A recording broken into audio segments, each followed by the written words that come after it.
Chapter 249. Fan Xian's heart trembled, but his face remained respectful.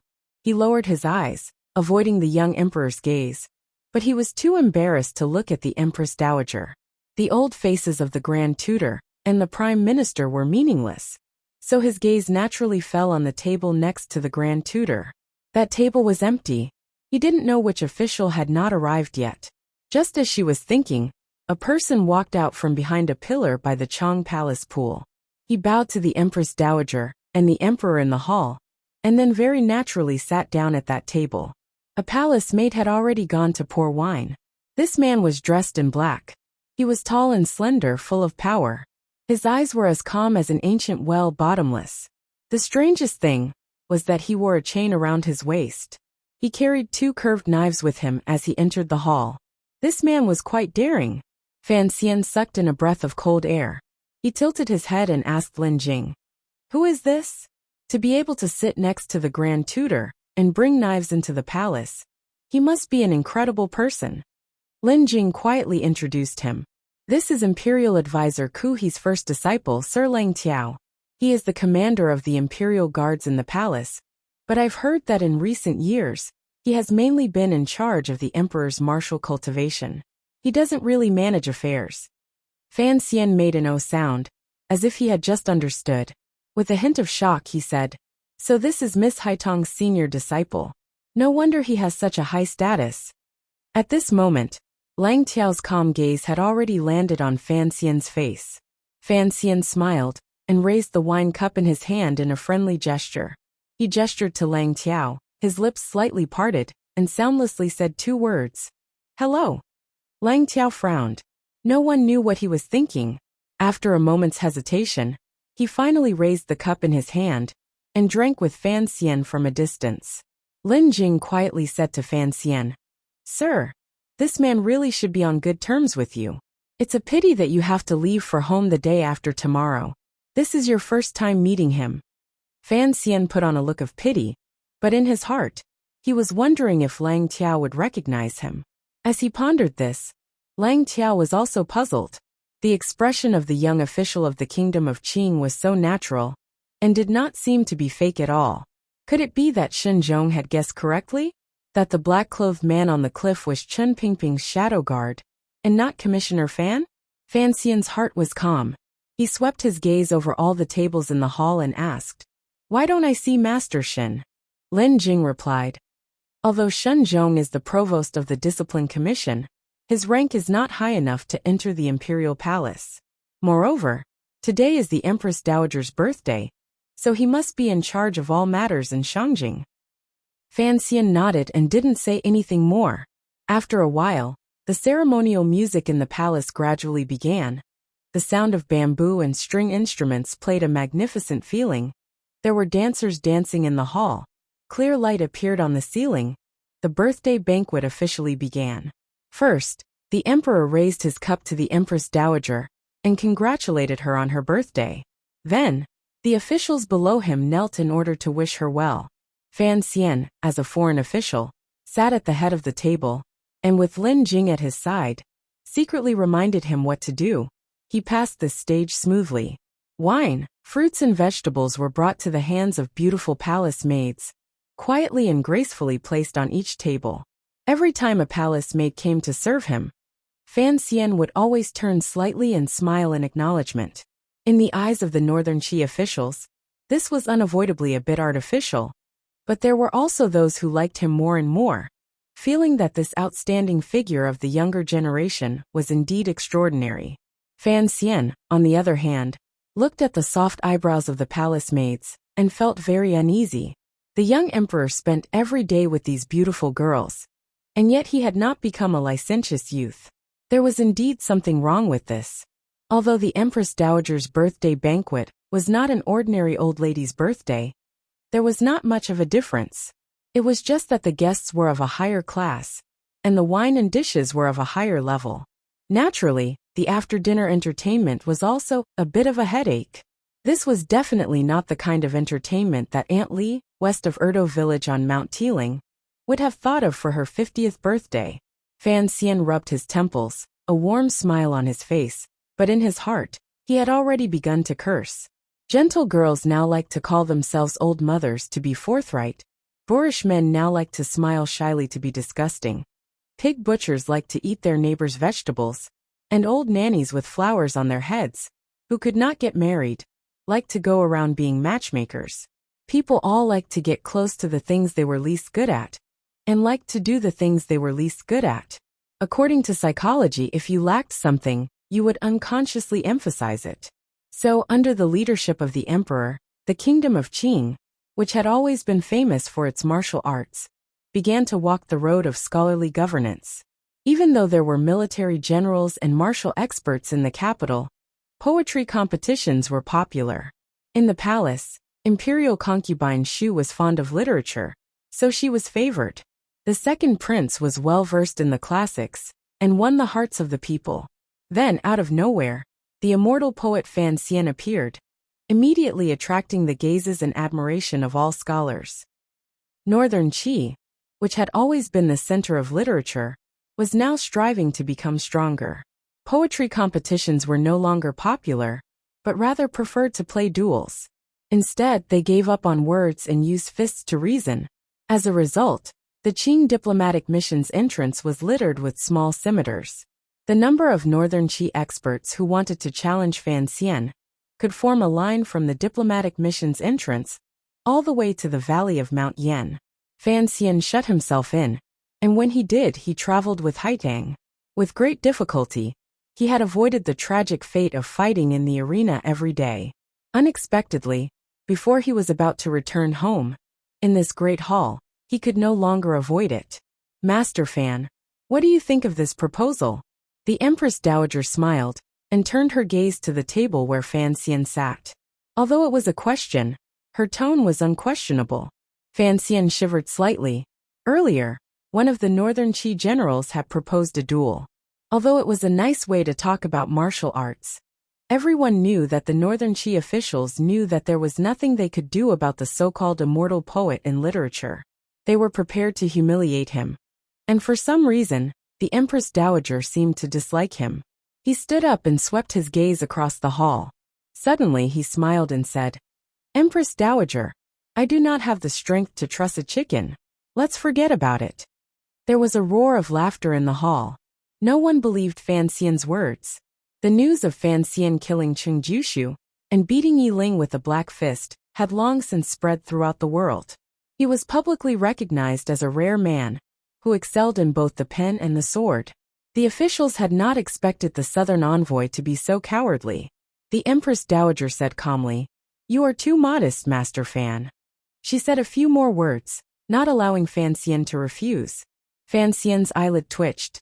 No wonder in the transmigration novels he had read in his previous life, all the transmigrators followed Lord Wei's glorious tradition, and called the Empress Dowager an old whore. If he gave in now, he would lose face for the court. When he returned to the south, it would be difficult to explain to his father and the old cripple. He did not know what kind of sinister slander would be unleashed in Xinjiang, so he smiled and took half a step back, cupping his hands in acknowledgement. The Empress Dowager's eyes brightened, but the emperor, who sat next to her, looked worried.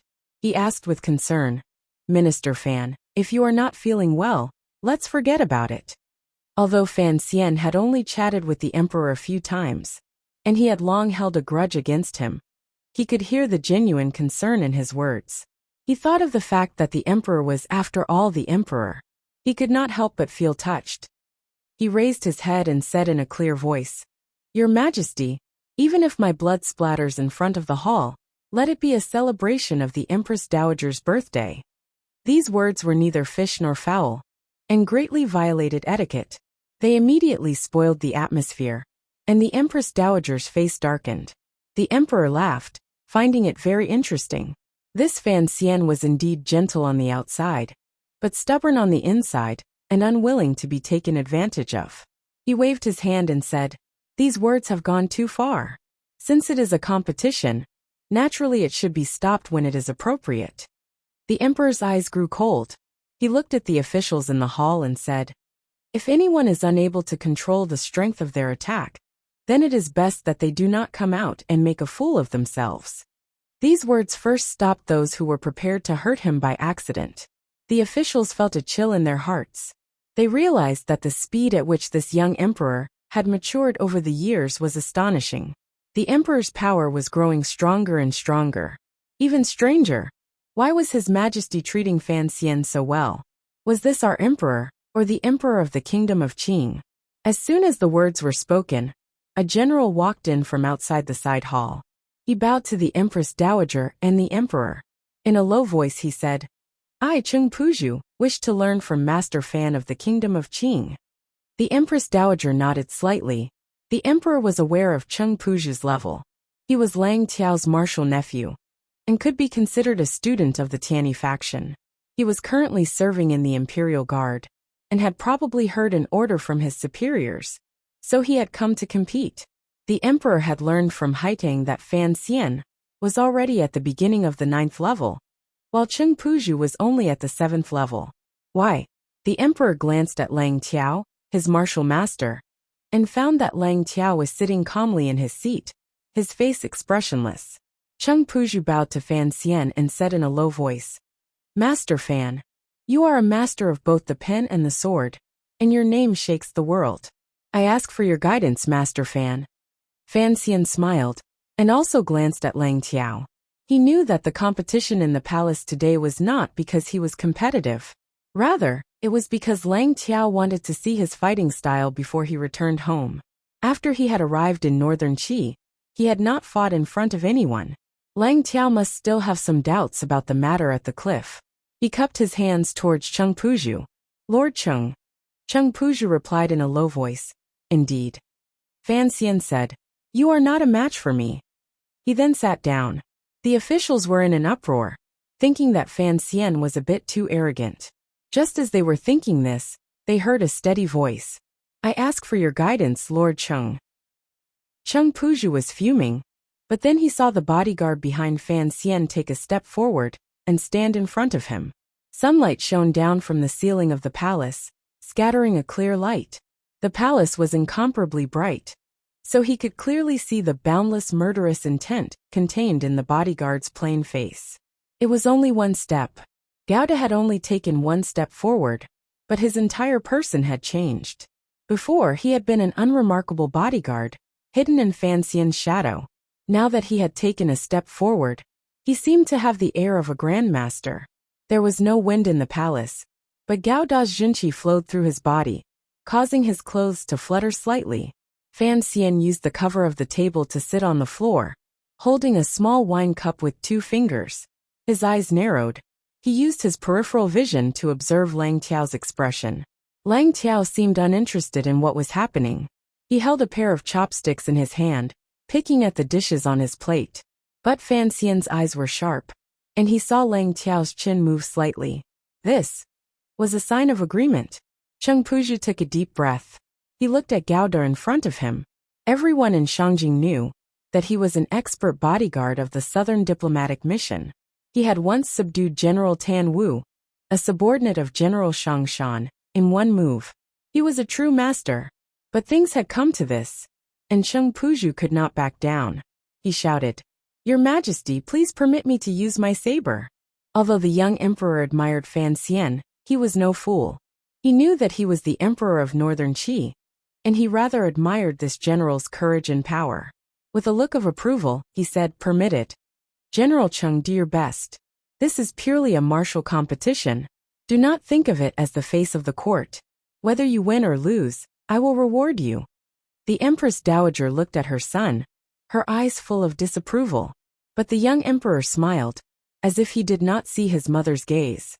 The 2 brothers, Lin Wen and Lin Jing, were extremely nervous. They were about to leave for home, so how could they cause such a ruckus in the palace? If they won, northern Qi would lose face, and that would not be good. If they won, the Qing court would lose face, and that would be even worse. But the officials of the kingdom of Qing had developed a natural ruthlessness over the decades. Seeing the other side's provocation, even though they were civil officials, they were truly angry. They said to Gouda, "Guard Gao, don't go overboard. Talk of victory before the battle." Fan Xian glanced at the 2 deputies beside him and laughed bitterly. He thought to himself that these two were even more arrogant than him. Turning his head toward the emperor on the dragon chair, he said, "Your Majesty, please allow my subordinate to bring a knife into the palace." The emperor smiled at him and waved his hand. Outside the palace, it was known that there would be a martial competition. Today was the Empress Dowager's birthday banquet, so the palace had been lax. Furthermore, the emperor had given his approval, so the officials who had been eating in the side hall all rushed to the entrance of the palace, casting their eager gazes upon the field. A young eunuch fetched Gao Da's long saber from the palace's corner door and handed it to the eunuch in front of the palace. Fan Xian saw Wang Qinian standing at the entrance of the palace, sneakily looking in their direction. He couldn't help but feel a chill in his heart. He wondered if Wang Qinian's hands were itching to return to his old profession and search for something in the palace. Gao Da gripped the hilt of the long saber with both hands, and his entire mental state immediately entered a very strange state. The power from before was gone, and the oppressive feeling no longer existed. All that was left on the field seemed to be only one saber. Even though it was one man and one saber, in the eyes of a spectator, there was still only one saber. Lang Tao put down his chopsticks and looked at the unique long saber in Gao Da's hands. He seemed to have thought of something, and his brows furrowed slightly. Cheng Puzhu and Gao Da stood facing each other. Looking at their opponent, who was standing steadily, they cast aside all distracting thoughts. Taking a deep breath, they slowly pulled out the curved saber from its sheath. The blade scraped against the mouth of the sheath, making a hot-blooded metallic sound. Gao Da still did not move, holding the long saber with both hands. His entire body leaned a few inches to the right. Cheng Puzhu slowly circulated his junqi, pouring it into his wrist. He felt as if his forearm had become one with the curved saber. Only then did he raise the blade slightly. He was Lang Tao's disciple nephew, and belonged to Kuhi's faction. Although he was only a 7th-level martial artist, he had the self-confidence that his master had bestowed upon him. His opponent could be arrogant, but he would not. The saber flashed like snow. The distance of several feet between the two masters seemed to not exist. In a flash it disappeared. In the next moment, Cheng Puzhu had already appeared in front of Gao Da. The two were very close, as if their faces were touching, and their bodies were touching. And that snow-like saber light came from Cheng Puzhu's hand. The curved saber was strangely hanging upside down. He raised it high, and the tip of the saber was aimed straight for Gao Da's left shoulder. The distance between the two was too close. Even Cheng Puzhu could only hang the curved saber upside down, using this treacherous and unpredictable method to stab. Furthermore, Gao Da was holding the long saber with both hands. At this moment, there was no way he could unsheath it. Even if he did, there was no way he could use it at such a short distance. Cheng Puzhu lived up to his reputation as an extraordinary master. In a short time, he had relied on his opponent's weapon to come up with a plan to subdue him. The officials were slightly startled. It seemed that they were about to see blood spurt from Gao Da's shoulder. Fan Xian frowned slightly. It seemed that he had not expected Cheng Puzhu's attack to be as swift as lightning. Crack! An extremely unpleasant sound rang out. Immediately after, there was a shattering sound, followed by another muffled sound. In the next moment, the Empress Dowager, the Emperor, and the officials watching from outside all watched in shock as a figure was sent flying. Cheng Puzhu landed heavily on the ground. His face was covered in blood. It seemed that he had suffered a grievous injury. The crowd thought that Gao Da had used Jinqi to send Cheng Puzhu flying, and they couldn't help but be shocked.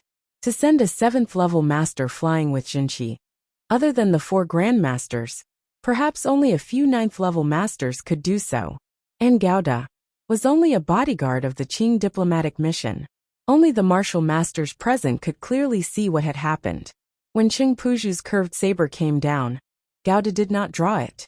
Instead, he held the long saber with both hands and brought it down. The hilt of the long saber was about an inch wide, and it was this small area of the hilt that met the tip of Cheng Puzhu's curved saber. The long saber in Gao Da's hands was as tall as a man. As he raised the saber, the scabbard stood firmly on the ground. So when the tip of the curved saber pierced the hilt, it was as if all of Cheng Puzhu's Jinqi and power had been transferred through the long saber in Gauda's hand to the bluestone floor beneath his feet. Gauda remained uninvolved. He watched as Chung Puju's attack, which he had been preparing for a long time, collided head-on with the ground.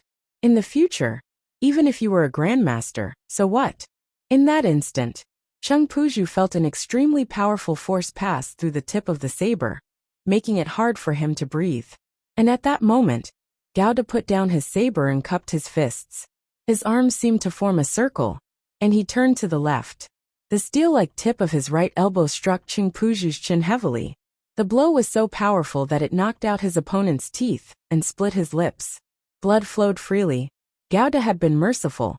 Otherwise this blow would have killed Chung Puju. Rather than saying that Chung Puju had been defeated by Gauda, it would be better to say that he had been defeated by the earth. A eunuch had already helped Chung Puju out of the room for treatment. Gauda calmly bowed to the emperor and the empress dowager, pulled out his long saber, and slowly retreated behind Fan Xian. With a crack, the bluestone floor where they had fought earlier began to crack inch by inch. Only now did the officials in the hall realize that the unsheathed long saber had been driven into the bluestone by Chung Puju's curved saber. What kind of power was this? Understanding that Gauda had used a trick, the officials began to talk among themselves. But they didn't say anything. Fan Xian looked at the expressions of the Northern Qi officials and smiled a little self-deprecatingly. In their eyes, this smile was a little repulsive. Fan Xian handed his cup of wine to Gauda behind him. Gauda was slightly taken aback. He took the cup and drained it in one gulp. "Thank you for the wine, sir. Thank you for your guidance." He didn't know what guidance Fan Xian had given him. Fan Xian smiled. It should be to thank the Empress Dowager for bestowing. Before he could finish, he realized that the hall had suddenly fallen silent, including the officials and eunuchs outside the hall. Because Lang Tiao had spoken. Lang Tiao smiled at Fan Xian. "Sir Fan's little tricks truly live up to their reputation. I didn't expect even your bodyguard to understand them." Having said this, he stood up and gently took off his outer robe, handing it to a palace maid behind him, revealing the two curved sabers at his waist. The hall buzzed. Sir Lang Tiao was about to appear. Lang Tiao was the first disciple of the imperial advisor and the emperor's martial teacher. The officials in Beijing had not seen him in action for many years. Who would have thought that he would make an exception for the people of Qing today? The officials turned their burning gazes to Lang Tiao, but because of his special status, they didn't dare say anything. Before Lang Tiao had walked out, Fan Xian had already laughed and waved his hand. "I'm no match for you." Earlier, he had directly said that Chung Puju was no match for him. Now he admitted that he was no match for him. In the ears of the Northern Qi people, he seemed somewhat open and above-board. Lang Tiao smiled. "Whether or not I'm a match, we'll only know after we fight." Fan Xian's heart trembled. He knew that if he really did fight with this ace, first, if he didn't use his hidden crossbow, poison needles, and aphrodisiac powder, then he wouldn't be able to last more than 3 rounds. Second, if Lang Tiao really did confirm that he was the man at the edge of the cliff, given Ku He's endless concealment of the temple, he would probably be hunted down. His brows furrowed tightly, but he knew that Lang Tiao had given the Qing people enough face by personally challenging them. He could not let Gauda fight again. Just as his heart was gradually hardening, and he was about to act, he heard a voice. "Senior brother, let me do it." Fan Xian was happy. Very happy. The people of Northern Qi were also happy. And those watching were even happier. Haiteng slowly walked out from behind the Empress Dowager and bowed slightly to Lang Tiao. "Elder brother, let me do it." Seeing that it was her, Lang Tiao's expression softened. "That's fine, of course, but you have to be careful of Sir Fan's methods." Haiteng bowed to the Empress Dowager and the Emperor, but didn't say anything. She walked in front of Fan Xian and smiled. "Are you coming?" "Of course, why wouldn't I?" The two of them didn't feel like they were talking to each other, like children playing house. Of course, the people of Northern Qi, who had surrounded the Great Hall in 3 layers, didn't notice. Even the officials of the Qing diplomatic mission didn't notice. Everyone had sunk into some kind of anticipation. This kind of anticipation had already surpassed victory and defeat, and surpassed the prestige of the 2 countries. They simply wanted to see what would happen in a moment. One was the immortal poet of Qing, skilled in both the pen and the sword. He had become the commissioner of the Overwatch Council, at the tender age of less than 20, Fan Xian. The other was the Northern Qi goddess, the youngest superior 9th-level ace after Ku He. She was a legendary Tianmai, and was believed to be the most likely to become the 5th great grandmaster, Haidang. Both of them were the most famous of the younger generation. It was rumored that the two of them had traveled around Shangjing, forgetting to return home. It seemed that they appreciated each other. This also proved that the two of them were indeed on the same level. The two of them were finally going to meet. After some time, Wang Qinian, who was standing guard at the door to the great hall, yawned. Looking at the young man and woman fighting in the hall, he muttered, "Who are they trying to fool?" A eunuch next to him said indignantly, "They're actually faking a fight in front of the great hall. Lady Haitang, how could you bear to disappoint us onlookers?" Wang Qinian said unhappily, "I didn't take your money, so naturally they weren't acting seriously. So what if it was a fake fight? Based on their status, I'm afraid even His Majesty the Emperor would be too embarrassed to expose them." Chapter 250. On the other side, Fan Xian's movements were clumsy. He held his palms horizontally and vertically, chopping back and forth like a kitchen knife. How could there be any nimbleness? Every time he struck out with his palm, there was a strong gust of wind that whistled and cut through the air. It looked overbearing, but each palm struck the air around Haitang. He had no intention of touching the girl's skin at all. He only lifted the corners of Haitang's coarse clothes. What technique was this? This was the technique Wu Bai always used when he went on stage to sing with an electric fan in front of him. This was the technique Stephen Chow threw newspaper pieces in front of the fan and unbuttoned the pajamas of the main characters. Haitang's clothes were like clouds. She smiled amidst the wind from the palms. On the long imperial platform, accompanied by water and light, she was as ethereal as a fairy.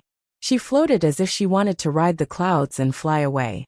Occasionally, she would point to the east, then to the west. No one knew where she was pointing to. This was not a trick of pointing to the east or striking to the west. It was a young girl's way of commanding troops. The two of them fought like this for who knew how many rounds, but there was not the slightest hint of smoke or fire. Since they did not think of blood, their attacks were naturally light. It was like a vegetarian meal in a temple that did not even bear to use soybean oil. It was so light that it was nauseating. Even a young eunuch could see that the two masters were pretending to fight, not to mention the old foxes and young foxes in the hall. Some of the officials' eyes had long since widened. They had not expected Haitang and Fan Xian to be so thick-skinned as to not care about the face of the court at all. The Empress Dowager looked at the long platform in the hall and the two figures in the clear light.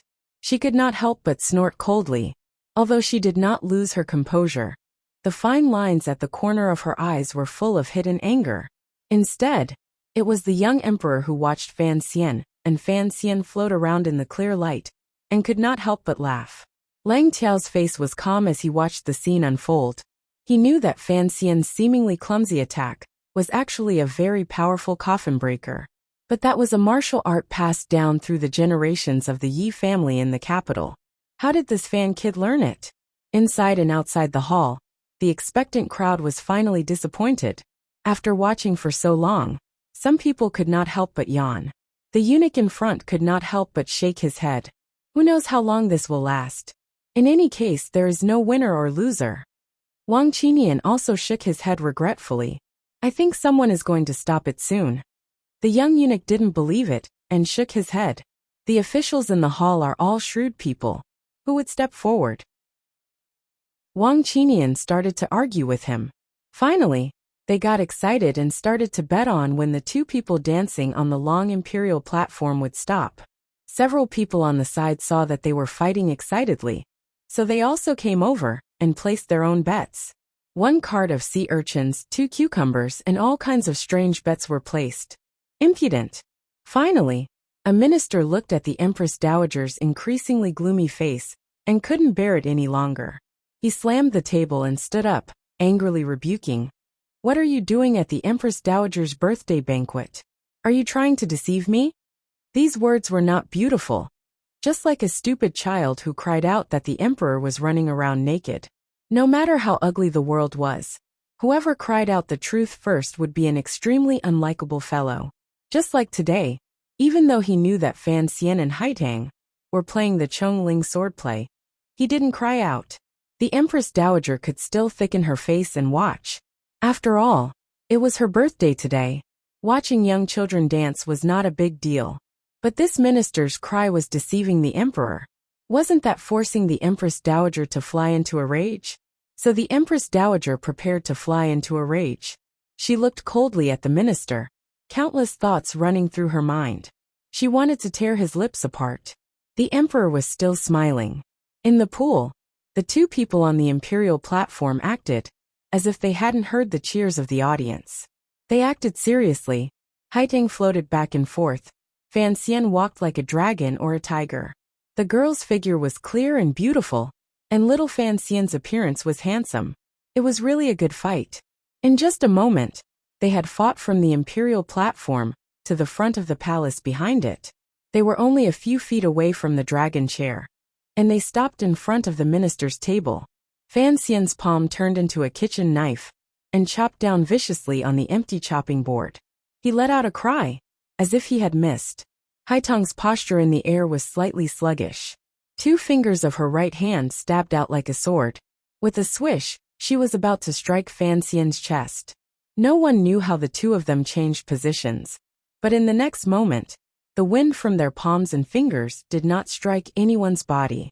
Instead, with a swish, they surged forward. Behind them was the minister's seat. The minister was aghast, with Haitang and Fan Xian attacking at the same time.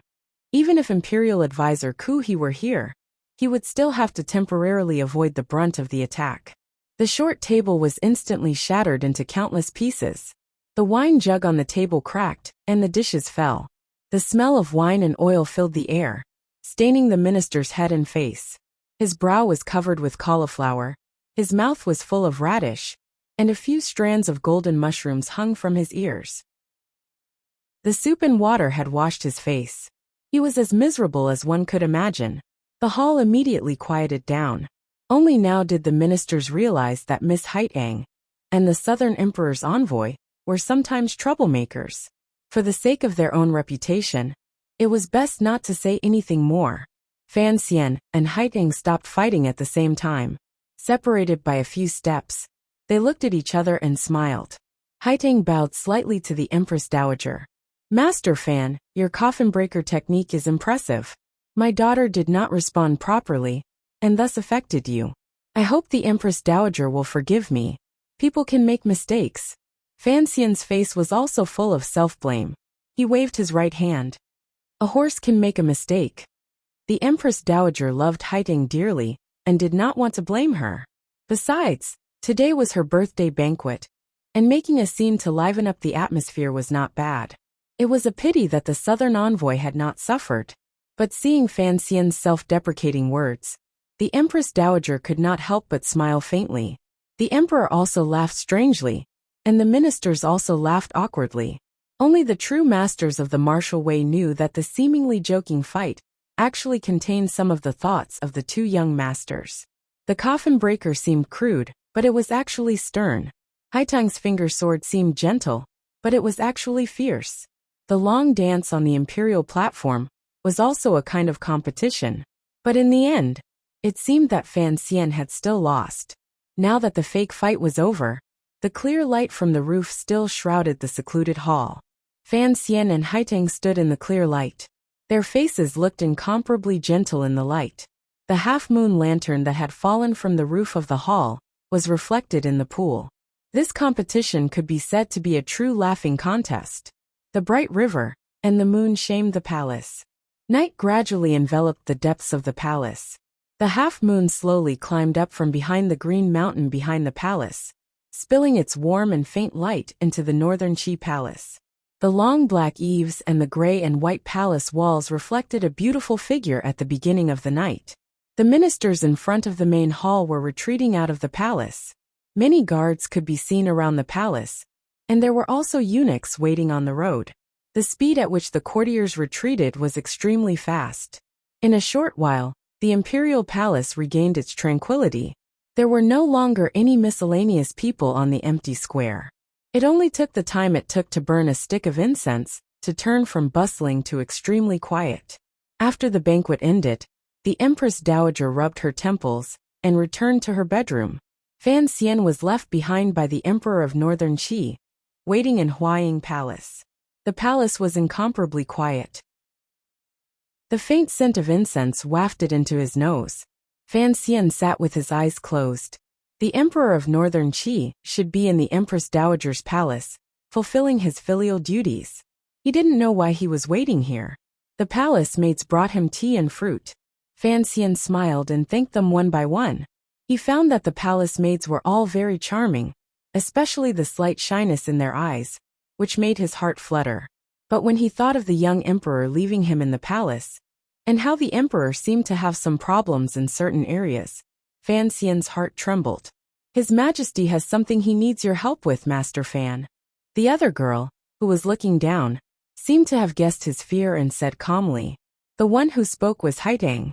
Fan Xian was staying in the palace as a guest, so she had to be half a host.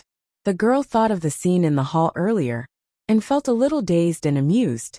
Why was it that when she was with Fan Xian, she always seemed more presumptuous than usual? Fan Xian smiled and didn't explain. A eunuch shouted something from outside the palace. A series of hurried footsteps approached Huaying Palace. Fan Xian thought, why the rush? What does this young emperor want me to do for him? He is the emperor of the 9 and 5. Apart from unifying the world, there is nothing he can't do. While Fan Xian was full of questions, the young emperor had already stepped into Huaying Palace. With a wave of his hand, he stopped Fan Xian and Haitang from paying their respects. With his right hand, he took off his outer robe and threw it to a young eunuch who followed behind him. Only the thin yellow robe was left, and he looked very spirited. Then the emperor sat down on the couch. With a push of his feet, a eunuch carefully took off his boots, revealing his feet, which were only wrapped in thin socks. Perhaps Haitang was used to seeing the emperor in private, so she wasn't surprised. Fan Xian was a bit surprised that the Northern Qi emperor had revealed such a private side in front of him. He didn't hide his surprise. Turning his gaze toward the soft couch, he even, intentionally or unintentionally, tapped the emperor's chest and feet a few times. Not big, not small. Not big, not small. Chapter 251. Mother likes peace and quiet. The young emperor leaned back on the couch and took a sip of the swallow's nest that a eunuch had brought him.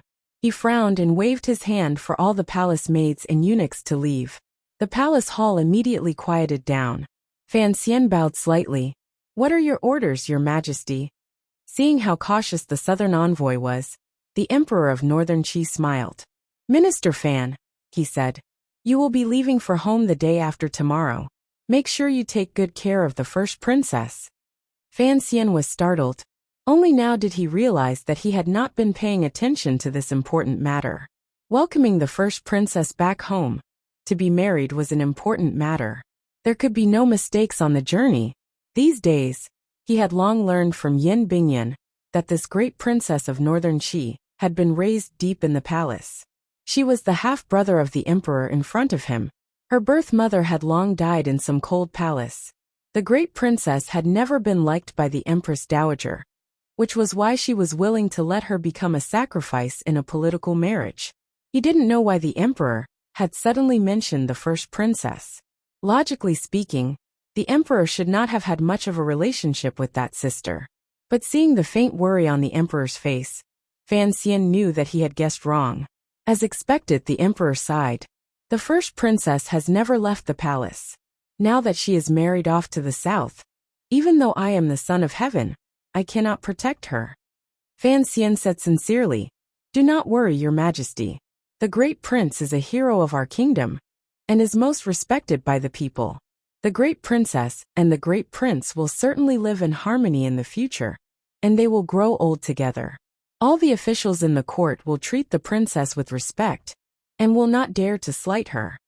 The emperor laughed coldly. What use is that? He suddenly stared into Fan Xian's eyes. Minister Fan, I see you as a friend. I hope that while you are in Nanjing, you will give the first princess some advice. You must ensure that she lives a happy life." Fan Xian was shocked again. He had only met the emperor 4 times. How could he dare be a friend of the Son of Heaven? Seeming to guess what he was thinking, the emperor smiled and said, "Minister Fan, when we first met, I said that I liked your poems and often recited them. Those words were as if you were speaking. Since I have spoken to you for a year, it is not surprising that I regard you as my friend." At this moment, Fan Xian was truly overwhelmed by the favor and ashamed. Just as he was about to kowtow to thank the emperor and cry out in fear, he heard the Northern Qi Emperor's light voice ring out. There was a glimmer of anger in the voice. "But Minister Fan seems to be distancing himself from me. Not to mention the fact that he refuses to come into the palace to talk to me." The Northern Qi Emperor suddenly looked into his eyes. "Even if there are many things you still hide from me." Fan Xian was worried. He explained, "There are many matters to attend to. I am busy with both Honglu Temple and Taichung Temple. I dare not leave the palace and disturb your majesty's rest." The Northern Qi Emperor glanced at the silent Haitang and suddenly smiled. "Is that so? I thought that these days, the most you have done is accompany my aunt disciple to go shopping and drink." Hearing this, even Haitang could not continue to sit still. With a trace of unease, she replied, Duo often asks Sir Fan for guidance on the way of the heavens, and has benefited greatly." His Majesty shook his head and looked at Fan Xian. "Then how long do you intend to keep that matter hidden, Minister Fan?" A drop of cold sweat emerged from Fan Xian's hair, but it refused to slide off his forehead or reveal the fear in his heart. It only remained in his long black hair. Fan Xian's first thought was, had Sea Lily's matter been exposed? If that was the case, then even if the emperor in front of him did not like women, the Son of Heaven's desire to monopolize power would not allow him to leave Northern Qi alive. Out of the corner of his eye, he saw that Haitang's calm face was calm, without a trace of fear or unease. He felt a little more at ease. He coughed twice and respectfully asked, "What matter does your Majesty speak of?" No one knew about Xiaowen's matter, except for Haitang, who might have guessed a little. As long as it was not about Sea Lily, Fan Xian would not feel the slightest bit of guilt or fear when facing the Northern Qi Emperor. Unexpectedly, the Northern Qi Emperor's next question almost made Fan Xian fall off his chair. Tonight's conversation in the palace was one of shock after another. "I have come to ask you, how is your sister Lin?" The Northern Qi Emperor looked at Fan Xian coldly. It was like a bolt of lightning had struck deep into the palace, like a girl crying out in the middle of a thunderstorm. Fan Xian was dumbstruck, his body stiff. For a moment he did not know how to answer. How could this emperor know that Wan was his cousin? That was to say, he knew his true identity. That was impossible. That was impossible. There were no more than 5 people in the world who knew of his true identity, and those 5 people could not have leaked this shocking secret. But the problem was, the Northern Qi Emperor was the Son of Heaven, and had countless capable subordinates. Could it be that he had discovered this matter from some traces in yellow papers? Otherwise, why would he suddenly ask about his own wife, his sister Lin? The Northern Qi Emperor looked at him coldly. Seeing his panicked expression, he suddenly slapped the armrest of the soft couch and scolded, "Speak! Speak, my ass!" Fan Xian's expression was mostly faked, but he still maintained a strong calm inside. His left pinky slightly crooked, but he suddenly remembered that because he was afraid that Haitang would find out about his connection to the incident at the cliff, he had not brought the black dagger on his left leg these days. Fight. He could not beat Haitang. Escape. If Northern Qi revealed his identity, wouldn't the Crown Prince, the Great Prince, and the Second Prince immediately become a pack of hungry tigers?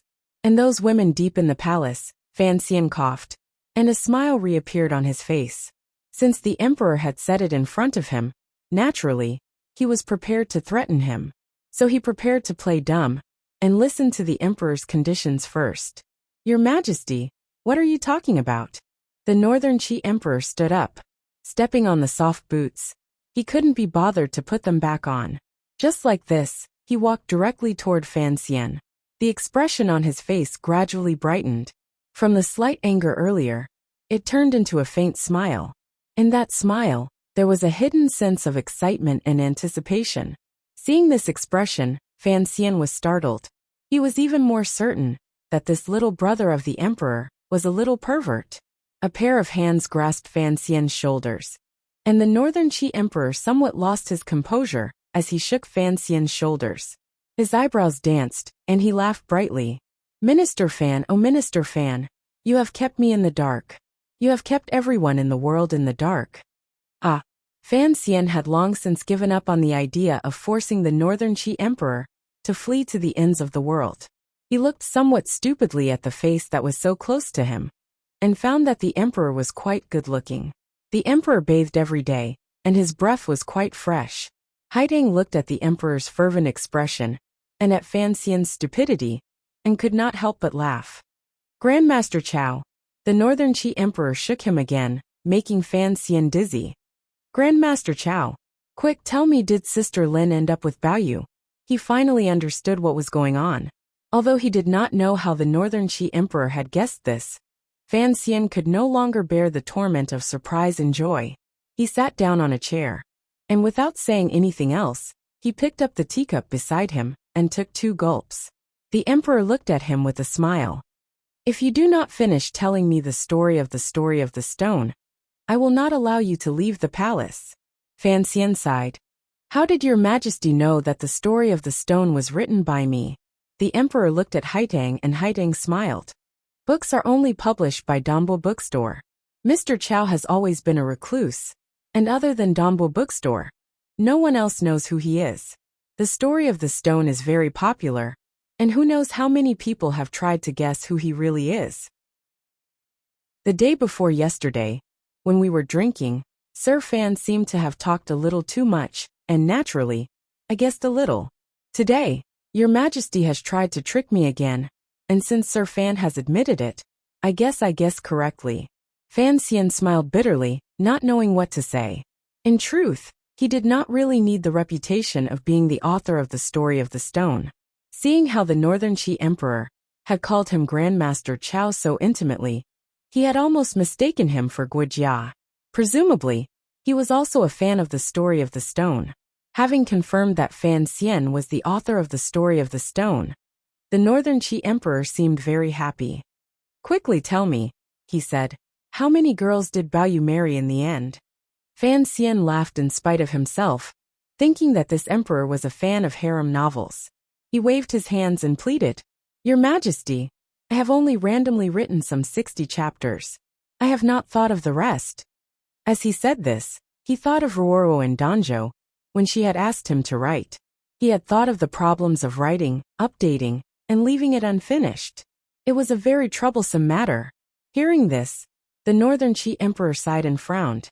He glanced at Haitang, who was resting to the side.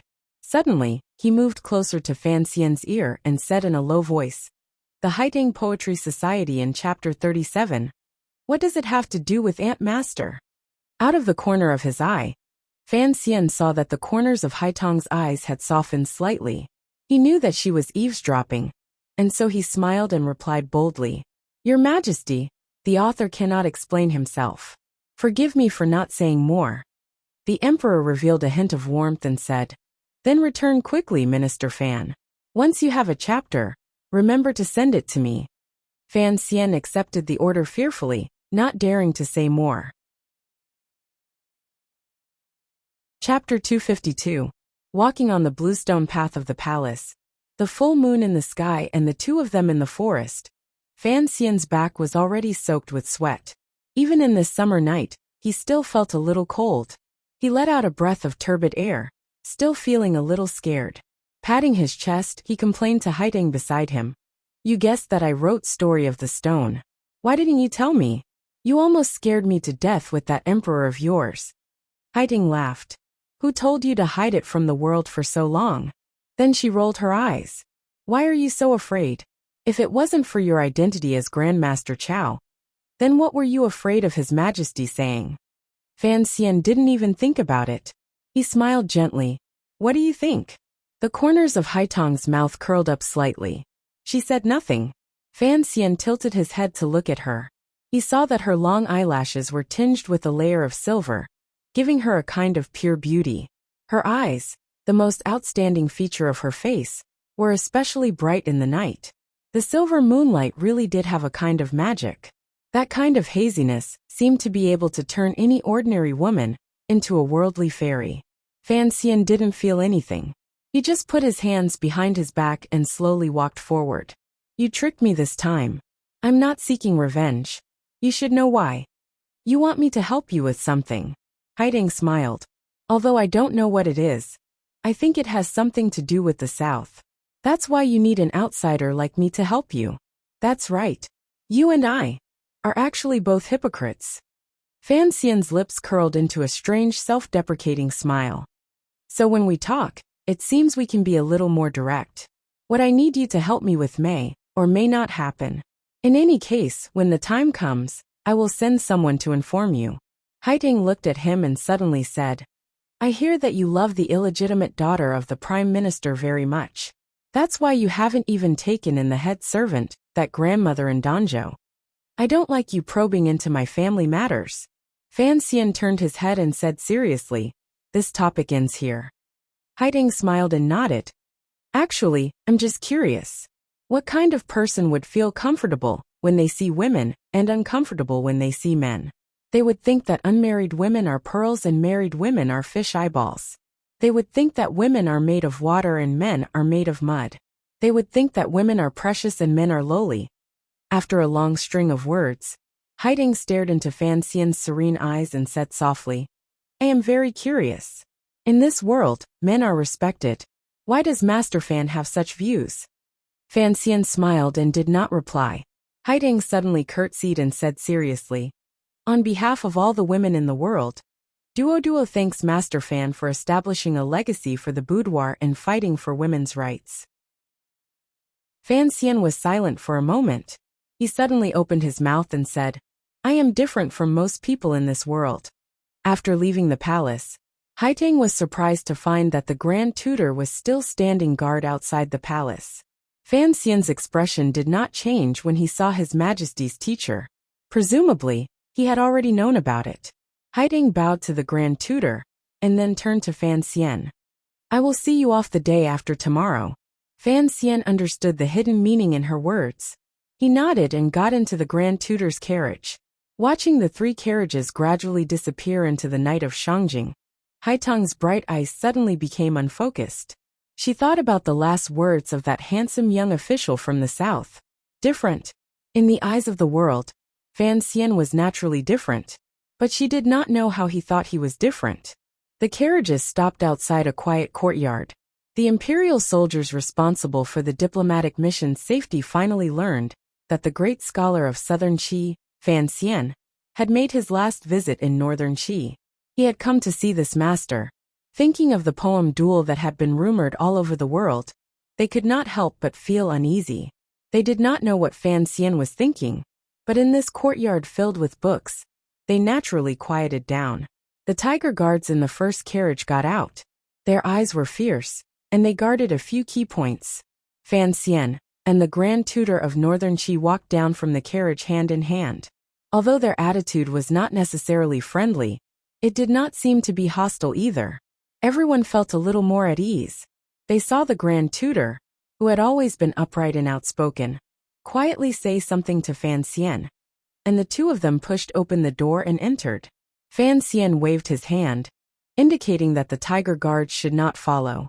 Outside a room in the courtyard, the Grand Tutor bowed deeply to the inside of the room.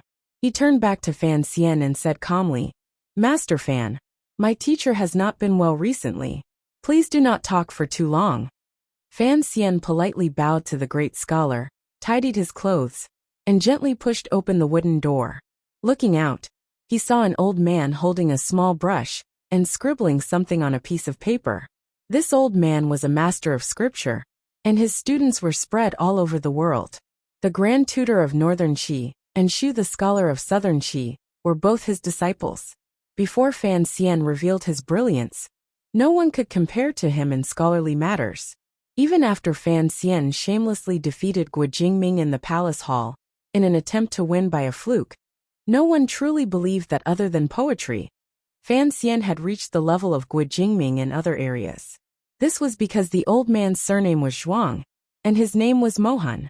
There were no servants in the room, nor was there a page boy.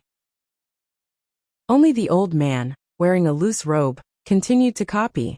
Occasionally, he would frown and stare at the paper, flipping through the pages beside him, as if looking for some sort of confirmation. Compared to last year in the kingdom of Qing, Zhuang Mohan's spirit seemed to be much worse. Although his silver hair was still tightly bound, the age spots on his cheeks had become more pronounced, revealing some sort of an auspicious sign. Fan Xian did not want to disturb him, so he quietly walked behind him and cast his gaze on the table. He was surprised to find that on the table was the Banxian's High Poetry Collection from Donbo Bookstore. And on the margins of the poetry collection, who knew how many notes had been written? Could it be that this master of literature was writing notes for the poetry collection he had memorized? Zhuang Mohan's withered finger pointed at the second half of the line in the collection. Those who have seen the ocean cannot be water. Those who have not seen Mount Wu are not clouds. He kept tapping the page, his lips slightly parted, and with some pain he said, "It doesn't make sense, it doesn't make sense. There is only the beauty of words. The second half of the line doesn't make sense, it really doesn't make sense. Tell me, what does it mean?" After a moment of silence, Fan Xian's gentle voice rang out. Mount Wu is a sacred mountain in the extreme south. It is surrounded by clouds all year round, clouds at dawn, and rain at dusk. Anyone who has seen this scenery, and this cloud will not be bothered to look at any other white fog in the world.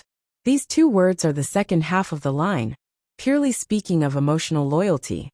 So that's how it is. Zhuang Mohan smiled bitterly and pointed at a thick book in the corner of the large table. Of course I could guess what it meant, but I couldn't find it.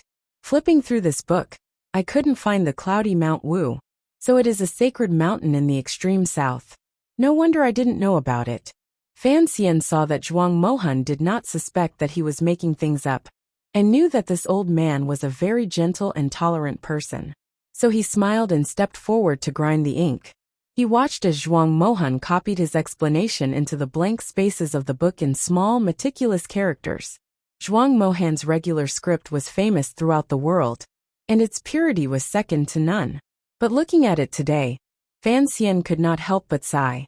The old man's hands were trembling a little. The Prince of Chen used to hold banquets and drink wine without restraint. What's the story behind this? Zhuang Mohan did not look at him and continued to ask. Fan Xian felt awkward. When he was publishing the poetry anthology, he had specifically deleted Li Bai's bringing in the wine. Why was this old man asking him? Zhuang Mohan sighed. Ever since I was a child, I have a photographic memory. I can't help but be proud of myself. That day, you recited poetry like a river, and I couldn't help but feel a little hurt. The old man laughed at himself. But it was thanks to this ability that I could remember so many of your poems. Later, when the Banxian's High Poetry Anthology was published, I found that many of them were missing. I don't know what you were thinking, child. Hearing Zhuang Mohan call him child, Fan Xian felt a strange feeling in his heart. He coughed twice and explained. The Prince of Chen was a prince with the surname Chao. He once held a banquet in Pingguang. A prince with the surname Chao. Zhuang Mohan raised his head. His cloudy eyes carried a trace of self-confidence. But, for 1,000 years, there has never been a royal family with the surname Chao. Fan Xian sighed in his heart and tried to persuade him. I'm just spouting nonsense. You don't have to worry about it. That won't do. Zhuang Mohan was stubborn in certain areas. He flipped through all the poems he had written by hand and pointed to one of them. In the middle is little Xie Yu Qingfa. Who is this little Xie? Fan Xian's face alternated between green and white.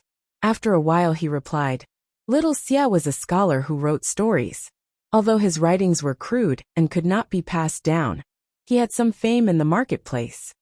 Then, after some time, when Fan Xian felt that he had run out of things to say and had lost interest in life, Zhuang Mohan finally sighed. He rubbed the corner of his eyes and threw his brush into the inkstone. He said with some sadness, I've run out of oil. I can't compare to when I was a scholar. After entering the room, The two of them did not greet each other. They threw themselves into this somewhat absurd task until now. Fan Xian rolled up his sleeves and bowed politely. Greetings, Master Zhuang. I don't know why you've summoned me here. The room became quiet. After a long time, Zhuang Mohan suddenly trembled, and with great difficulty, he bowed deeply to Fan Xian. Fan Xian was so shocked that he forgot to help him up. What kind of person was this old man? He was the Grand Master of the Emperor of Northern Qi. Why would he come to pay his respects? Zhuang Mohan had already straightened up. His wrinkled face was full of smiles. It's been a year since we met last year in the kingdom of Qing. I've always been virtuous. Last year, I framed Master Fan in the kingdom of Qing, and I've felt uneasy ever since. I've asked you to come here today to make amends. Fan Xian was silent. Of course, he knew that Zhuang Mohan had accepted the eldest princess's request. He had given up decades of face and traveled thousands of miles to the south to be a villain. It was all for the sake of Shaoan's release. This was brotherly love, what Fan Xian lacked the most. Shaoan is dead. Fan Xian looked at the old man in front of him, who had suddenly become much thinner in the past year. His thin lips parted slightly, and these 4 words came out. Zhuang Mohan looked at him with a smile, but said nothing. Fan Xian also smiled, knowing that he was being unnecessary. After all, Zhuang Mohan was an old Taoist who had been in the world for decades. He had deep roots in the kingdom of Northern Qi. How could he not know of this major event? Everyone has to die. Zhuang Mohan's words seemed to be for himself to hear, but also seemed to be for Fan Xian to hear. So if you live, you must live well. The way my brother has lived is meaningless. He killed countless people, and in the end he ended up like this. Fan Xian didn't quite agree with this saying. In this world, murder and arson are golden belts. Repairing bridges and paving roads leaves no corpses. Zhuang Mohan shook his head. Don't be that kind of person. It wasn't that he couldn't, but that he didn't want to. If any outsider were to stand in this room and hear the conversation between Zhuang Mohan and Fan Xian, and see their natural and unpretentious expressions, they would feel a little strange. The difference in life experience between these two people was too great, and the only time they had met was because of a conspiracy. Yet these two people could use the most direct words to express their attitudes. Perhaps this was the so-called power of books. Why not? There was a chill between Fan Xian's brows. I'm very confident. Zhuang Mohan suddenly laughed, but there was a deep sadness hidden in his smile. I'm confident that I'm much happier than my brother. Fan Xian stared into his eyes. But you should know that if it weren't for Shaoan, perhaps you would never have obtained the position you have today. Zhuang Mohan stared back at him. But you still don't know. When death gradually approaches, you will realize that power, status, and wealth are all just fleeting clouds. Fan Xian replied calmly and stubbornly. No, when death comes, perhaps you will regret this life. You haven't experienced anything. You haven't enjoyed anything. You only already have something in this life that normal people will never be able to have. That is why when Hua Lao passed away, you had some thoughts. Zhuang Mohan shook his head helplessly. You are still young. You have never smelled the deepening smell of death around you day after day. How would you know what you will think when the time comes? I know. Fan Xian repeated somewhat mechanically. Believe me, I know that feeling. Zhuang Mohan seemed to be a little tired, and he didn't want to continue this topic. He changed the subject. I didn't think that the person who could write such a rebellious text as Story of the Stone would still be my own filthy work. Fan Xian laughed bitterly.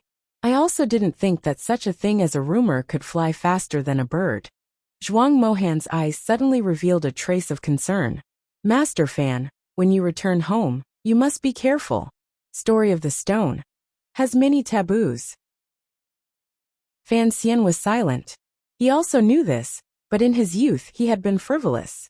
He couldn't bear to lose the opportunity for those words to appear in this world, so he had casually written them. Now that he was in officialdom, he naturally understood that if someone wanted to find innuendo in them, it would be all too easy. Furthermore, there was a coincidence in this matter that shocked even Fan Xian, so he had no choice but to be cautious. It was a pity that the Emperor of Northern Qi was also a fan of romance, so this matter couldn't be hidden any longer. But Zhuang Mohan shouldn't be so concerned about him. This was what Fan Xian was puzzled about. Zhuang Mohan seemed to guess what he was thinking. He smiled. Master Fan, I invited you here today not only to apologize for my selfishness, but also to thank you. Thank you, Fan Xian frowned. He didn't think that Zhuang Mohan knew that he had extended Xiaowen's life by a day. I thank you on behalf of all the scholars in the world. Zhuang Mohan looked at him with a smile. Master Fan, when you first entered the Overwatch Council, you exposed the fraud of the Kingdom of Qing's imperial examinations. This matter affected the world, and even His Majesty wanted to reform the imperial examinations. Master's actions will benefit many poor scholars. Perhaps you do not think much of me, but on behalf of all the scholars of the world, I must thank you. Fan Xian's lips curled up in a self-deprecating smile. Exposing fraud? That's the business of scholars. Is there a need for thanks? But Zhuang Mohan did not smile. His turbid eyes were a little lifeless. He had not done much to bring Xiaowen back to the country this time. The most important thing was that he did not want this matter to cause the entire court to descend into chaos. But he knew that this world was not made up entirely of scholars. There were politicians, schemers, and martial artists. Their methods of handling matters were sometimes more direct and wilder. He looked at Fan Xian. He was about to say something. But then he remembered that this was, after all, Northern Qi's internal affairs. There was no need to say anything to him. After a long time, Fan Xian left the courtyard where Zhuang Mohan lived. He never returned for the rest of his life. Summer arrived. Although the hottest days of the year should have long since passed, Northern Qi was located in the northeast of the continent. Autumn was particularly hot and humid, and the drizzling rain that was common in late spring and early summer had long since disappeared. Only the bright, white sun hung overhead, frivolously and fiercely forcing people to take off their clothes until they couldn't. Outside the southern gate of Shangjing, a bright yellow carriage disappeared through the gate, and the old greenish-gray city wall immediately became the most conspicuous thing in the eyes of the people outside the city. Fan Xian narrowed his eyes as he looked in that direction. He felt uneasy.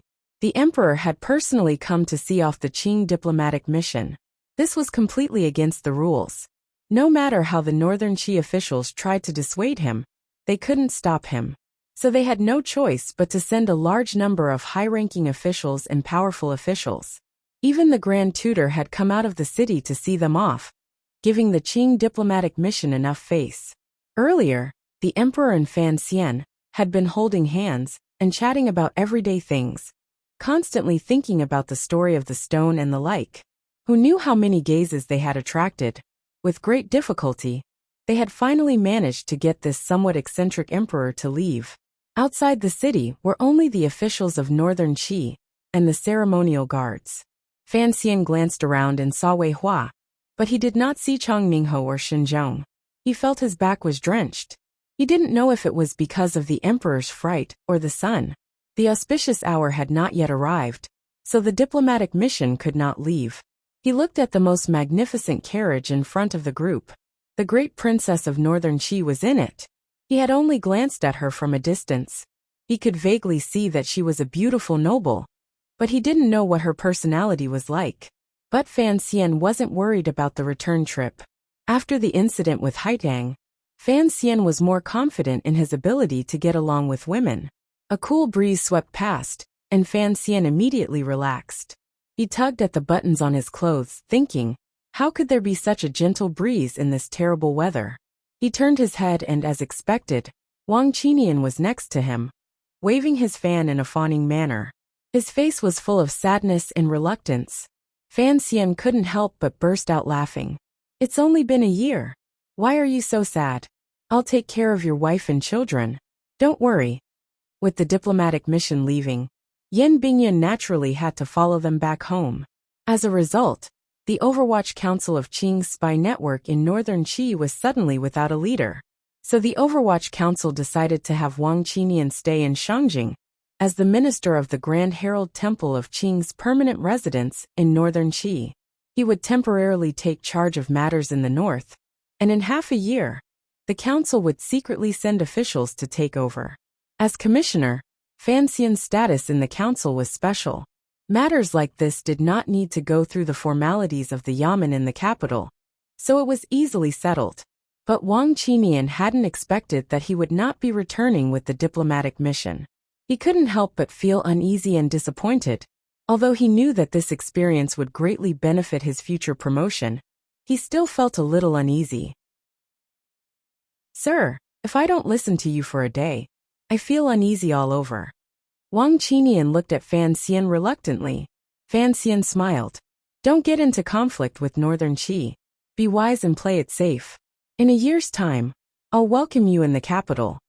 In truth, he was used to having such a sidekick at his side. Most importantly, Wang Qinian was his only trusted aide in the council.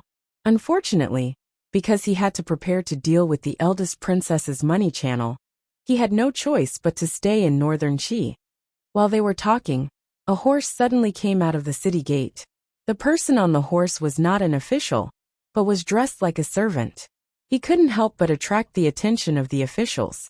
They thought to themselves, why would the yamen of the 9 cities of Shangjing let a commoner come here? Fan Xian's eyes were sharp, and he saw that the face of the Grand Tutor, who stood at the head of the group, darkened, and his eyes showed sorrow. The horse rode directly to the front of the group, and the servant on the horse fell off. With a sobbing voice, he moved closer to the Grand Tutor and said something. He handed the Grand Tutor a roll of cloth, and then pointed to the city gate behind them. The Grand Tutor's body swayed. He didn't know what had happened, but he looked at the carriage slowly approaching from the city gate, and shook his head sorrowfully. He turned his head to glance at Fan Xian, but his eyes were filled with surprise. He took a deep breath, and then walked toward Fan Xian. Fan Xian didn't know what had happened. He nervously dismounted and went to greet him. He accepted the roll of cloth the Grand Tutor handed him, and nervously opened it. He saw that it was a collection of poems. On the pages were a few words written in slightly meandering old handwriting. Bangxian's High Poetry Collection, Notes by Lao Zhuang. The Grand Tutor looked at the silent Fan Xian with mixed feelings and said, "This was given to you by Sir." Speaking to this point, his tone couldn't help but carry a deep sorrow and heaviness. Sir Zhuang has gone. Chapter 253. Fan Xian held the scroll in his hand, not knowing what to say for a moment. He had not expected his meeting with Zhuang Mohan the night before to be his last. That night, he had discovered that Zhuang Mohan was not as energetic as he had been the previous year. But he had not expected the leader of the literary world to so abruptly bid farewell to the world. Zhuang Mohan's last words were to hand over this book, the result of his last work, to Fan Xian. The meaning hidden within was not simple. At this time, the officials who were seeing Fan Xian off outside Shangjing gradually learned of this shocking news. A sense of grief began to fill the air, and more Northern Qi officials turned their gazes to Fan Xian. Their gazes were vigilant, resentful and suspicious. Fan Xian understood what the Northern Qi people were thinking. Zhuang Mohan's only stain in his life was his own. But now that he was gone, Fan Xian felt a little sad, and he subconsciously filtered out all the complicated gazes. As he was thinking, the carriage at the city gate finally arrived. Under the gazes of the officials, it came to the back of the diplomatic mission's convoy. The wood of the carriage was slightly deformed, and it creaked noisily. One could imagine that the carriage must have been carrying something very heavy. The servant who had come to deliver the news led Fan Xian to the carriage. In a trembling voice he said, "Master Fan, the old master has ordered that you take this carriage back to the south and preserve it well." The crowd had not yet recovered from the shock of Zhuang Mohan's death. Seeing this scene, they could not help but feel sad. They could not help but be curious as to what Zhuang Mohan had wanted to give Fan Xian before he died. The sun was glaring. Fan Xian squinted and lifted the thick curtain of the carriage, but he could not help but be dazzled by the contents inside. Inside the books were beauties, inside the books were houses of gold, and inside the books were grains of millet. Although there were no beauties or jewels in the carriage, Fan Xian was still surprised and moved. It was an entire carriage full of books, presumably Zhuang Mohan's life's collection. Given the old man's status, he did not need to flip through the books to guess that they were rare and unique. The servant respectfully handed over a booklet and said, "Master Fan, this is the list of books compiled by the master himself. Behind it are the precautions for preserving books." Fan Xian sighed and put down the curtain. He picked up the book and read it carefully. Although printing had made great progress, printing books was still a very impressive thing, not to mention an entire carriage. Thinking of the old man's act of gifting a book to him, he couldn't help but feel touched. At this moment, he heard the servant say sorrowfully, "Master gifted a book to you, please take good care of it." Fan Xian knew that this family member had said this on his own initiative, but he still raised his hands and bowed sincerely. Solemnly he said, "Brother, please do not worry. Even if I die, these books will continue to be passed down in this world." By now, the Northern Qi officials had gathered around. They could clearly see that the carriage was piled with books. These officials had all come from the imperial examinations, so how could they not know the value of this carriage full of books? None of them had expected that Master Zhuang, on his deathbed, would give these precious books, which he had spent his entire life studying, to the officials of the southern court. They could not help but feel shocked and a little jealous. The Grand Tutor, however, understood his master's intentions and could not help but sigh. Gifting the books was only an act. Zhuang Mohan used this action to show his attitude.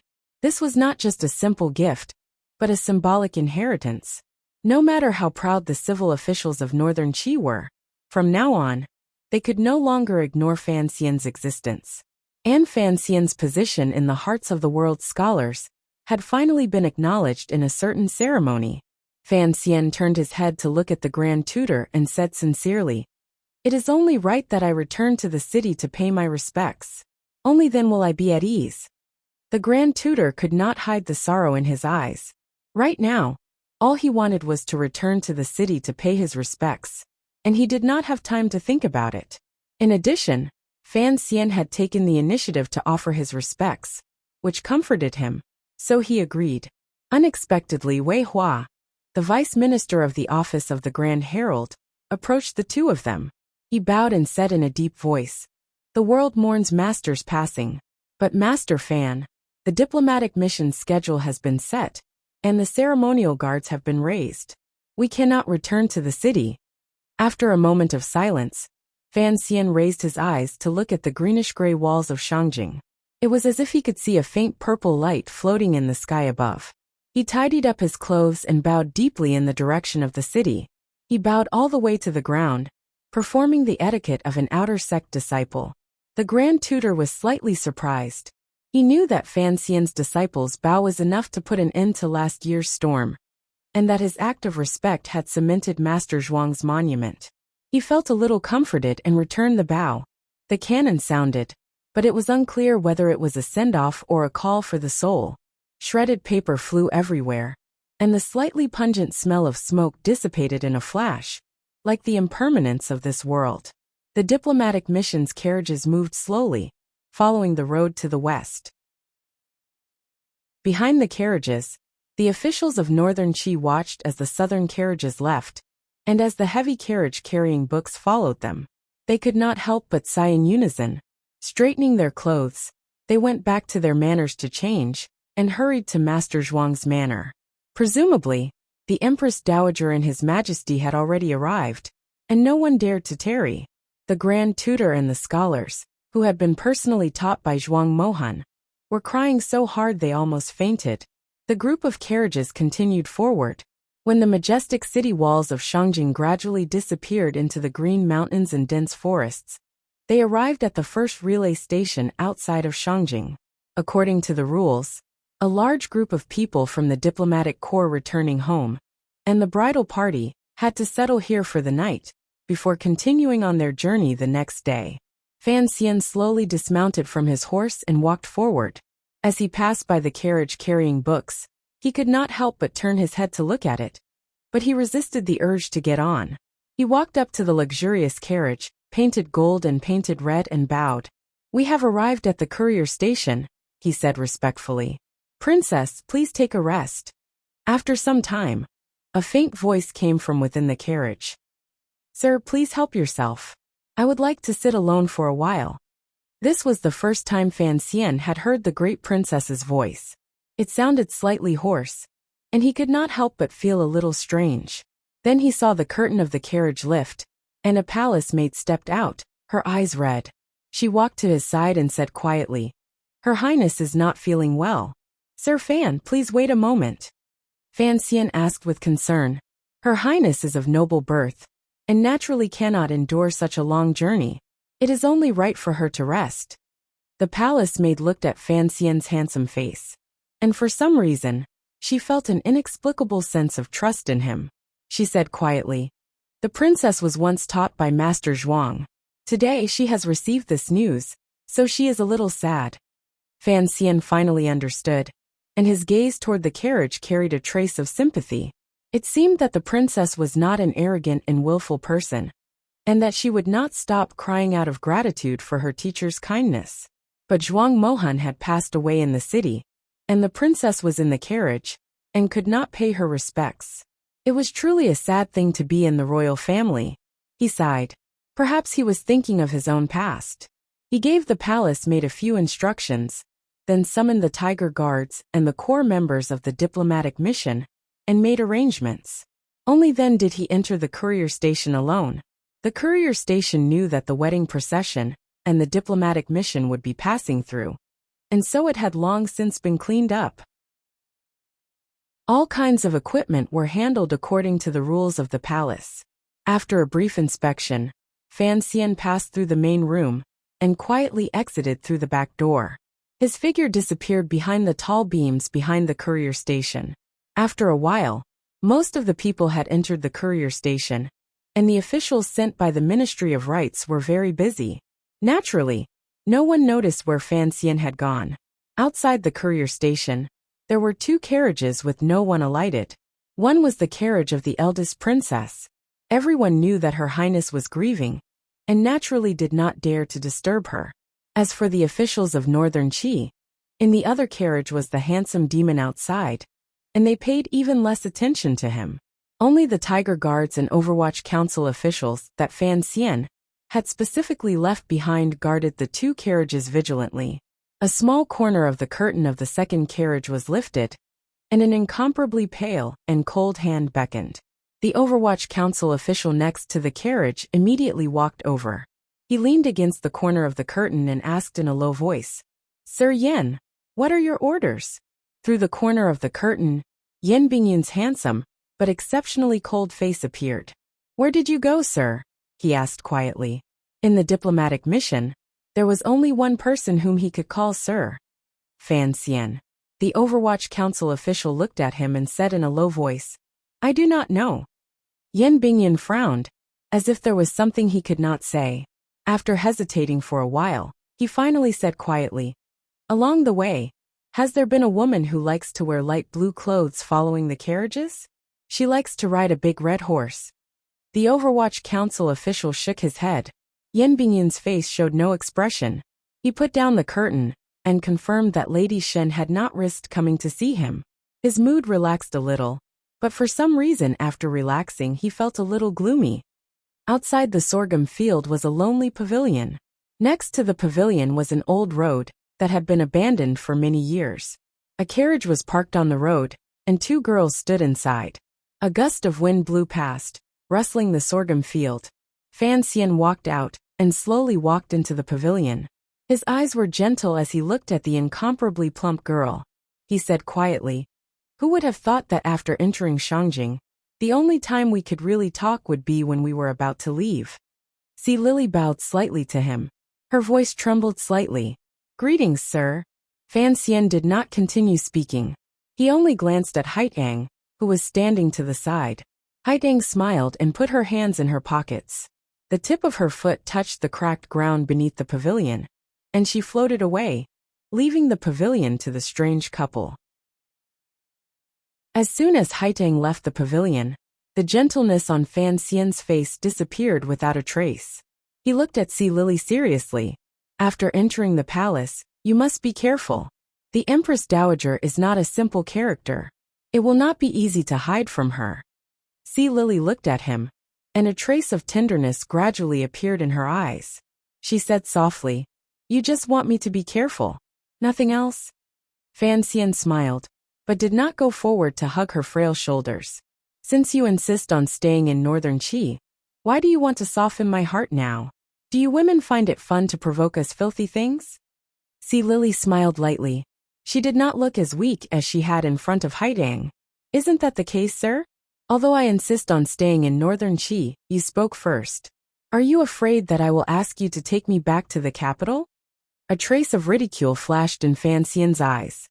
Perhaps you will one day become the mistress of the Northern Qi harem. Why bother hanging around with people like me? Si Lily also laughed. To have a place to stay in the palace is good enough. How could I dare hope for more? Fan Xian shook his head and suddenly said, Lily, you are different from other women in the world. Si Lily made an "oh" sound, and then responded calmly. Perhaps it is because I have traveled the world since I was young, and have been to many places. Compared to those women who stay in their houses all day embroider and compose poems, I am a bit more presumptuous. Fan Xian was silent. He knew that what she said made sense. In today's world, ordinary women could only sit at home. Few had the experience Si Lily had, and the freedom Haitang had. He turned his head to look in the direction Haitang had disappeared. In a serious tone he said, I believe in your ability, but I must warn you not to underestimate those who seem old and muddle-headed. The atmosphere in the pavilion seemed to freeze. After a long time, Si Lily bowed deeply and lowered her head. A few strands of her fine black hair danced in the wind. In a soft voice she said, Perhaps you don't believe me, but Lily really likes to talk with you, just like in the carriage when we came here. Fan Xian looked at her. He didn't know how much of what she said was true, and how much was false. Si Lily smiled. Her beautiful face looked incomparably charming. Sir, I am very grateful that you cured me of the poison on the way. What you said is true. I am not Chen Pingping, Fan Xian said. I believe that even if there is a conflict of interest, it can be resolved in a more gentle way. And I do not wish for the Emperor of Northern Qi to be poisoned because of you. Of course, now it seems that Chen Pingping's plan had no hope of success from the beginning. Si Lily's cheeks reddened. She knew that the man who was closest to her had already guessed something. Fan Xian continued in a quiet voice. You will live in the palace from now on. Your status will rise. No matter how powerful the Overwatch Council is, they will not be able to control you. So whether or not the agreement between us will be effective depends on us. Si Lily said seriously, Sir, please do not worry. Fan Xian looked at the beautiful girl's brow, and suddenly felt a little absent-minded. After a while he said, Wait for news in the north. Be careful. I believe it won't be long before someone helps you avenge your family. Si Lily suddenly raised her head, and looked at Fan Xian in disbelief. Fan Xian ignored the surprise in her eyes. He took a piece of paper from his sleeve, and gave it to her. Contact me through this person. After you memorize it, destroy it. Fan Xian suddenly smiled. I can allow you to abandon the agreement between us, but I will not accept you betraying me. This contact is a one-way street. Even if you sell him to Northern Qi, he will not be of any use, so it is best that you do not take risks. Seeing the young man's strange sweet smile, Si Lily's heart trembled. She didn't know why she was afraid, but she quickly nodded. Also if. Fan Xian was silent for a while, then suddenly said, If there comes a day when you do not want to stay in the Northern Qi Palace, let me know. I will take care of it. Thank you, sir. Si Lily weakly bowed her head in thanks. Her thanks finally revealed a glimmer of sincerity and reluctance. She knew that after this thanks, she would have to leave. With a slightly sad expression she said, After this farewell, I do not know when we will meet again. Every time I think about it, I cannot help but feel my heart break. After saying this, Si Lily resolutely turned and left the pavilion, leaving behind Fan Xian, who was frowning deeply, still thinking about the meaning hidden in the words heartbreak. Watching the carriage gradually leave along the abandoned ancient road, Fan Xian's face showed no expression, but he sighed in the depths of his heart. He then punched a pillar of the pavilion with a bang.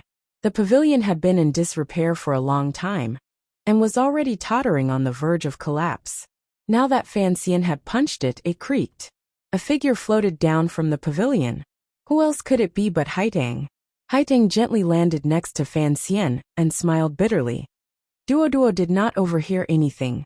If you had, Fan Xian said, I would have become mute. Haitang smiled. Master Fan, you are about to leave Northern Qi. I do not know when we will meet again.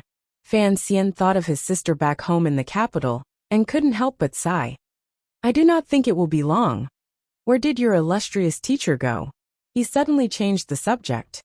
I came to Northern Qi, but I did not pay a visit to this great grandmaster.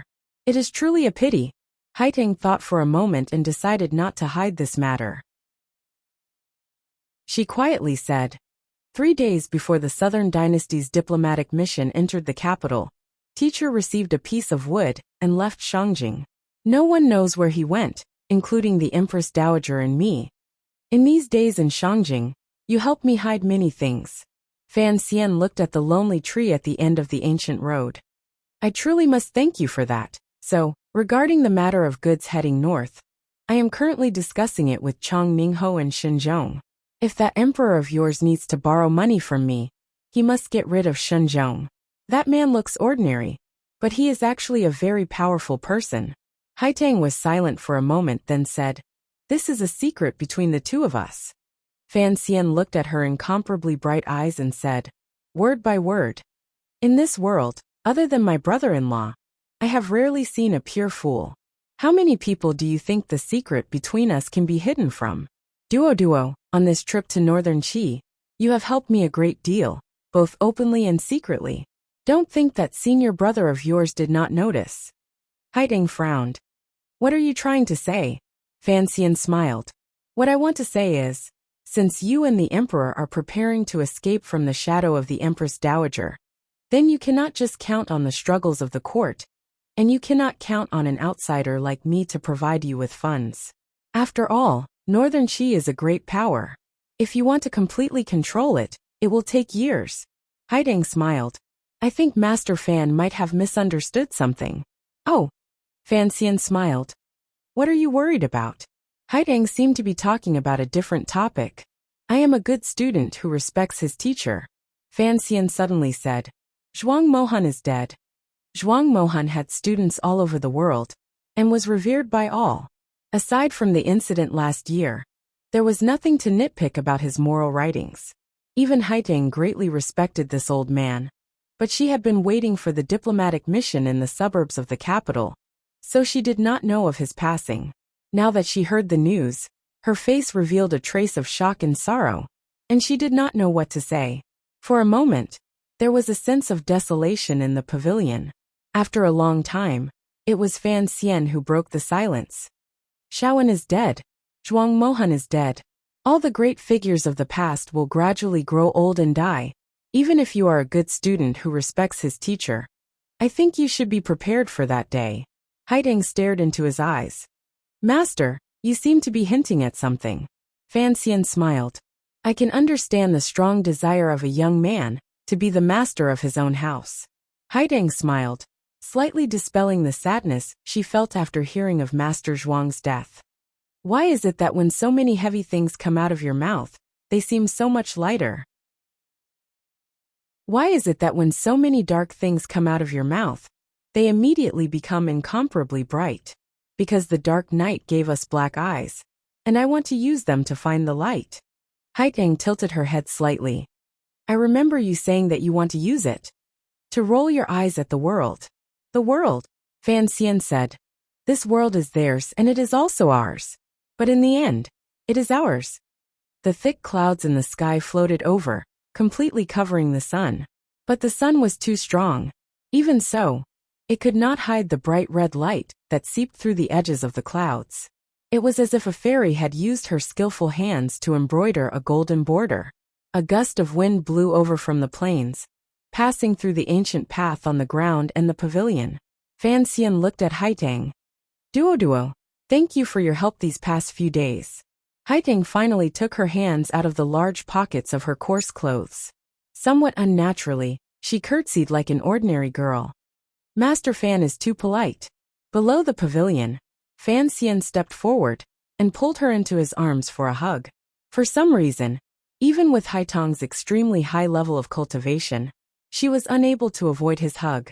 Letting go immediately, he revealed a sincere smile. To tell you the truth, if you and I could really become friends, I think it would be a very good thing. Haitong gently tidied up the black hair at the corner of her forehead. Her ordinary face did not show the slightest bit of embarrassment or unease, because of the extremely intimate hug. Smiling, she said, "Likewise." Haitong stood under the dilapidated pavilion, beside the ancient path, watching Fan Xian's figure disappear into the distance. She could not help but tilt her head slightly, thinking back to her days in Shangjing. A trace of a smile rose to the corners of her lips. She thought to herself that this young master of the southern court was indeed an extremely interesting person, with extremely keen eyes. Presumably, when he returned to the kingdom of Qing, there would be some very subtle changes in the south. She sighed, dispelling the grief that had arisen from Zhuang Mohan's passing. Only then did she remember that she had ultimately forgotten one thing. Did the Haitong Poetry Society and Story of the Stone have anything to do with her? She unconsciously reached out to tighten the floral scarf on her head, but found that she touched nothing but air. She immediately reacted, and could not help but feel a slight heat on her face. Only now did she realize that no matter how well she had hidden it, she had still been a little nervous during the hug. She had not even noticed that the little thief had stolen her floral scarf. Fan Xian was currently walking through the tall sorghum. Occasionally, branches would hit his face and shatter, but there was a trace of a happy and pure smile on his face. His trip to northern Qi had finally come to a relatively satisfactory conclusion, and after his rebirth, he had met some interesting people, such as Yan Bingyan, that block of ice, and Haitong, that seemingly tacky but actually delicate flower. Aside from some conflicts of interest and differences in philosophy, he very much enjoyed talking to Haitong. The emperor also wanted to have a son. He also wanted to eat meat. Kripalchen also wanted to go to the latrine, and Fan Xian also wanted to have friends. He tucked the floral scarf in his hand into his clothes, and pushed aside the plants in front of him. Looking at the faint green smoke rising from the relay station in the distance, he lightly hummed, "Throw, throw, throw the handkerchief." Chapter 254. The Fog of the North Sea chapter ended. I was actually a little nervous when I wrote it, because it was a new situation, new characters, past stories, and current thoughts. The overall quality was passable. One of the most important topics in this chapter was metabolism. Northern Qi was the successor of Northern Wei, the center of the old era. Most of the outstanding characters of that time were in this country, and these people gradually grew old and died in these 99 chapters. Characters like the Emperor and Haitong, although still young, would eventually stand on the stage. I almost forgot to say that for me, the thing I was most proud of about this chapter was that it happened to end at the end of the 99 chapters, exactly as planned. And for Fan Xian, he not only had to follow in the footsteps of his predecessors, he had to follow in the footsteps of his predecessors. He had to follow in the footsteps of Zhuang Mohan, and stand in the footsteps of Shaoan.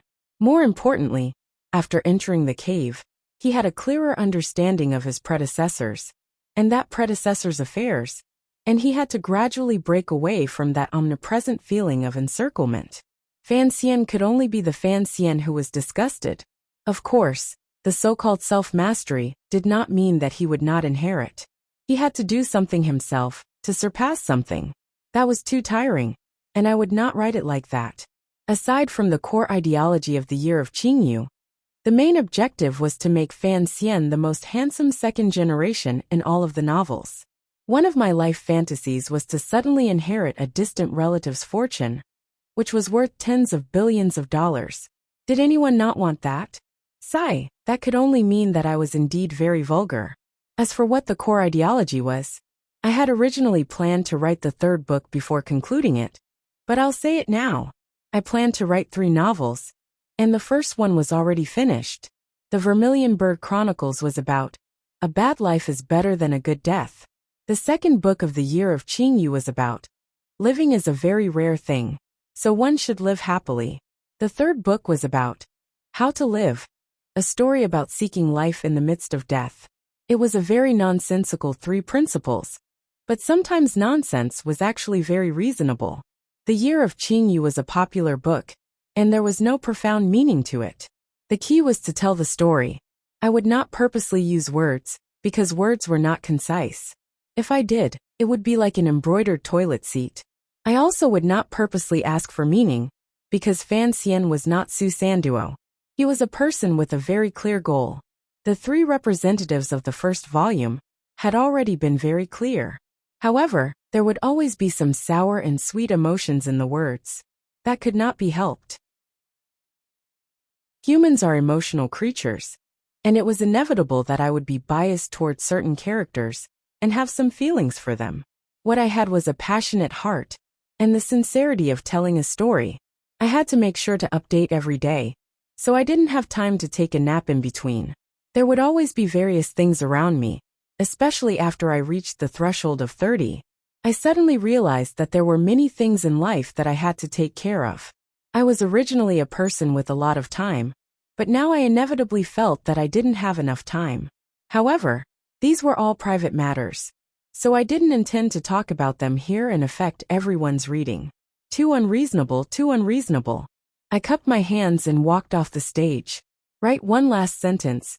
Transmigrating was a very cool thing. I decided that if I had the chance in the future, I would transmigrate again.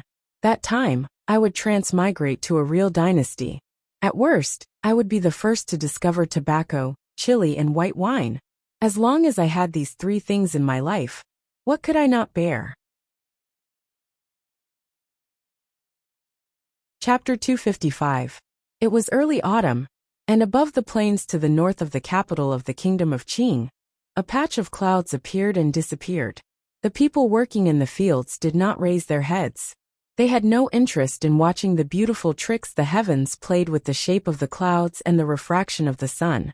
They just wanted to harvest the golden crops before the rain cloud floated over. There had been a lot of rain this year. It was said that the river in the south had swollen violently, but for the people living in the north, the safety of the riverbanks had nothing to do with them. They were more worried about whether or not this damned rain would delay the harvest of the year.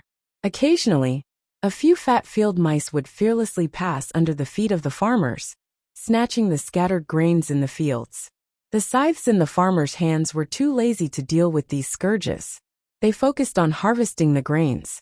In the endless rice fields on both sides of the official road, the sounds of harvesting gradually merged into one, forming a neat and beautiful sound that could make anyone who heard it feel a certain sense of satisfaction. The farmers, who were bare-chested, were facing the yellow soil with their backs to the sky, showing the small cuts made by the leaves on their bodies to the cold sky. However, they did not notice that there was a long line of carriages on the official road that seemed to have no end in sight, moving slowly toward them. The Kingdom of Qing's diplomatic mission to northern Qi had finally fulfilled its promise of leaving in spring and returning in autumn. They had hurried back to their homeland in the middle of September, but the returning carriages were even larger than the ones that had left. Other than the gifts that northern Qi had given in return to show their sincerity, there were also many officials and ceremonial guards. It was enough to show the importance that the northern Qi court placed on the princess's marriage. After all, this was the first marriage between the 2 countries. No one knew what kind of change this kind of diplomatic relationship would bring to the continent, which had just experienced 20 years of peace. Other than the magnificent carriage that the great princess of northern Qi was in, there was another carriage in the long line of carriages that was more eye-catching. Regardless of whether it was compared to the colorful carriages of northern Qi or the black carriages of the Qing court, this carriage appeared much more wretched. Although the horses pulling the carriage were also fine horses, even the horses' heads swayed weakly. The members of the diplomatic mission knew that it was because the carriage was too heavy. On top of it were the books that Zhuang Mohan of northern Qi had given to the head envoy, Fan Xian, before he died.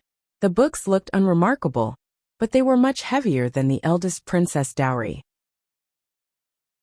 Every time they saw the carriage, many of the members of the diplomatic mission could not help but feel a sense of respect.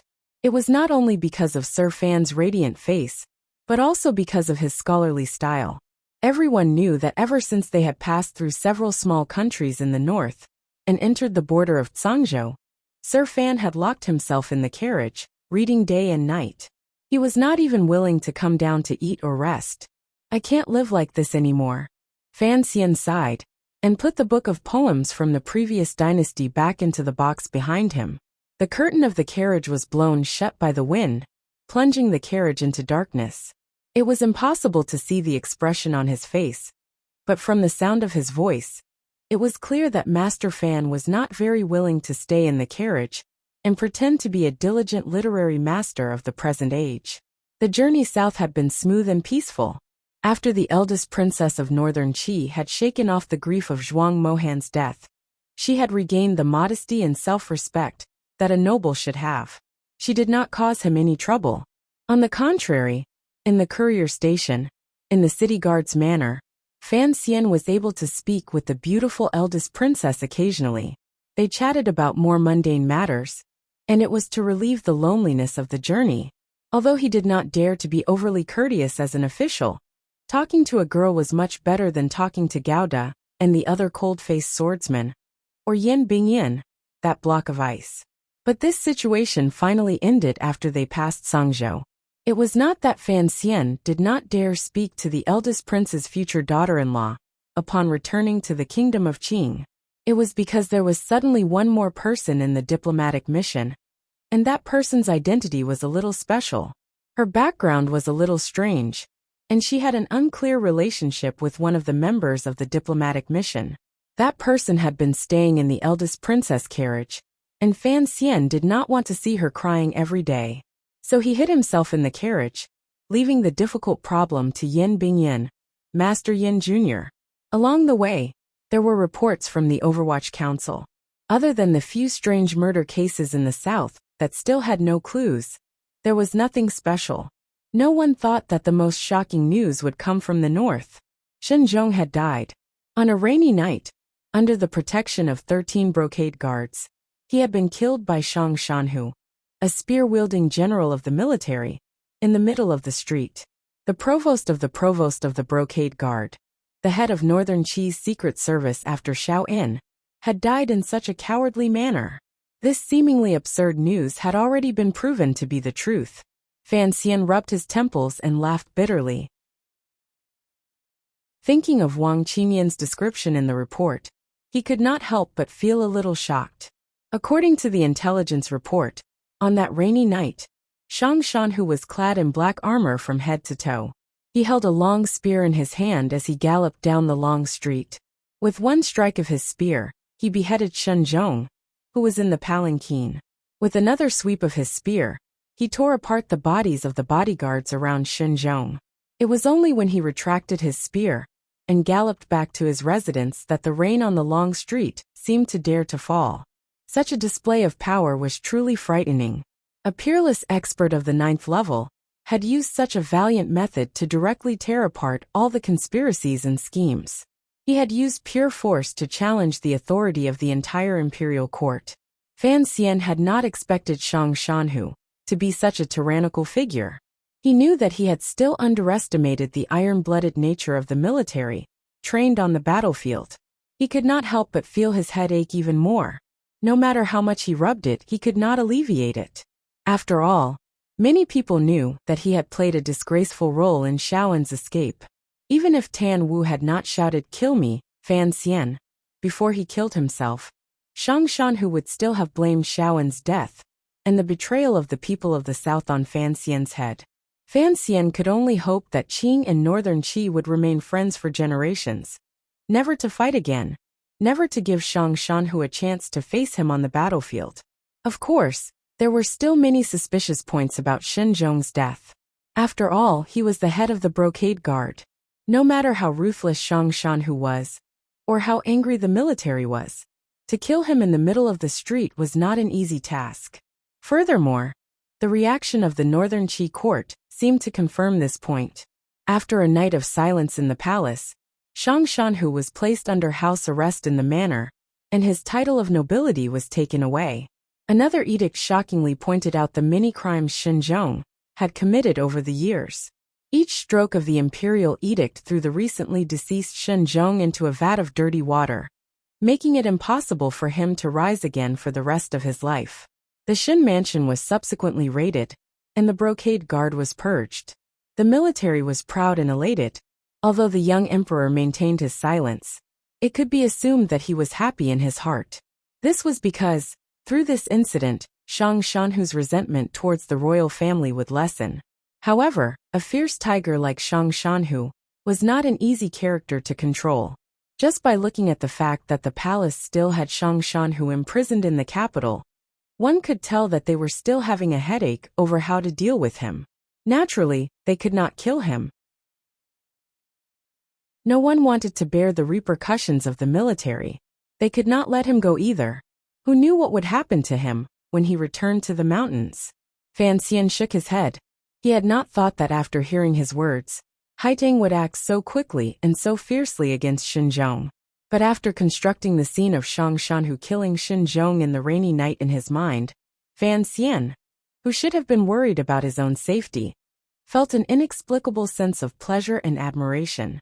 Ruthless and decisive, quick to repay kindness and enmity, when Shang Shanhu slowly raised his black spear on the horse, ready to reap Shenzhong's life, there was no longer a trace of reverence in his eyes.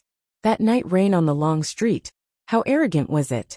He lifted the curtain of the carriage and jumped out without calling for the driver to stop. Standing on the official road, he waved his hand to disperse the oncoming yellow wind. Looking at the farmers laboring on both sides of the road, his heart stirred. He threw all the matters of the north to the back of his mind. Those matters could no longer affect him, and he could not affect them for the time being, so he could only throw them aside. Raising his head to look at the sky, which alternated between light and darkness, he narrowed his eyes. He knew that he should be able to reach Longquanin by the end of the day, and he relaxed a little. The princess had married far away, so the journey should be much slower than it was now. But Fan Xian had a hidden concern, so he took advantage of the fact that no one in the diplomatic mission dared to say anything, and sped up the journey. Seeing that they were about to enter the capital, he finally stopped thinking about his family. Tomorrow, he should be able to see Wan. He wondered if her health had improved. As for his sister, if Uncle Wu Zhu was in the capital, she should be fine for the time being. Getting into the carriage behind them, he looked at Yan Bingyan, who was pretending to be asleep. He frowned and reprimanded him. You caused this mess, and you will have to deal with it. We are about to enter the capital. Are you going to let her follow Her Highness? If Northern Qi finds out that we are sheltering their felon, how will the court explain it? Yan Bingyan opened his eyes, but turned his head away from looking at his superior. He looked at the golden paddy fields outside the carriage window, and a trace of struggle flashed through his eyes. In the end, he only said lightly, Shenzhong's death was only one step in the Northern Qi Emperor's plan to seize power. As for her life or death, I believe Northern Qi will not care. Fan Xian looked at him, and his tone suddenly softened. If you don't care about her life or death, then leave it to me. Yan Bingyan slowly turned his head, and a fierce look appeared in his eyes. Killing her will do us no good. If I don't want to, I don't want to. Fan Xian shook his head. I thought you were no ordinary person. I didn't expect you to be so self-deceiving. Yan Bingyan did not reply.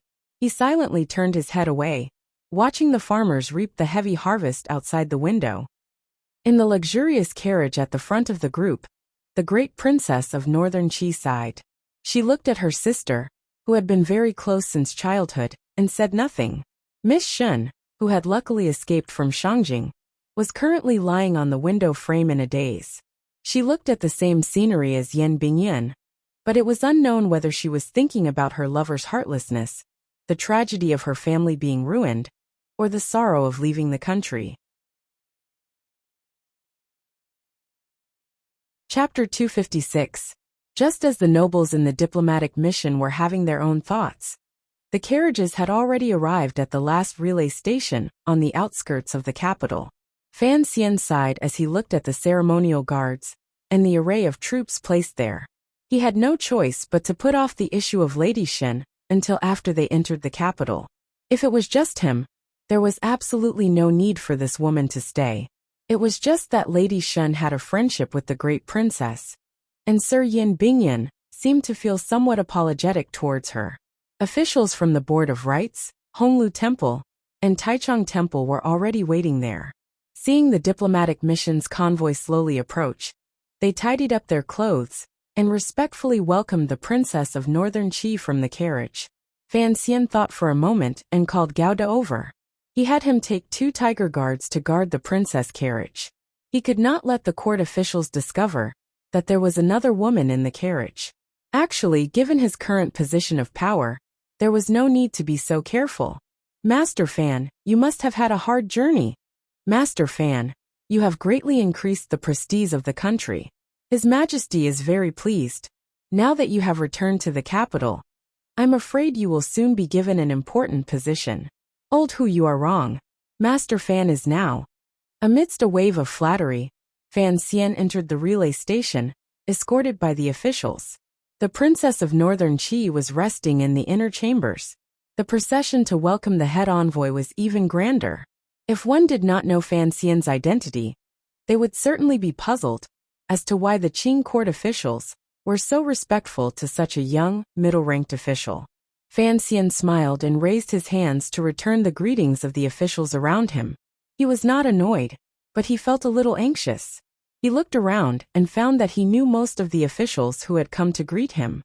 Some were his colleagues from Taichung Temple, and some were nominal subordinates of the Chamberlain of Dependencies when negotiating with Northern Qi. Only the officials from the Ministry of Rites were respectful with a trace of fear. He understood the reason for this. After all, Guayu had been brought down by him. As soon as he sat down and took a sip of tea, he asked, "What is the next procedure? Is there an edict from the palace? And when can the diplomatic mission enter the capital?" Without waiting for the officials to reply, he laughed at himself and said, "I am the head envoy, but I am still not clear about the process." The officials of the Board of Rites had finally gotten a chance to get close to him, and they did not want to miss it. One of the vice-counselors hurriedly replied, "Do not worry, Master Fan. The Board of Rites has arranged everything. The palace has already made arrangements, and everything is in order." Another subordinate from the office of the Grand Herald said, "His Majesty knows that the officials of the diplomatic mission have been away from home for a long time and are very homesick. Thus, he did not issue an official edict. He only ordered the diplomatic mission to enter the capital. After you enter the capital, you will first go to the palace." Before he could finish speaking, an official wearing a 4th-rank official uniform walked in from outside, and the officials in the room hurried to welcome him. Fan Xian fixed his eyes on him and went up to him with a smile. He patted him on the shoulder and said, "Sir Run, why are you here?" The newcomer was Ren Shaoan, the vice minister of the office of the Grand Herald, a disciple of Fan Xian's father-in-law. Seeing that Fan Xian was safe and sound, Ren Shaoan was relieved. He smiled bitterly and said, "The marriage of the princess of the kingdom of Qi is a major event. If I, a laborer of the Taichung Temple, did not come, then there is no need for the imperial censorate to come. I have no choice but to resign." Fan Xian smiled, but he was puzzled. He knew that the diplomatic mission would arrive today, so why did this vice minister come so late? He greeted the officials in the room, and then pulled Ren Shaoan out of the door. "What is this all about?" he asked. Ren Shaoan knew that although this man in front of him was young, his temperament was soft and gentle, and he had overthrown so many officials in the capital. He did not know whether or not he should say anything. But Prime Minister Lin Ruofu had already retired and returned to his hometown. The Lin family could only rely on Fan Manor in the capital. Considering the two sides, he could not help but hesitate. "Sir Fan," he said, "what is it that you ask about?" Fan Xian stared into his eyes. "I am not an idiot. The return of the diplomatic mission to the capital is a major event. When we left Shangjing, the court of Northern Qi should be aware of the scale of the ceremony. A princess is in the diplomatic mission, so why are all the officials there to welcome her? Where is Xian Qiwu? And where are the officials from the Board of Rites? The princess is getting married, and the palace should at least send some old servants. You are a man of the Taichung Temple, So you are in charge of royal affairs. If I did not ask you, who would I ask? Ren Xiaoan laughed bitterly and said, Today, unfortunately, Xian Chiwu went there. The elders of the Ministry of Rites also went there. Fan Xian, don't blame me. I came here in a hurry because I offended them. Which side is that? Fan Xian was slightly surprised. Ren Xiaoan continued to laugh bitterly. The Great Prince is also returning to the capital today. He has set up camp less than 3 miles away from you. So this is too much of a coincidence. The people from the Board of Rites, the Bureau of Military Affairs, and the Ministry of War are all there. So the diplomatic mission is naturally quieter. After saying this, he continued. Fan Xian, we are friends, and I am not afraid to say it out loud. You are also a person with a crystal heart. Do you really care about these superficial formalities? Fan Xian now understood what was going on. He laughed and shook his head. I just want to get back to the capital. But the princess is a princess after all. If the court treats her poorly, it will incite gossip, and it will not be good. He finally understood why the reception of the diplomatic mission was so much weaker. After all, it was the great prince who had military power. The court officials would naturally rush there. Even if it was to flatter him, they had to flatter him. Fan Xian waved his hand to stop Ren Xiaoan's explanation. He asked curiously. The edict at the beginning of the year clearly stated that the great prince would only lead his troops back to the capital when the grass was growing in autumn. It is only the beginning of autumn, why is he back? It is said that the Empress Dowager misses her eldest grandson. Ren Xiaoan gave a meaningful laugh. So they set off early. The Western Army is stationed in Dingzhou. This time, the great prince is leading 200 soldiers back to the capital. Fan Xian shook his head. I don't know if those officials from the Board of Rites have learned from the Guo family. The diplomatic mission is entering the capital, and the prince is returning to the palace. With so many people, did they not know to make arrangements to send a letter along the way? No matter the route, it is not impossible to delay it for a day or two. Now they are all crowded on the road outside the city. What do we do? The Board of Rites and Honglu Temple sent letters to you along the way, telling the diplomatic mission to slow down. Who would have thought that the diplomatic mission would not rest for a day, and would go straight back to the capital? That is why they are all crowded together. Fan Xian laughed and said nothing. The diplomatic mission was traveling thousands of miles back to the capital. This was his original intention. Rongyirong, when the arrangements are made, the diplomatic mission will enter the city in 2 days. What do you think? Ren Xiaoan looked at him carefully. He didn't know how long this man had been in the Overwatch Council, and whether he had inherited Director Chen Pingping's arrogance. The new minister of the Board of Rites is too embarrassed to come to the diplomatic mission, he said. So he asked me to pass on a message. Damn it, I'm in a hurry to go home and hug my wife. Fan Xian was familiar with him, and his words were a bit presumptuous. You want to wait 2 days? Be careful that when you come to the manor in the future, my wife will punish you. Ren Xiaoan's forehead was covered in sweat. Of course, he knew what kind of person Fan Xian's wife was. Although she was always ill, her background was incomparably deep. Fan Xian did not want to fight over these things with the great prince, whom he had never met. Furthermore, he had no right to do so. He smiled and patted Ren Xiaoan on the shoulder. Don't worry. I won't make things difficult for you. He thought for a moment, then said, I will go and report to the princess, in case there is a rift between the two of them before they even meet. As officials, we have to explain. Ren Xiaoan was dumbfounded. He watched Fan Xian walk towards the room where the princess was temporarily resting.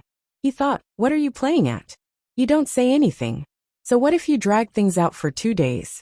If the princess doesn't want to be at a disadvantage, then I'm afraid your explanation will become a provocation. How could he know that Fan Xian, this mischievous fellow, was in a hurry to go home? As for how the great prince and princess would fight, he couldn't be bothered to care.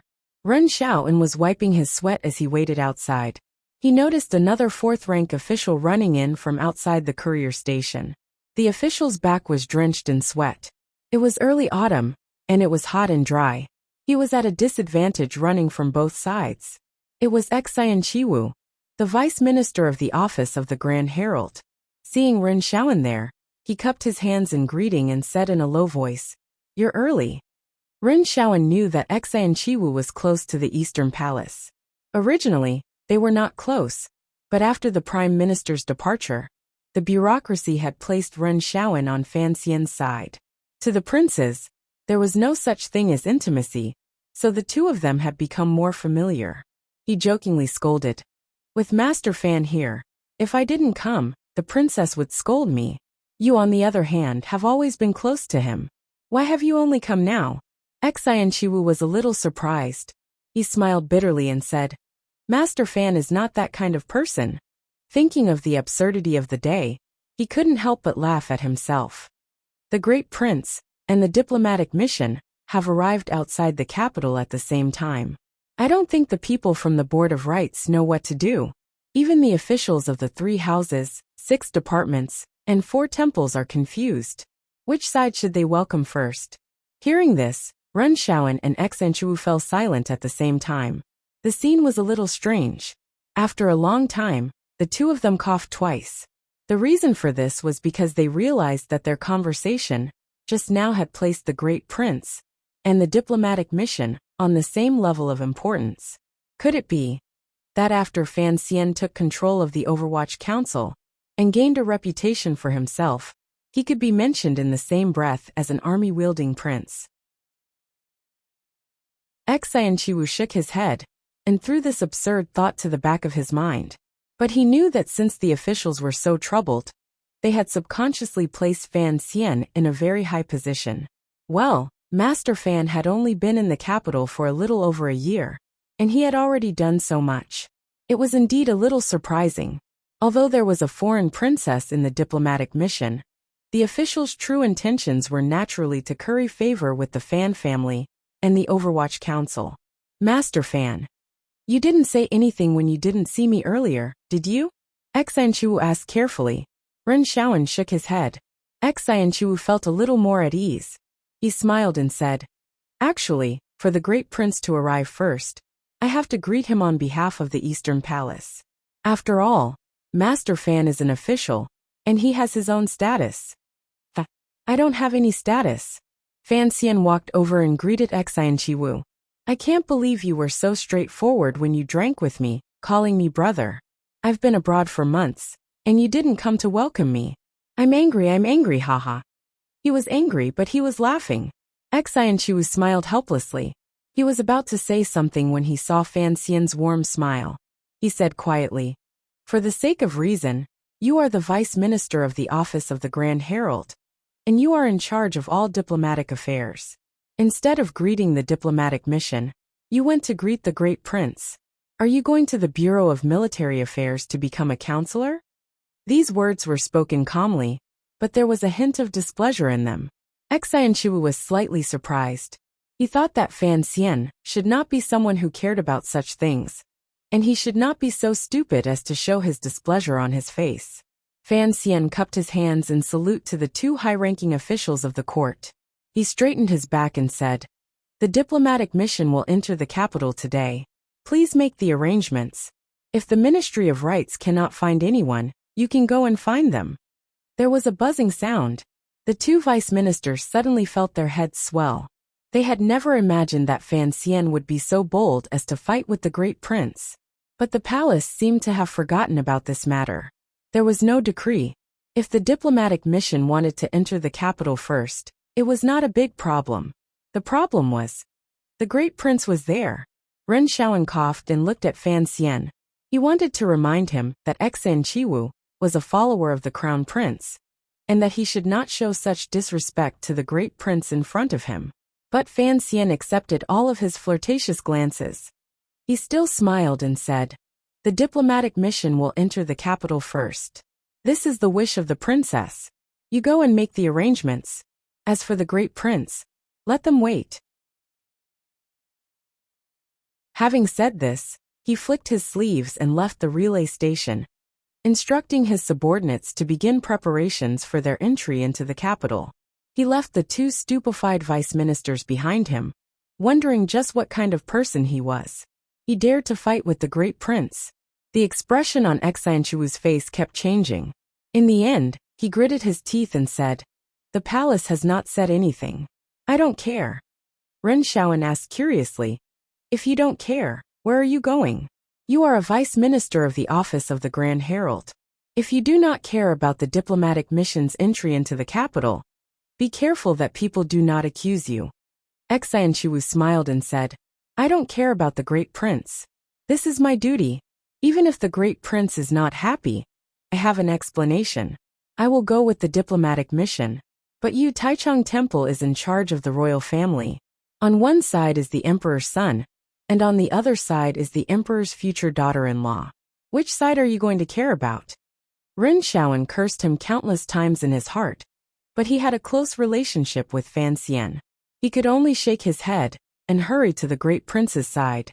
He wanted the Ministry of Rites to make preparations, and at the same time, he wanted to talk to the Great Prince. He didn't know what would happen on the only official road outside the city gates. After boarding the carriage, Fan Xian looked at Yin Bingyun and shook his head. "Don't show your face. Once we enter the capital, Sir Yin will send someone to pick you up. Remember, before you report, don't let anyone know about you." Yin Bingyun nodded slightly and suddenly said, "Why fight?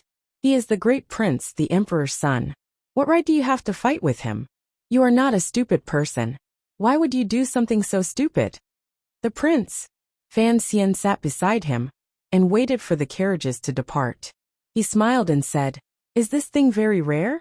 Besides, it is not me who wants to fight with him. It is some noble who wants to fight with him." Yin Bingyun did not understand. Fan Xian laughed and said, "The young couple has not even met, and they are already fighting for the right to speak in the family. The princess has always had a calm personality, but when she heard that the Great Prince was going to enter the city first, she frowned and stood on the east side of the river with her mouth wide open. This woman really does not understand. East side of the river? What river?" Yin Bingyun rebuked him. "You were the one who picked this matter. I don't understand. You haven't even returned to the capital, and you are already shedding all pretense of cordiality with the Great Prince. What are you thinking? Very good. It seems that you are beginning to consider problems for me, your superior." Fan Xian's face was bitter. "I really did not pick the princess." Who would have thought that this quiet princess would also believe in the principle of the east wind, suppressing the west wind? This came from chapter 82 of the Stone. It had not yet been written, and Fan Xian was only referring to it. He felt happy. He really was in a hurry to get home. It was that simple. As for why I offended the Great Prince, the reason is very simple. It is very difficult for me to find another opportunity like today, an opportunity to show how much I dislike the Great Prince. Why do you want to do this? Although you have been in the north for a long time, I believe that you have learned a lot about me from the diplomatic mission." Fan Xian looked at Yin Bingyun. Yin Bingyun nodded. "How is my relationship with the Eastern Palace? On the surface, there seems to be some conflict, but in reality, the Crown Prince thinks very highly of you. He was the one who took care of you during the spring examination. Later on, when you went on the diplomatic mission, he also took great care of you and was very friendly." "Correct. That is why I am very protective of the Eastern Palace." He was talking about the spring exam cheating scandal. Fan Xian did not explain it clearly to Yin Bingyun. He continued, "Furthermore, I am on good terms with Crown Prince Jing, and Crown Prince Jing was sent by the second prince. So my relationship with the second prince is not bad." Yin Bingyun immediately understood why Fan Xian offended the Great Prince. "My relationship with the Eastern Palace and the second prince is not bad. If my relationship with the Great Prince is also good in the future." A self-mocking smile appeared on Fan Xian's face. "Let me ask a young man who has the Overwatch Council and the palace treasury in his hands, and is on good terms with 3 princes at the same time. What is this young man trying to do? Do you think those concubines in the palace will like me?" Today the outside of the capital was a mess. The palace, the only place that had the power to calm the turmoil, had not yet issued an edict. As a result, the officials were sweating profusely and cowering in front of the city gate. They looked at the 2 rows of carriages coming from afar, and they could not stop cursing in their hearts. They cursed Fan Xian's mother. The great prince's mother was the emperor's woman, and they did not dare to curse her. The great prince's bodyguards were all valiant soldiers from the western battlefield. Seeing that this stupid diplomatic mission dared to fight with the great prince, they had long since become enraged. But the great prince's military discipline was extremely strict, so they had to endure it. They watched as the seemingly endless carriages of the diplomatic mission slowly passed by them. Among the horsemen, one of the great prince's barbarian generals could not bear it any longer. He yelled, "Where did this official come from? Do you not know the rules? Do you want to die?" Both sides of the carriages stopped at the same time. The atmosphere was extremely tense. Fan Xian disembarked from the carriage and pretended to straighten his clothes. He faced the faintly visible carriage of the great prince from afar and bowed. "Your humble servant, Fan Xian, pays his respects to the great prince." "Fan Xian? You are Fan Xian?" A powerful voice came from the other side, with a hint of disdain in it. "I didn't think that Chener's husband would be you. You dare to compete with a prince, you have guts. But aren't you a little too stupid?" Fan Xian smiled and spoke very respectfully. "I do not dare to fight with your highness, but—" Before he finished speaking, the calm and confident voice of the great princess of Northern Qi came from the unusually luxurious carriage behind him. "I am a weak woman, and I have come all the way to the south.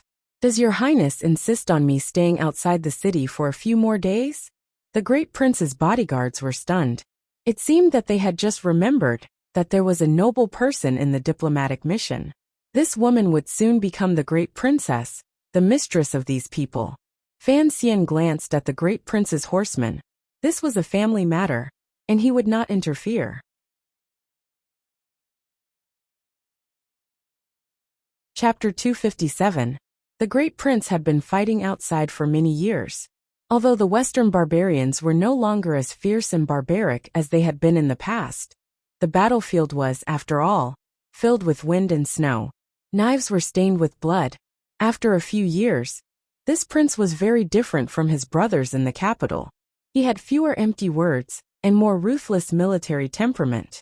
On this return to the capital, as the great prince was the leader, he could bring 200 to 500 personal guards with him. But in the end, he only chose 200 of them. Presumably, he did not want the officials in the capital and the palace to worry too much. But these personal guards were all valiant people.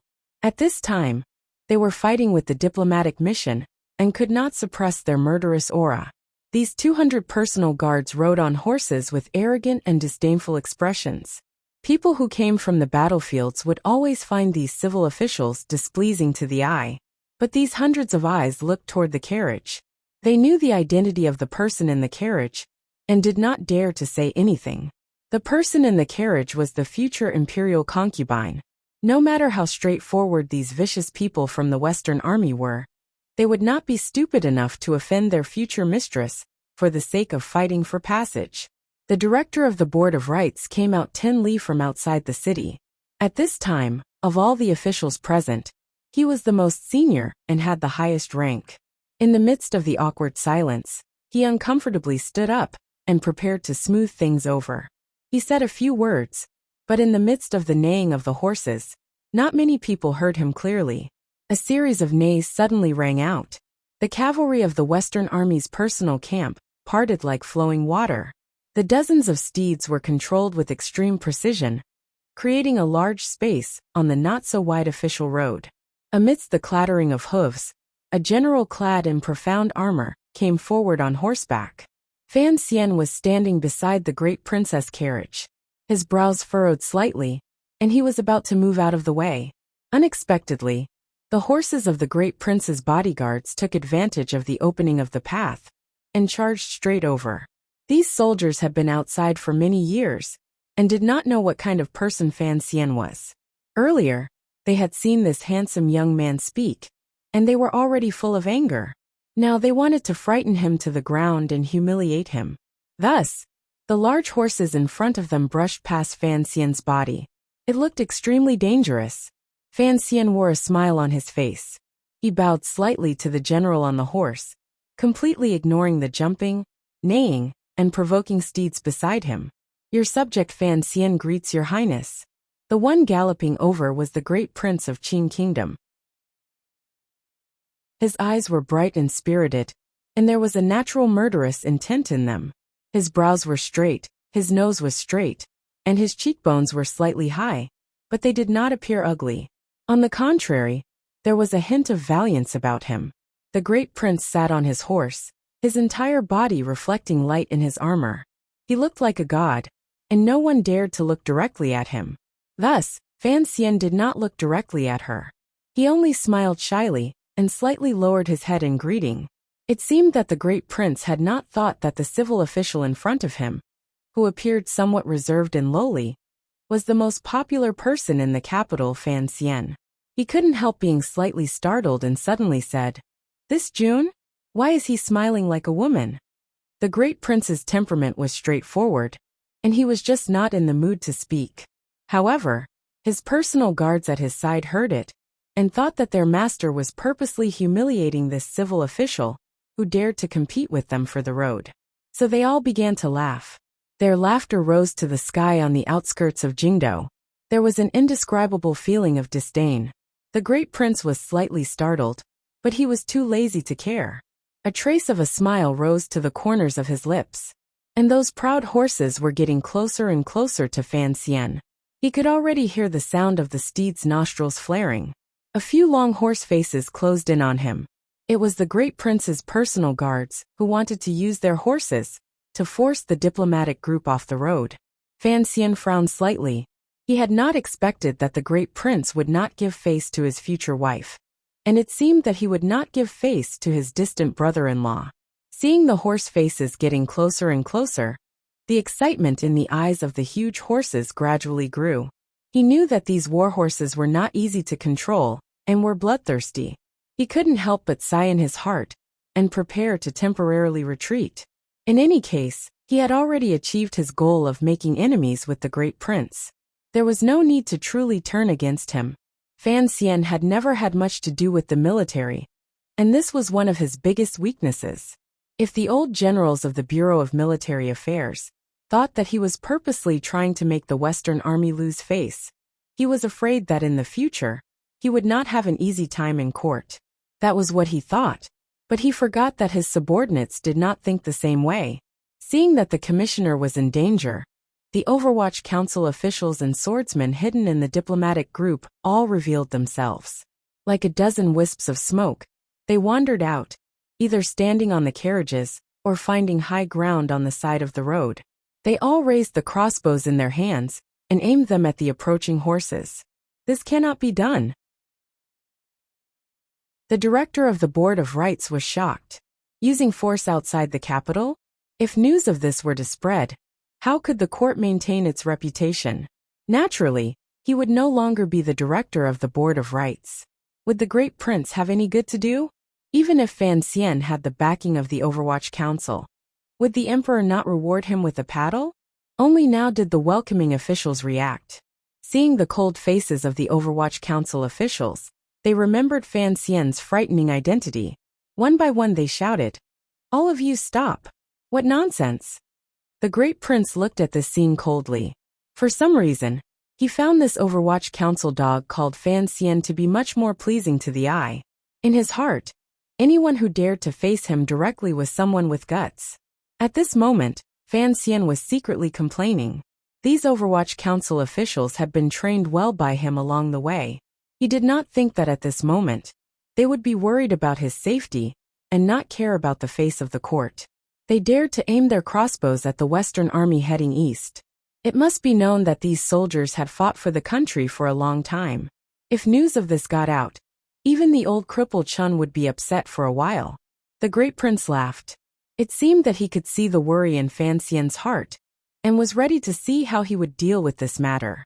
Seeing that someone dared to threaten them, the blood and murderous aura that they had cultivated over the years suddenly surged.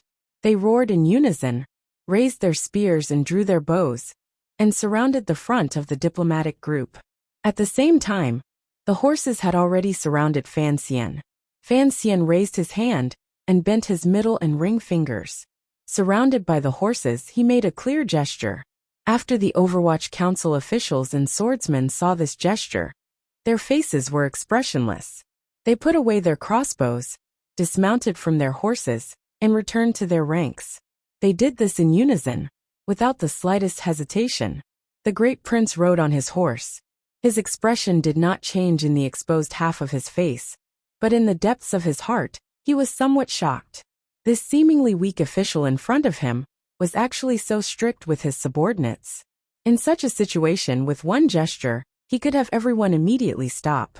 This kind of discipline was something that even his Western army probably could not achieve. The great prince knew that in the outskirts of Jingdo, nothing could actually happen. Furthermore, the crown prince and the second prince were waiting at the city gate. So he gently lifted the reins of his horse and waved his hand to signal for the soldiers to retreat. A wave of disorderly clattering rang out. The soldiers unwillingly put away their bows and pulled their horses back. Compared to the imposing manner of the Overwatch Council, it was quite a bit lacking. The great prince couldn't help but furrow his brows. At this moment, the horses surrounding Fan Xian were also preparing to pull back. Unexpectedly, they were too close. In addition, the yellow soil on the road was gradually drying. Dust rose up and poured into the nose of a large horse. The horse kicked its hooves and twisted its long neck. Immediately, it made the horses panic at the same time. Two horses charged toward Fan Xian at the same time. This was purely an accident. The great prince watched from a distance of 30 feet. He couldn't help but feel shocked. If he actually ran over and killed this favorite of his father's, then all of his efforts in the West would probably be for naught. But he immediately remembered Fan Xian's legendary abilities and couldn't help but feel a glimmer of hope. He thought to himself, since you are the commissioner of the Overwatch Council, you can't be run over and killed by a few horses, right? Hiss! The horses charged forward and immediately buried Fan Xian in the rising dust. Only the aces could faintly see two streaks of light in the dust. With two muffled thuds, the dust gradually settled. Fan Xian still maintained that hateful smile. He stood somewhat cautiously in the center of the field.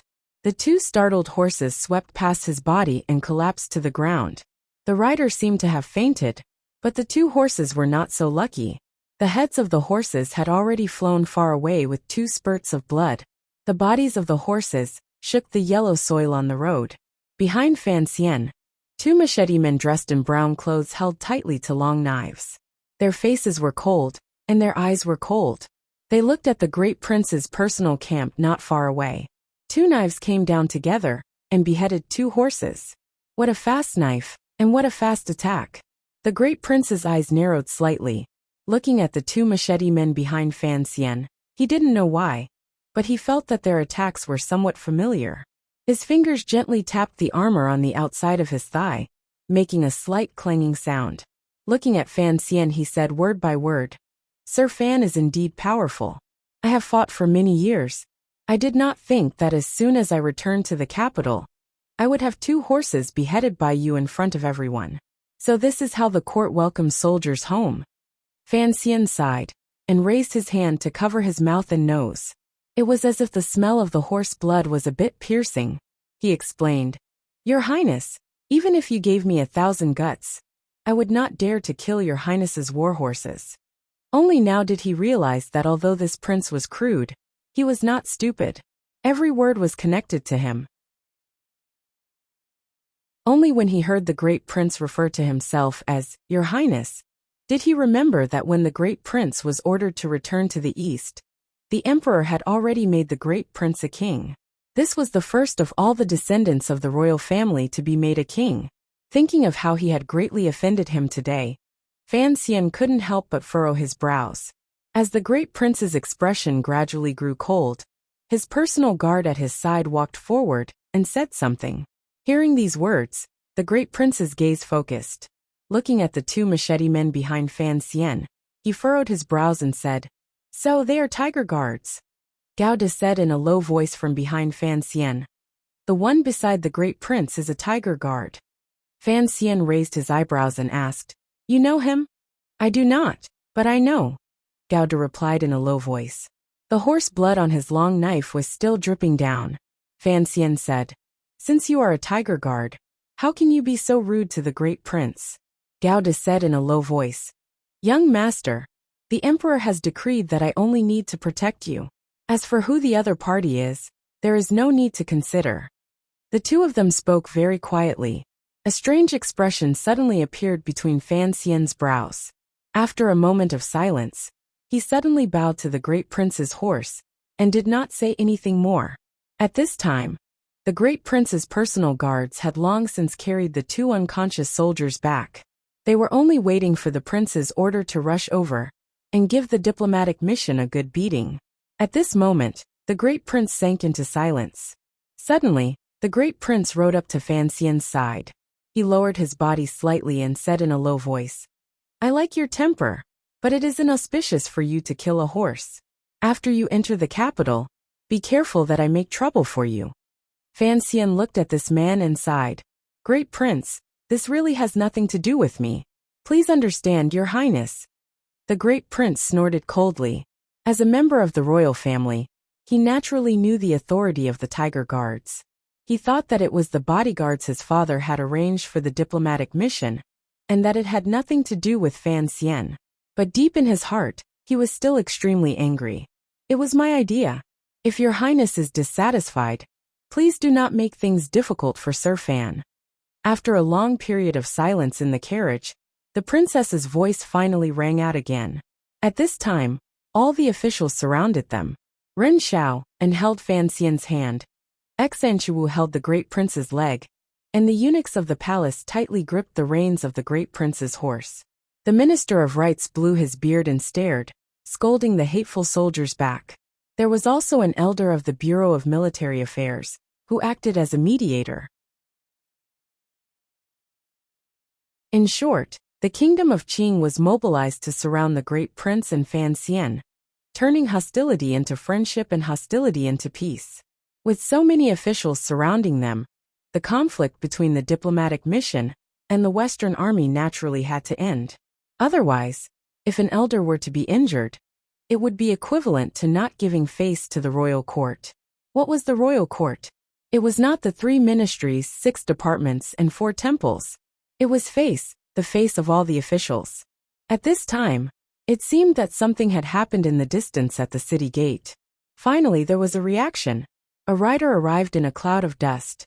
After asking around for a long time, they finally understood that the diplomatic mission had arrived early to fight with the great prince. Such a big matter was not something the subordinates could handle, so they quickly reported it. At this time both sides were fighting.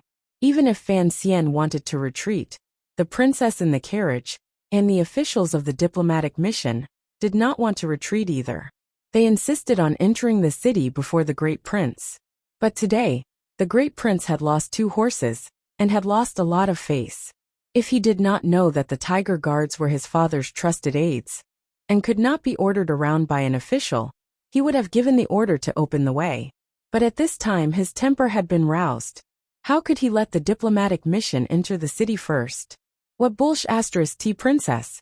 In the future, you will be the one to wash my feet with. Unable to come to an agreement, the officials of the royal court grabbed his leg and stopped his horse. Naturally, the fight could not be fought, and so they could only resort to arguing. Although the soldiers of the Western Army were skilled in battle, when it came to arguing, they were no match for the diplomatic officials of the diplomatic mission, who were skilled in the art of sophistry. From the rules of the royal court to the friendship between the 2 countries, from the emperor's heart to the official's face, the great prince gradually lost the upper hand. He stubbornly blocked the road, refusing to let the diplomatic mission enter. A bright yellow carriage slowly approached the scene of the accident, amidst the noise of the noisiest market in the royal court since the founding of the kingdom of Qing.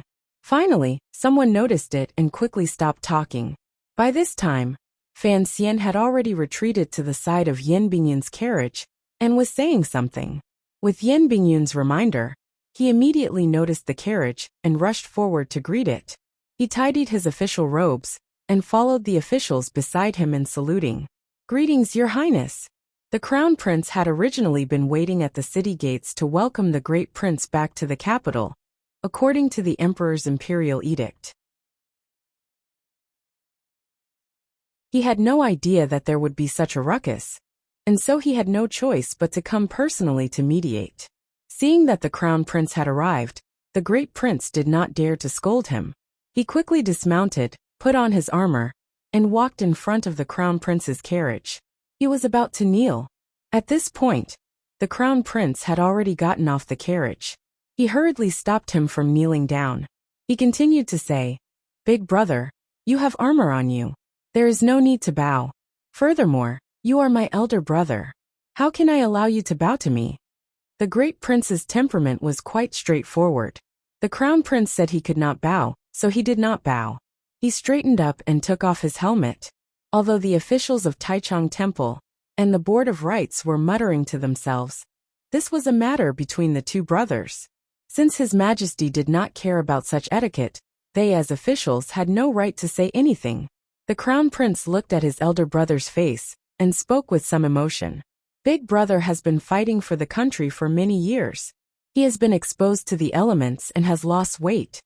The great prince smiled and replied, "What's wrong with that? Riding horses outside is quite comfortable. You also know that I dislike staying in the manor. It's so boring. If it were not for grandmother insisting that I come back, I would have stayed outside for a few more days." The crown prince scolded, "It is not only grandmother. Father, Empress, Lady Ning, and us brothers all want you to come back earlier." The great prince glanced at Fan Xian and said, "I'm afraid there are some people who don't want me to come back earlier."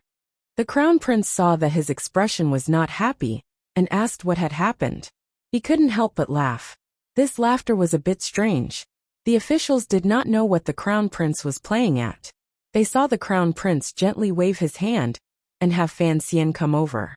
He asked, "Did you fight with the great prince? Do you know that this is a serious crime?" Fan Xian smiled and explained, "I didn't have the courage. It really was the great princess of northern Qi, who had traveled a long way and caught a cold on the way. She could not bear to wait outside the city." The crown prince nodded slightly and took his brother's hand to walk to the side of the carriage. Quietly giving his greetings, he then turned and smiled at his brother. "Don't bother with these officials. Besides, you haven't been in the capital these 2 years, so you don't know what happened. Presumably you don't know Fan Xian. Come, let me introduce you." Fan Xian and the crown prince had not actually met each other much, but seeing the crown prince's warm expression, he knew that the crown prince wanted to show his close relationship with him in front of the officials. So he walked forward with a smile and bowed to the great prince. "I am Fan Xian of the Imperial College. Greetings, great prince. You are a 4th-rank official." The crown prince scolded him. "How could you have forgotten your position?" Fan Xian smiled bitterly and shook his head. "On this journey north and south, I was a bit muddle-headed. Please forgive me, Crown Prince." The Crown Prince quietly said to the great prince, "Fan Xian is now helping the director." "I know that. The commissioner of the Overwatch Council. What a powerful official," the great prince said with a cold smile. The Crown Prince smiled and tried to smooth things over. "Never mind. Even if it wasn't for my sake, for Chin'er's sake, you can't get angry with him. Speaking of which, when you were young, you and Chin'er were very close. In the end, Fan Xian is also our brother-in-law. We are all family. What are you angry about?" The great prince snorted coldly and looked at Fan Xian, who was somewhat reserved. "This is exactly what I am angry about. In the palace, Chin'er is the apple of everyone's eye, and yet she is married to such a sissy. Just looking at it makes me angry. They haven't even been married for half a year. Yet he asked to go on a diplomatic mission and left his new wife in the manor. With such a passion for power and wealth, how could he be a good match for Chin'er?" Fan Xian could not help but laugh bitterly. Only now did he realize that he had completely gone in the wrong direction. It turned out that fighting for the right of way was indeed a family matter. But it was not a family matter between the great prince and his future wife.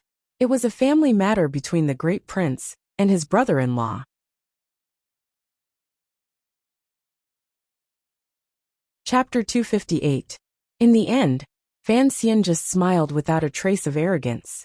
He was extremely sincere, playing his part as a brother-in-law, and putting in the capital of an official. He let the surrounding officials see Who would have thought that this matter of fighting for passage and offending people had come from his brain? Fan Xian was born with a set of advantages. As the saying goes, one cannot be a bad person. It could also be considered the path of a treacherous thief. He was very willing to offend and bully people behind their backs. But on the surface, he was very willing to give in. This was the way to truly reap benefits.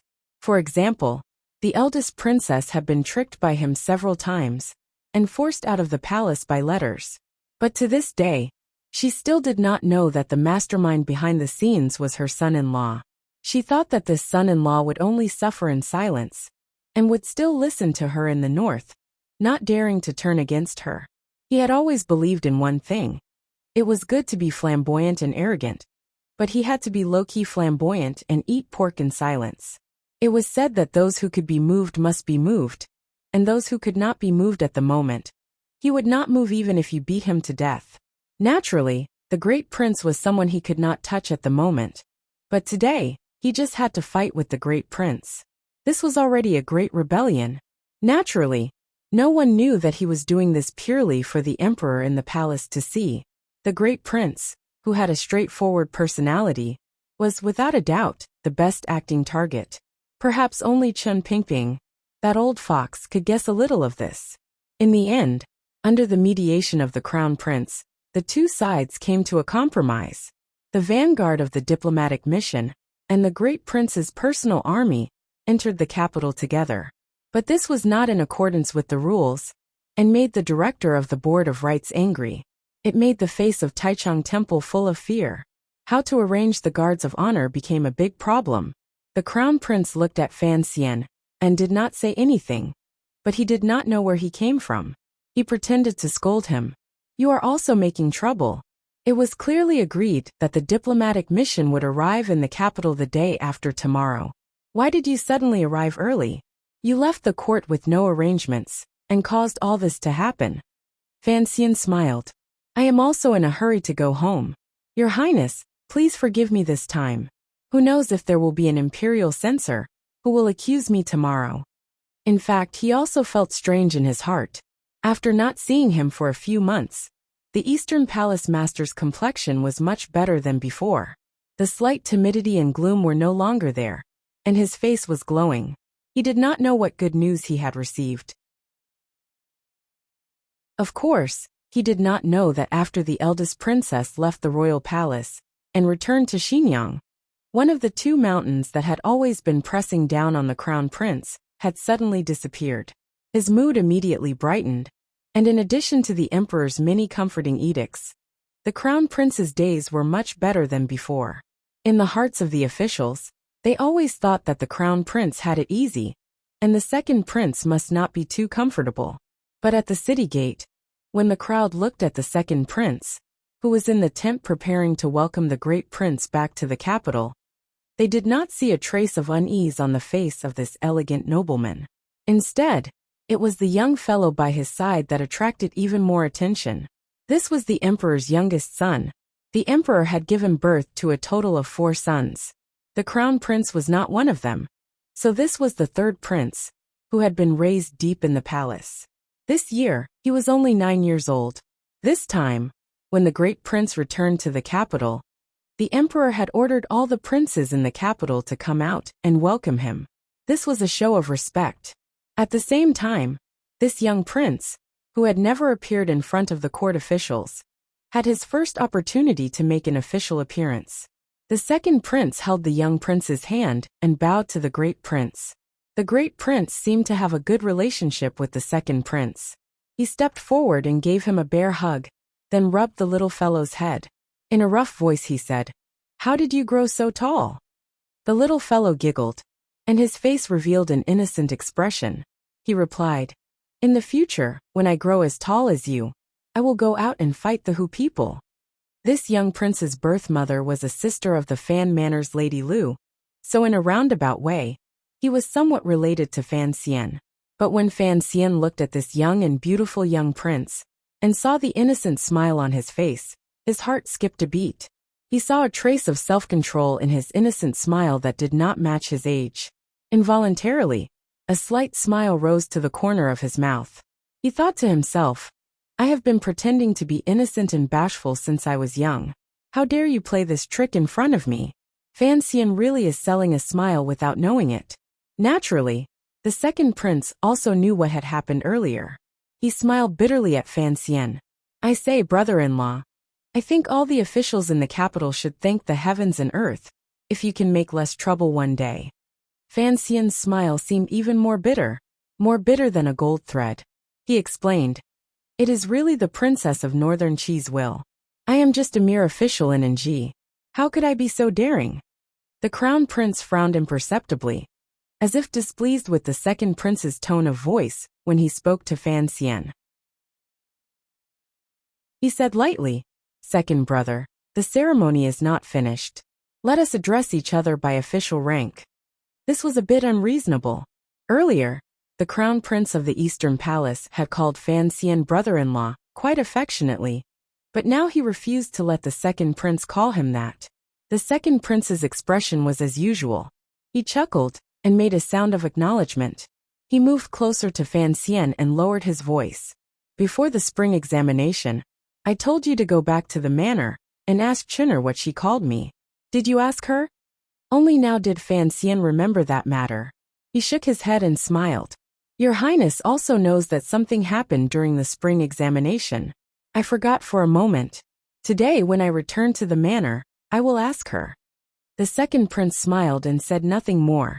He took the third prince's hand and followed the crown prince and the great prince in front of them toward the city gate. Although the two of them spoke in low voices, it still reached the great prince's ears. This prince, who had spent many years on campaigns outside, could not help but have many doubts in his heart. Although he knew of Fan Xian's reputation, he was not in the capital, so he did not know what kind of power Fan Xian held in his hands. At this moment, he was shocked to find that whether it was the second prince or the crown prince, their words were very gentle toward Fan Xian. It was as if they were afraid that the officials present did not know that they had a very close relationship with Fan Xian. A mere official was valued so highly by the two sons of the imperial family that they were willing to lower their status. The great prince could not help but furrow his brows and feel a bit unhappy. Fan Xian, on the other hand, had other thoughts. He looked at the four princes in front of him, dressed in bright yellow and plain yellow, walking toward the pitch-black city gate. For a moment he was somewhat absent-minded. He wondered if there would come a day when he would stand among these four brothers. Autumn in the capital was indescribably beautiful. The sky was high and the clouds were light. The yellowing leaves drooped by the side of the houses, unwilling to be rushed into the water. The flowing water by the side of the street was inevitably a bit lonely. At the end of the long street, a corner of the distant eaves of the palace occasionally peeked out, hanging in the blue sky, displaying its majesty. The great prince's entourage had long since left with a lingering anger, but the envoys' carriages deliberately slowed down. Accompanied by a group of officials from the Chamberlain of Dependencies and Taichung Temple, they slowly made their way to the palace. Since they had already entered the capital, Fan Xian was no longer in a hurry. In any case, he could not go home immediately. He had to go to the palace gate to reply to the edict, so he finally had some spare time to look around. Although he had only been in the capital for a year, and was far less familiar with it than he was with Danzhou, for some reason, as soon as he entered, he saw the houses all around him, and smelled the unique smells of the capital. Fan Xian felt refreshed. Sir, you are in a hurry to return to the capital. There must be something at home. The voice of the princess of Northern Qi floated out from the carriage next to the steed. Fan Xian smiled but did not reply.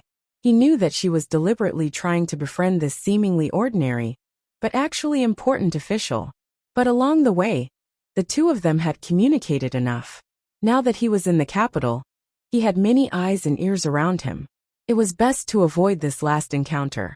Furthermore, the princess had guessed what he was thinking, but he did not know how to respond. The Fan family was now very popular in the capital, and the entire household was safe. No one knew why he was in such a hurry. He urged the horse forward, coming to the side of Yan Bingyan's carriage. In a low voice he said, "You must take her with you, if you don't want to cause me trouble." Inside the carriage, Yin Bingyan shook his head. He looked at Lady Shun, who he had tied up securely, but who still stared fiercely at him with those familiar eyes. He did not understand when Sir Fan had developed the hobby of being a matchmaker. He sighed and changed the subject. Sir, today's struggle over the road was not a wise decision. The Overwatch Council has always been neutral in the struggle between the princes, Sir once said, and what I heard has been confirmed, that the Crown Prince and the Second Prince both have expectations of you. Since this is the case, for the sake of fairness, you should not provoke the Great Prince. This is unavoidably contrary to the purpose of the council. Fan Xian was silent. He knew that what Yin Bingyan said made sense. As an official of the Kingdom of Qing, especially the commissioner of the Overwatch Council, he would either never have any dealings with the princes, or if he did, he would have to be impartial. Otherwise, the palace would be convinced that the Overwatch Council would not favor any of the princes. But Fan Xian could not do that, because he knew that his identity was not as simple as that of an official. If he was biased towards the princes, it would at most make His Majesty suspect that he was planning for power and riches in the future. He would never be as loyal as Chen Pingping. But if he were to be impartial, he feared that His Majesty would suspect that he was not willing to be an official. This was Fan Xian's greatest fear. The carriages arrived at Qingdao Square. There was no longer a need for the bailiffs of the capital government to maintain order, because they had arrived at a relatively quiet place where the officials lived. Naturally, there were not as many commoners standing on the side of the street watching the commotion. At this moment, one of the carriages broke away from the main group and quietly drove into an alley on the side of the street. Someone could faintly be seen inside to receive it. Although it was quiet, in reality, there were naturally court officials who saw it clearly. They knew that the composition of the diplomatic mission was complicated, and that it was probably the work of the Overwatch Council.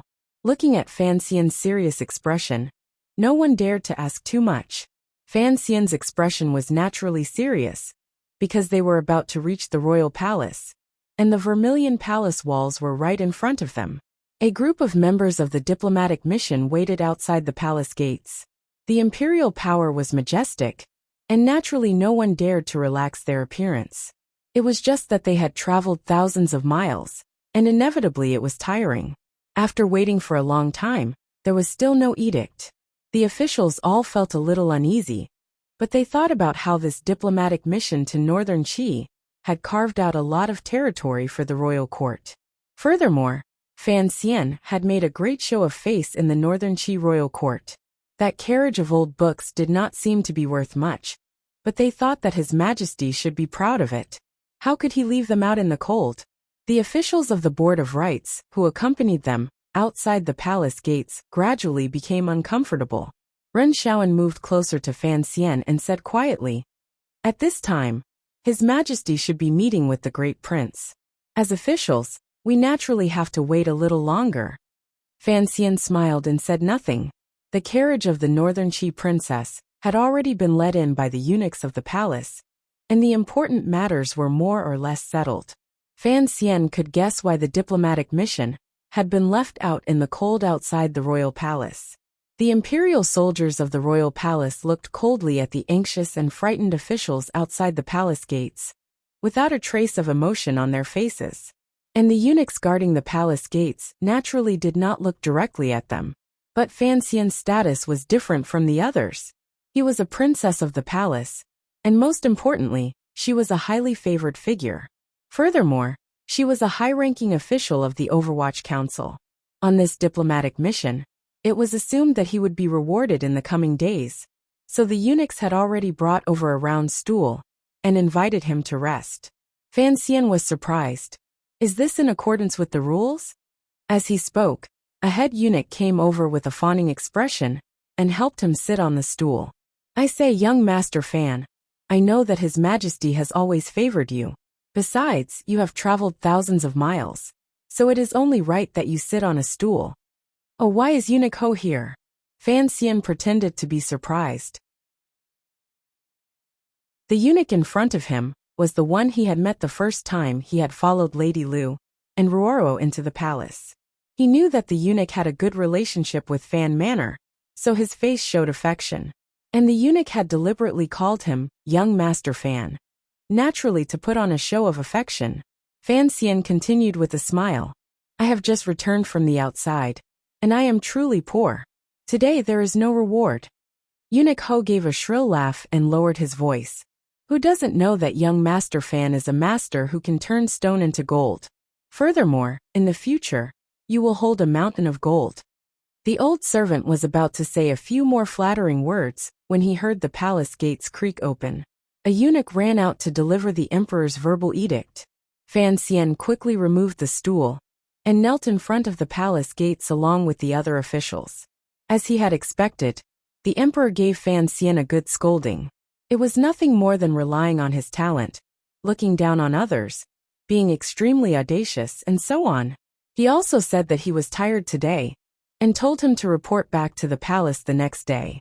He ordered Count Sinan to discipline him well and punish him severely. At the end of the edict, however, the diplomatic mission was greatly rewarded, and that they would be rewarded in the future. The officials looked at each other.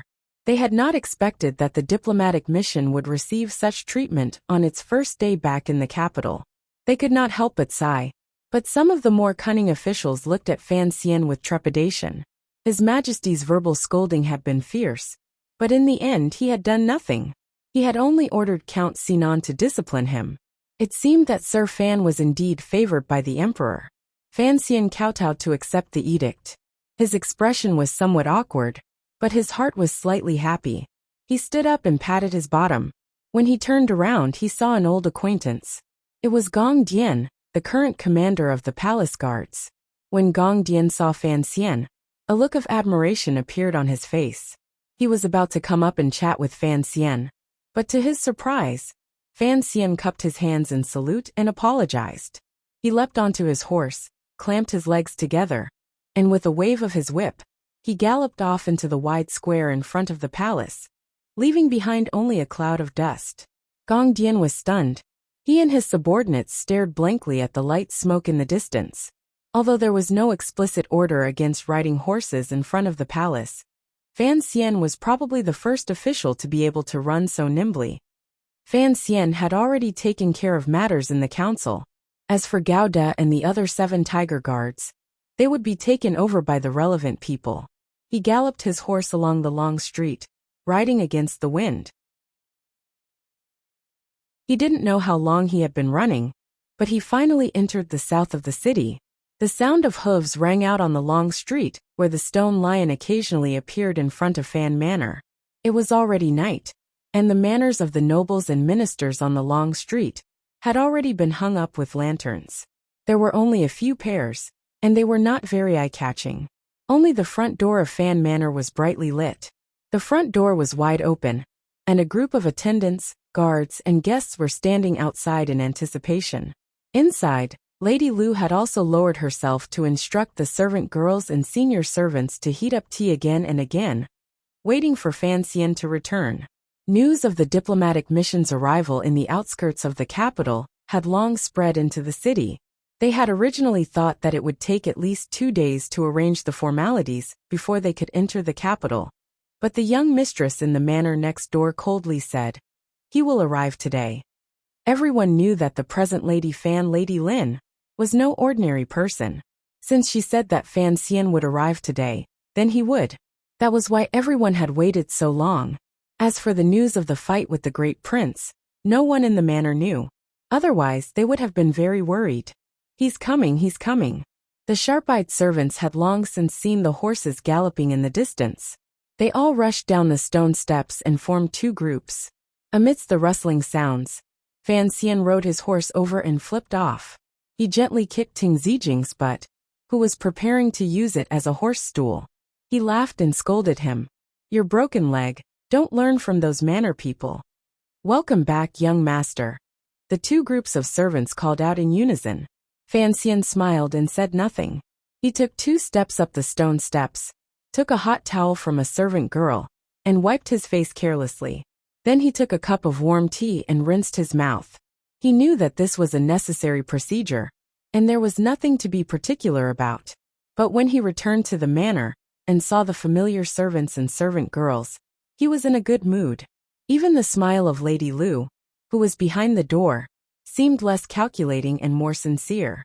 "Your father is in the study." Lady Lu took the towel from his hand and quietly reminded him. Fan Xian nodded.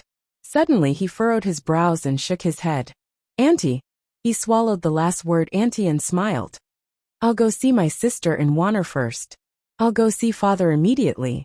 Lady Lu knew that the young master in front of her could not be constrained by filial piety, and could only nod helplessly. As soon as Fan Xian entered the manor, he saw a dark-skinned fat man rushing toward him. He couldn't help but turn pale with fright. It had only been a few months since he had last seen this prodigy in the accounting department. But he had no time to ask, and immediately shouted, "I'll report the bill later. I have something to do." Fan Cija paused and scolded, "I'm in a good mood today. If you don't pay attention to me, I won't bother to talk to you about accounts that you don't understand." Fan Xian was also surprised, but he laughed. For some reason, he thought of the row of 4 princes outside the city gate. He took something out of his robes and handed it to Fan Cija. He laughed and scolded, "What account talk? I think it's a nonsense talk. You go and play by yourself first.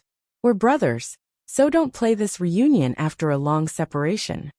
Fan Cija muttered to himself, "I don't want to play this game of brotherhood with you." Thinking this, he watched as Fan Xian entered the back of the manor. He felt very uncomfortable. After Fan Xian got married, he had his own manor in the back of Fan Manor.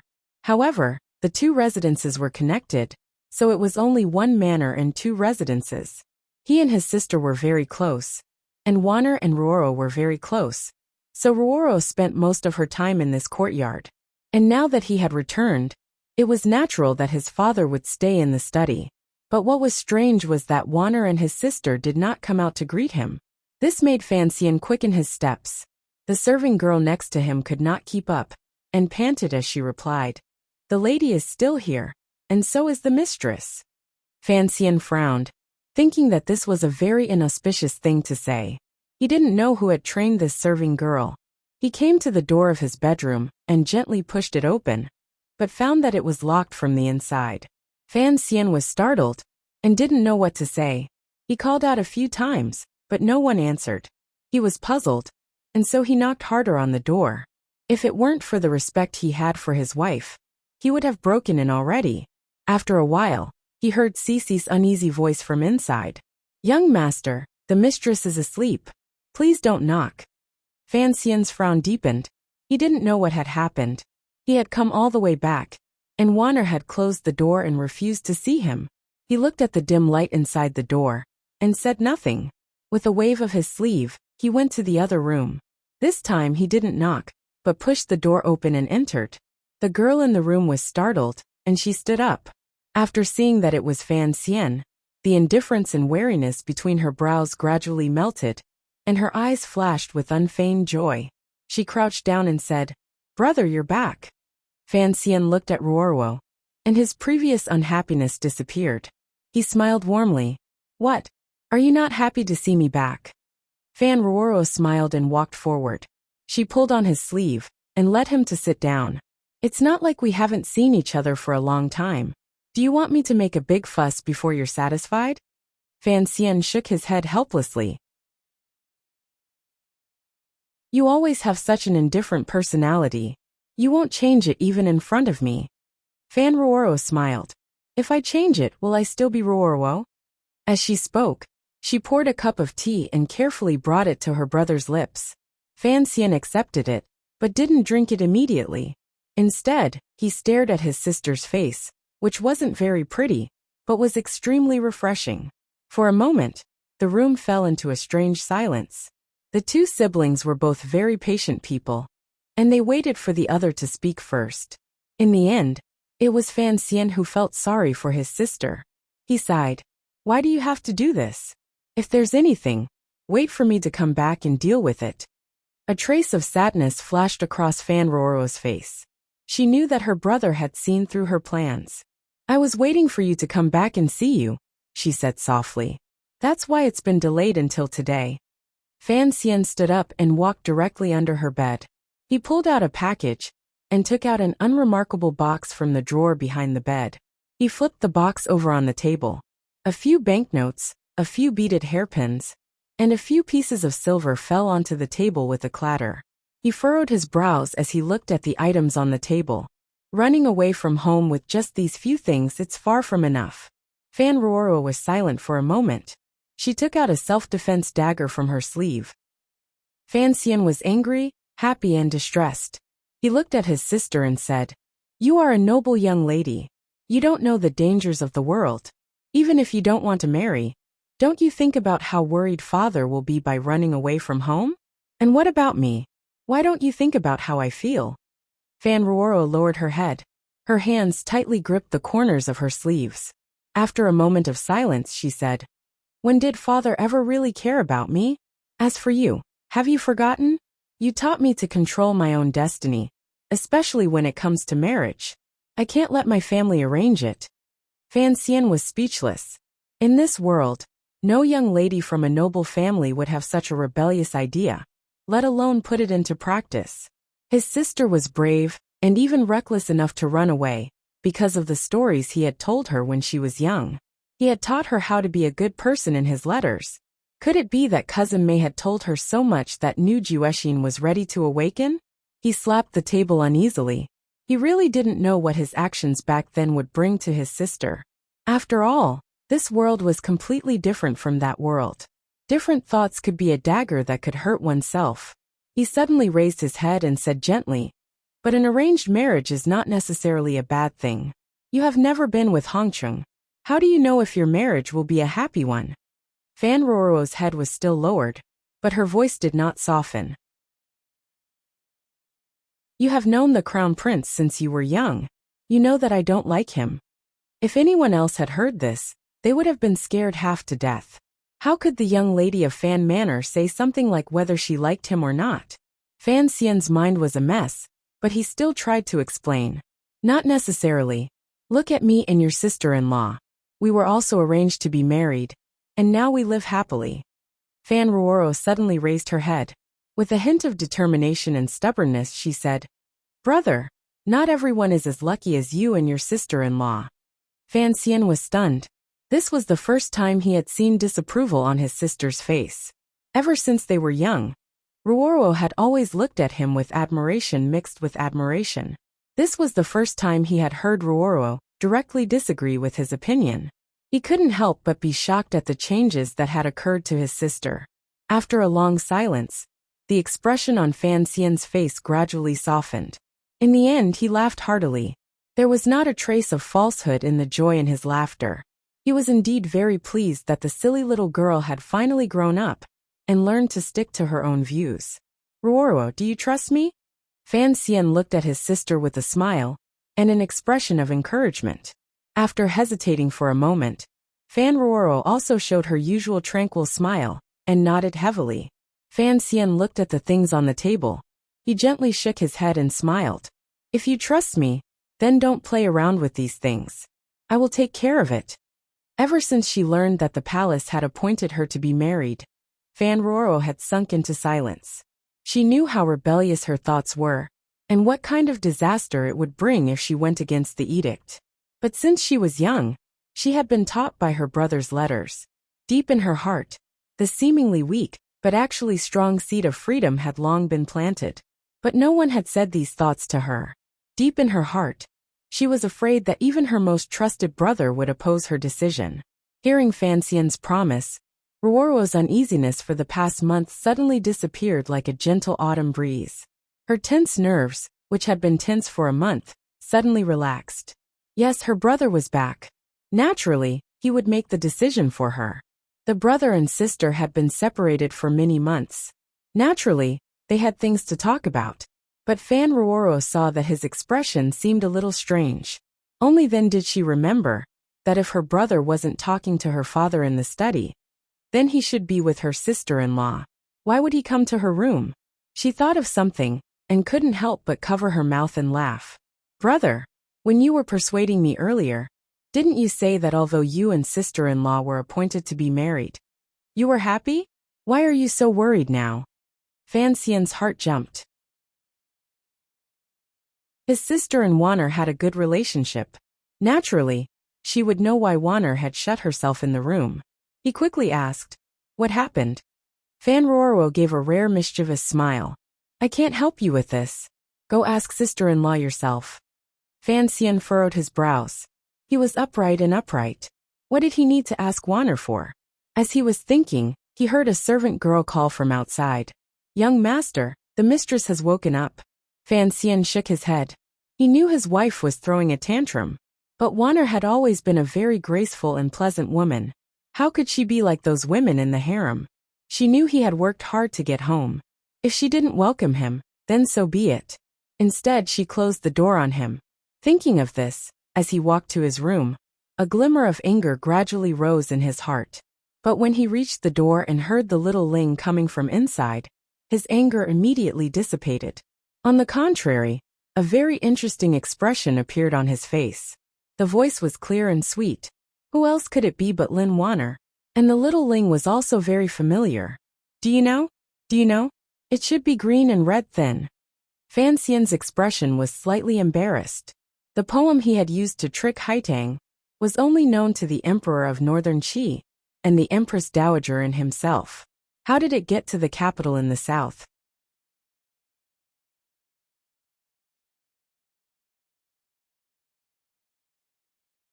Chapter 259. Fan Xian clenched his fist and covered his mouth with a cough.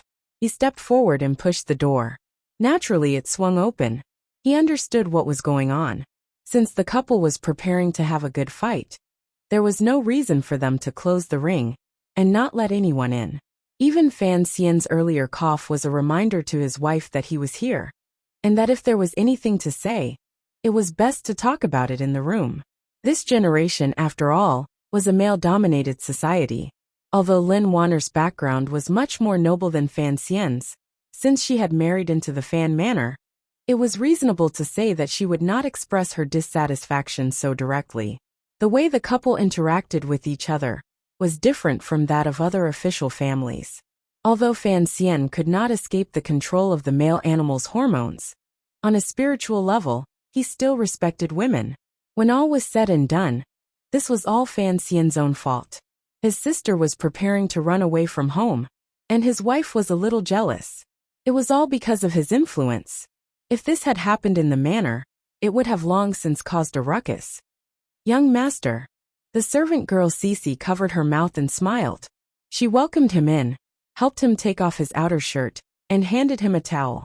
Fan Xian waved his hand, indicating that he had already wiped it. He looked at the girl's mischievous smile, and could not help but sigh in his heart. It was not just his sister and Wanner.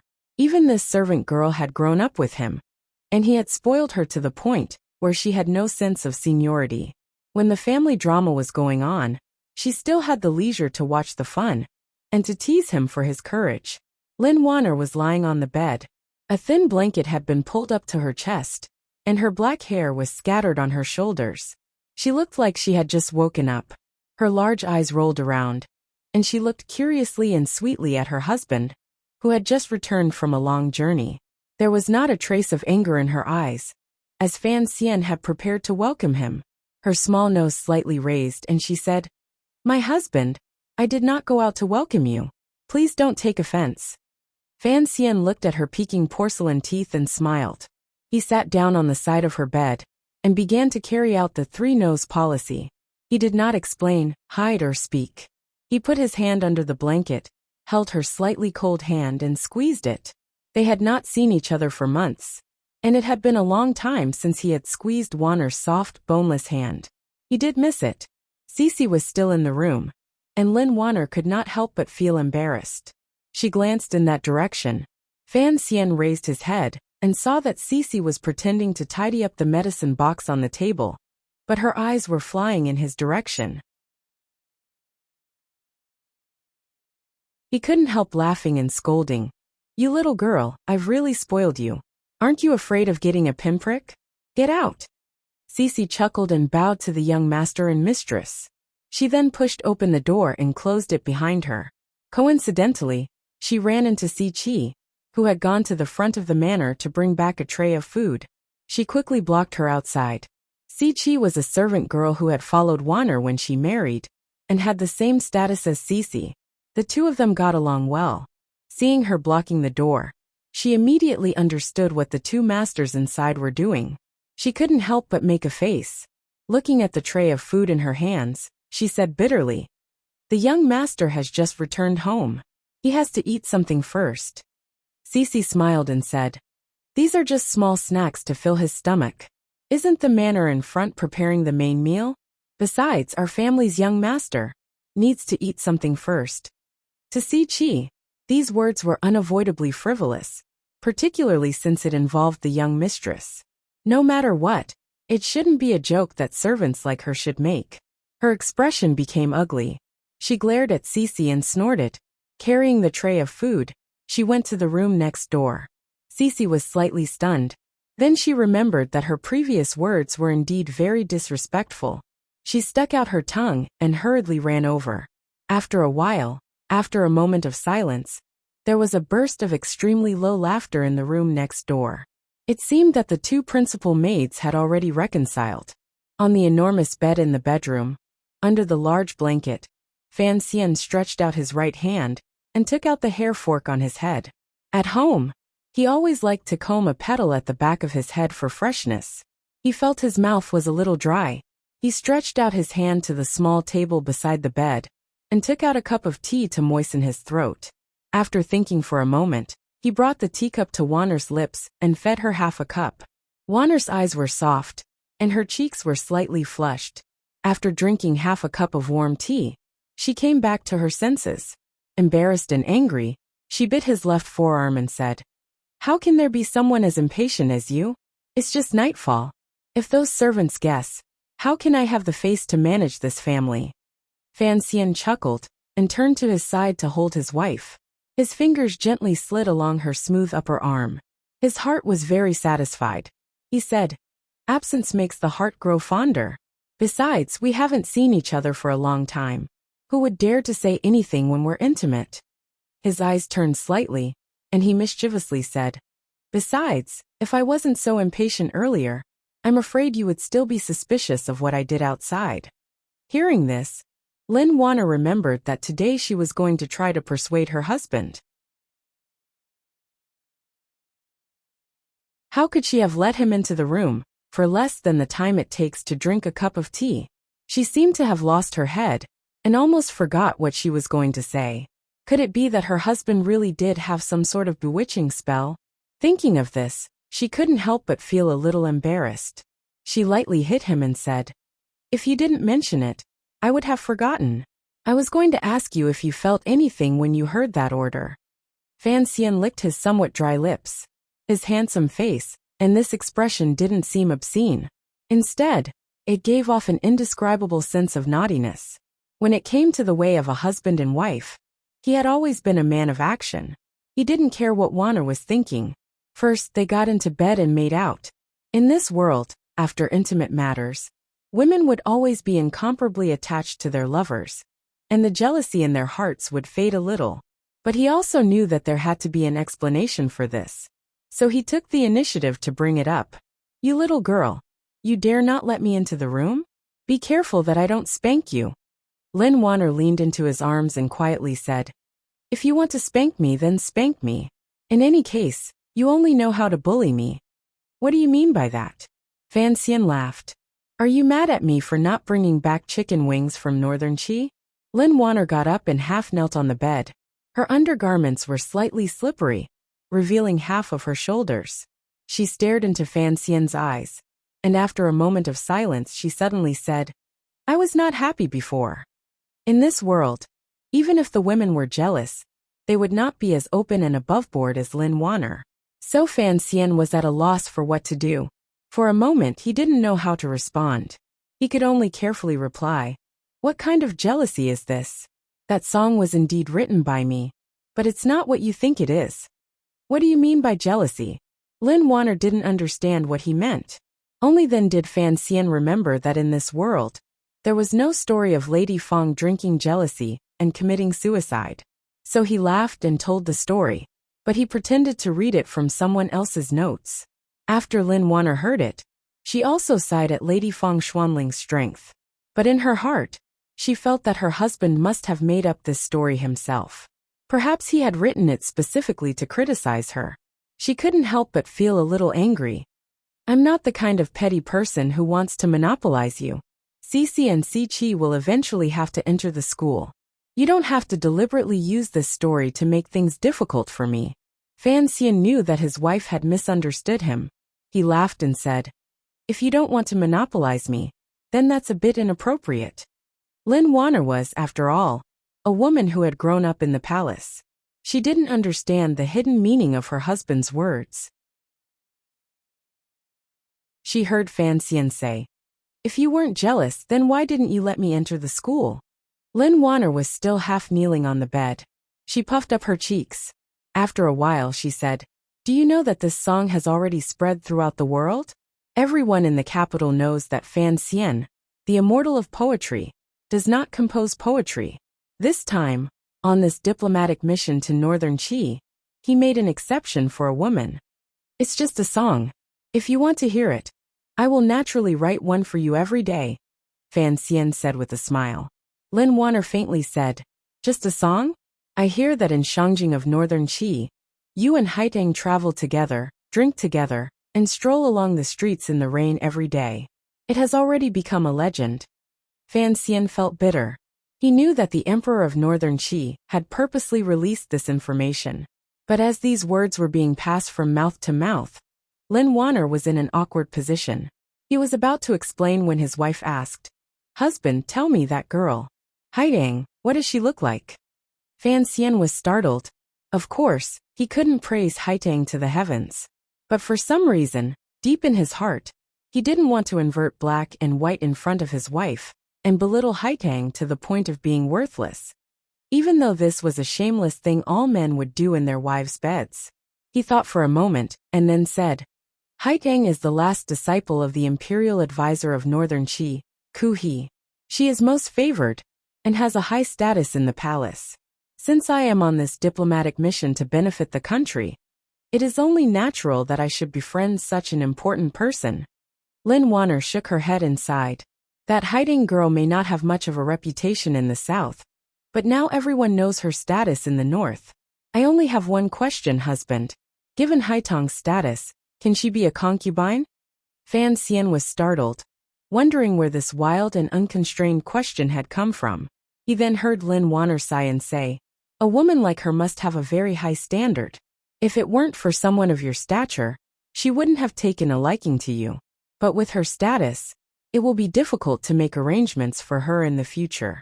Wanner is angry today because you never think about the consequences of your actions. You are a bit reckless. Fan Xian laughed. I'm not going to marry that Haitang. What consequences? Wanner's words are a bit funny. Lin Wanner turned pale with fright. For some reason, she began to sympathize with the woman called Haitang. She rebuked him. Are you planning to abandon her? Fan Xian waved his hand and held back his laughter. Since there is no chaos, how can I abandon her? A moment later, Lin Wanner looked at him with a trace of suspicion. Really? Then why did you write poems to provoke her? Provoke her? Fan Xian asked the heavens. After thinking for a while, he told his wife about the arrangements he had made before leaving the capital, as well as the many things that had happened in Shangjing. He shook his head and said, Haitang's martial cultivation is extremely high. Aside from the 4 grandmasters, I am afraid she is one of the strongest. Since I am going to have dealings with her, of course I have to prepare some sharp weapons. Lin Wanner frowned. Is this what you mean by keep it in your heart? Exactly. Fan Xian smiled. When 2 countries go to war, attacking the heart is the most important. After a long time, Lin Wanner sighed. My husband's plan is a bit shameless. The disturbance at home had subsided. Fan Xian thought for a while, and then told his wife about his fight with the great prince. He knew that Wanner had grown up in the palace, and had more say in matters of the court than he did. Ever since they had gotten married, he had gradually gotten used to discussing his plans with her. After hearing what he said, Lin Wanner also frowned. She came to the same conclusion as Yan Bingyan. She felt that there was no need for Fan Xian to offend the great prince. It felt unnecessary. It was impossible for Fan Xian to explain his secret worries to his wife. He could only smile warmly and say, "Wan'er, don't worry about why I'm doing this.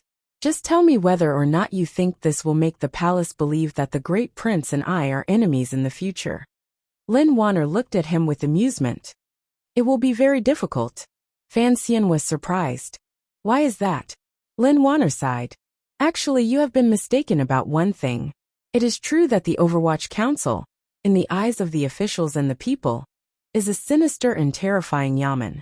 The officials of the 6 ministries call you black dogs behind your backs, but not everyone dislikes the Overwatch Council. Just like the military, the Bureau of Military Affairs, and the Western Army, they all have a good impression of the Overwatch Council." Fan Xian immediately understood. When it came to war, the most important thing was intelligence and logistics. The Overwatch Council's network of spies, all over the world, must have provided the military with great support. It could reduce the amount of bloodshed by soldiers. Of course, the military liked the Overwatch Council. He frowned. "That is one of the reasons. But the great prince will have to hand over his military power when he returns to the capital. The military's opinion will not affect him much." Lin Wan'er did not understand why he wanted the palace to think that he had not befriended the 3 princes. She sighed. "There is one more thing that perhaps you have forgotten. Of the 3 princes, the one closest to Wan'er is the great prince. Even for my sake, he will not hold a grudge against you." Fan Xian laughed bitterly. He knew that when Wan'er was young, she spent most of her time in the palace with Lady Ning. It was natural that she would be closest to the great prince. It was just that when he was calculating, he had intentionally or unintentionally neglected this layer of relationship. Perhaps, deep in his heart, he did not want to connect his wife with the princes. Lin Wan'er knew what Fan Xian was worried about. She said gently, "I think you are worrying too much. The emperor is healthy. The situation you are worried about will probably take many years." Fan Xian sighed and pulled her into his arms. He whispered in her ear, "People who do not think about the future will have immediate worries. Looking at the atmosphere when I return to the capital, I know that when I take over the palace treasury next year, your brothers, the crown prince, the great prince, and the second prince, will not let go of a fat piece of meat like me. How was the idea I gave you on the Tsong Mountains last year?" Lin Wan'er did not seem like a 16 or 17-year-old girl. She was more like a female strategist. After all, she was the daughter of the eldest princess. In this area, she had more or less inherited some of this, so Fan Xian had always trusted her advice. But Fan Xian had never agreed to the proposal on the Tsong Mountains. He lowered his head slightly and said slowly but firmly, "Asking for power to be reduced is the most appropriate thing to do. For a young official like me to be in charge of the Overwatch Council and the palace treasury, the favor of the emperor is too great, and the power is too great. This is something that should not have happened. But Wan'er, I will not let go of the palace treasury." Although Lin Wan'er did not know why her husband did not want to let go of the palace treasury, as a wife, she could only silently support him. She nodded and said, "I understand." Fan Xian continued, "Since I am not willing to let go of the palace treasury, then the Overwatch Council is even more so. If the palace treasury was a mountain of gold, then the Overwatch Council was the army guarding it. If the palace treasury was empty, then Fan Xian would be a naked beauty with no sense of security at all. He would be waiting to be wantonly humiliated by the people in the palace." Lin Wan'er sighed and shook her head. "Then you will have to work hard." She suddenly looked into his eyes and asked, "Are you confident?" Fan Xian smiled and gently patted her cheek. "I do not dare to say things with certainty, but you know that I have always been a somewhat arrogant and even narcissistic person." Lin Wan'er smiled. She suddenly bit her thick, plump lower lip and said softly, "Actually, I have an idea." Fan Xian's interest was piqued. "What idea?" Lin Wan'er's eyes flashed. No one knew what she was thinking. She quietly said, "Take Haiteng as your wife." Fan Xian turned pale with fright. He thought to himself that his wife's plan was indeed unexpected. Lin Wanner excitedly explained. Haitang is an upper 9th level warrior. My husband said that she might one day become a great grandmaster. Say, if we have a great grandmaster in our family, and she has the power of Ku He behind her, even the royal brothers of the kingdom of Qing would not dare to do anything to you. Even the emperor would have to try to win you over. Look at the Yizhong family. All they have is Yi Luyan, and they have dominated the bureaucracy for over a decade without suffering a single defeat. Fan Xian knew that what she said made sense. No matter who it was, marrying Haitang would be like having an iron ticket in the house, a gold medal for exemption from death. But he didn't know if his wife was testing him one last time or what, so he laughed evilly and said, "But Haitang really doesn't look that good." Lin Wanner paused for a moment then spat at him. "You pervert." Fan Xian smiled. He was thinking about what Lin Wanner had said about the Yi family. Yi Zhong was the commander of the capital garrison, and Yi Linger was about to marry the second prince. What was the emperor thinking? A great grandmaster?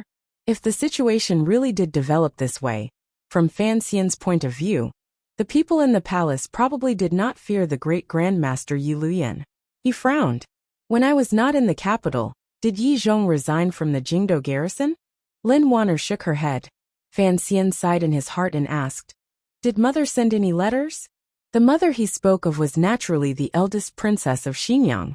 Although he knew that Wanner had no feelings for that peerless beauty, in front of Wanner, he still had to be respectful. Lin Wanner still shook her head. There was no extra expression on her face. Fan Xian felt pity for her. He gently rubbed her forehead. "How have you been?" he asked quietly.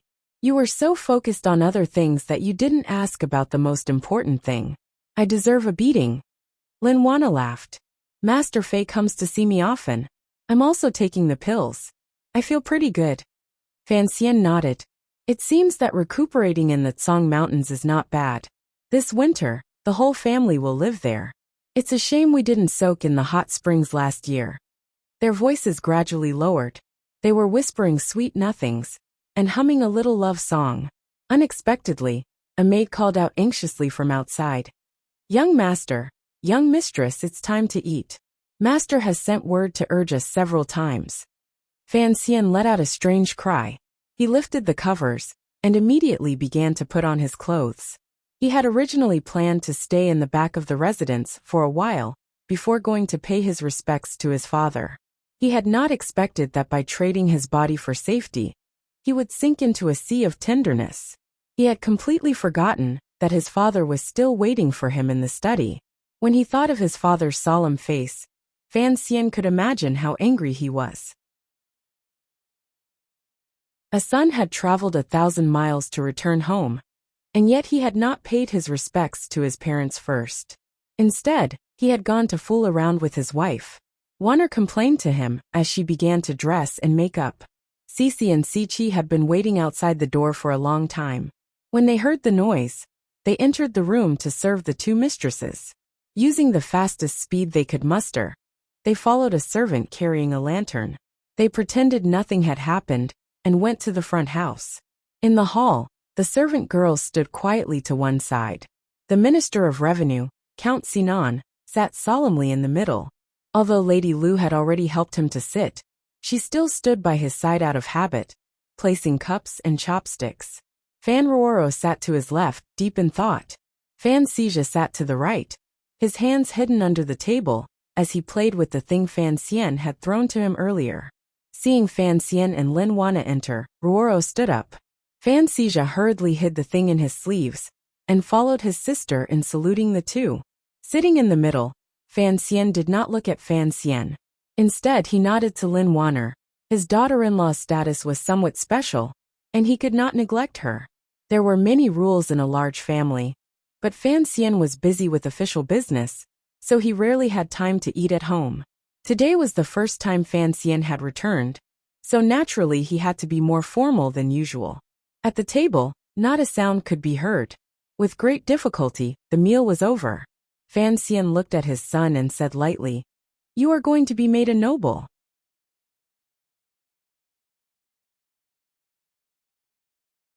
Chapter 260. First-class Baron second rank. Fan Xian pondered the weight of this title, worried that it would provoke some criticism. In truth, he was being overly cautious. Although the mission to Northern Qi was not a difficult or dangerous affair, it was still a difficult one. At the beginning of spring, His Majesty had disrespected Prime Minister Lin and Assistant Minister Fan, and had kicked him out of the capital. Although Fan Jian had been promoted to minister, giving Fan Xian the title of Baron was, in the eyes of the common people, just a second compensation for the Fan family. No one was too surprised. Furthermore, ever since he had entered the capital, everyone knew that the reason the Emperor of the Palace admired the Fan family's son so much was largely because of his literary talent. Fan Xian was in line with His Majesty's strategy of promoting scholarly governance. This time, Fan Xian had earned a carriage full of books in Northern Qi, and His Majesty would naturally reward him. Although given Fan Xian's current position, he did not think much of a mere baron. The title of nobility was still based on family and status. It would always have some benefits for doing things. He looked at his father and said, "When will the edict come down?" By this time, father and son had been talking for a long time in the study. Fan Xian chose to talk about some of the less secretive parts of the diplomatic mission. Every time he touched on matters of the council, Minister Fan waved his hand and told him to skip ahead before he could show any signs of awkwardness. When all was said and done, Fan Xian had grown up in Danzhou. After entering the capital, he rarely communicated with his father. Most of the time, they talked in this simple and unique study, so when it came to feelings it was a bit lacking. But for some reason, he looked at Fan Jian's gray hair growing on his temples, and thought of the romantic figures of the Northern Qi kingdom, who had already been beaten by the wind and rain. His sadness carried a glimmer of guilt. The director was right. Count Sinan did not owe Fan Xian anything. Fan Xian owed him a great deal. When I enter the palace tomorrow, there will probably be an edict. Minister Fan closed his eyes, drinking the fruit juice that Lady Lu had prepared every night. He seemed to be enjoying it. You did well in the north. Director Chen has asked for much credit, and His Majesty appreciates it. On this trip to Northern Qi, other than his own secret matters, he had not done anything for the court. Even Yan Bingyun's return to Northern Qi was something that happened along the way. It could not be considered a contribution. He could not help but smile bitterly. Actually, on this trip back and forth, I really did not do anything. Sometimes doing nothing is the best thing to do. Minister Fan slowly opened his eyes. Fan Xian felt a chill in his heart. He thought his father was going to use this opportunity to teach him a lesson about how he had fought with the great prince outside of the capital. Unexpectedly, his father did not say a word about it. Instead, he changed the subject. I've told you many times before not to get too close to the Overwatch Council. I didn't expect you to not listen to me. You were tricked by that old dog Chen Pingping. Speaking of this, Minister Fan seemed to be really unhappy. To be able to safely guard the palace treasury is a rare opportunity in the eyes of others. Fan Xian smiled bitterly. I wish I could. The problem is, that person in Xinjiang is not willing to let it go so easily. Furthermore, she was the one who started it first. If I did not join the Overwatch Council, how could I contend with someone like that? Minister Fan sighed, thinking that he had indeed not thought through this matter thoroughly. He had not expected the eldest princess to have such a strong reaction. He could only wave his hand and say, "After all, she is the Emperor's sister, the Empress Dowager's favorite daughter, and Wanner's birth mother. Let bygones be bygones." Fan Xian believed this. Although he did not believe that his father was a man who would swallow his pride, he knew that his father's loyalty to the royal family was unquestionable. He only sought his own interests for the sake of the family. Furthermore, his father had always insisted that Fan Xian stay away from the Overwatch Council. He did not want Fan Xian to get involved in the capital's complicated and sinister political struggles. But the palace treasury was banknotes, and the bureaucracy was politics. Banknotes and politics had always been twins. It seemed that his father had not understood this law in the beginning. But no matter what, Fan Xian was grateful for Count Sinan's efforts. "Father, please do not worry. I will be careful." Fan Xian was satisfied with his attitude. Only the truly strong have the right to show weakness. The weak have always been weak. There is no need to show weakness. Think about it yourself. Fan Xian understood what his father meant. He smiled. Suddenly he thought of something else. Father, when I return to the capital, can I still have Gao Da and the other 7 follow me? Minister Fan looked at his son, and a gentle smile appeared in his usually solemn eyes. You know that I only train and manage the tiger guards on behalf of the royal family. The real power lies in the palace. If you want to keep those tiger guards, I can only go to the palace and speak for you. But I don't think His Majesty will allow it. Fan Xian smiled bitterly. In his heart, he did not want to part with Gao Da and the other 7 tiger guards. With these silent masters as bodyguards, his safety would be greatly guaranteed. On the meadow outside Wudu, even Haitang could not gain the slightest advantage against the 7 tiger guards. Compared to the swordsmen of the 6th Bureau of the Overwatch Council, this was a level higher. Not to mention the Qinian unit that he had first established. The Qinian unit was his most loyal force. Although under Wang Qinian's tutelage, whether it was tracking intelligence or other matters, they had slowly taken shape. Unfortunately, they were still a bit weak in terms of martial prowess. But he also understood that the tiger guards had always been used as bodyguards for princes. For example, there were a few in the Western Army, and they were responsible for the great prince's safety. Although His Majesty would occasionally transfer the tiger guards to the side of certain ministers, those were special missions. For example, when Fan Xian's father-in-law, Prime Minister Lin, resigned and returned to his hometown, His Majesty had sent 4 tiger guards to accompany him. This was to commend the Prime Minister for his lifetime of service to the country, and to ensure the Prime Minister's safety on the road. After these specific tasks were completed, the tiger guards would return to the capital, disappearing into inconspicuous private residences. Fan Xian knew so much because Fan Jian had always been responsible for handling these matters for His Majesty. Since the diplomatic mission had returned to the capital, if the tiger guards continued to follow him, and the royal family found out, it would inevitably cause a lot of trouble. Minister Fan looked at the regretful expression on his son's face, and couldn't help but smile. Although this child had the style of his mother, and his talent was extraordinary, he was still only a young man. He couldn't help but remind Fan Xian. When you left, that scholar Shi Chanli often came to pay his respects. I met him a few times, and he really is a talented person who doesn't show it. Fan Xian was startled, but then he understood. After his father knew that he had decided not to ask for a reduction in power and leave the Overwatch Council, he began to plan for his future in the bureaucracy. This was to remind him not to forget about his students. Although Fan Xian's position in the hearts of the world's scholars had been established, and the students his father-in-law had left behind in the court could help him, as time went on, he needed some of his own people to speak in the court. Understanding his father's thoughts, Fan Xian couldn't help but feel moved. But as a man, he learned not to show his emotions. He only bowed deeply to his father. Minister Fan waved his hand, signaling him to return to his room. Fan Xian thought about it. Regarding his sister's marriage, it was best not to speak too soon. Such arrangements could only be made slowly, and so he respectfully left the room.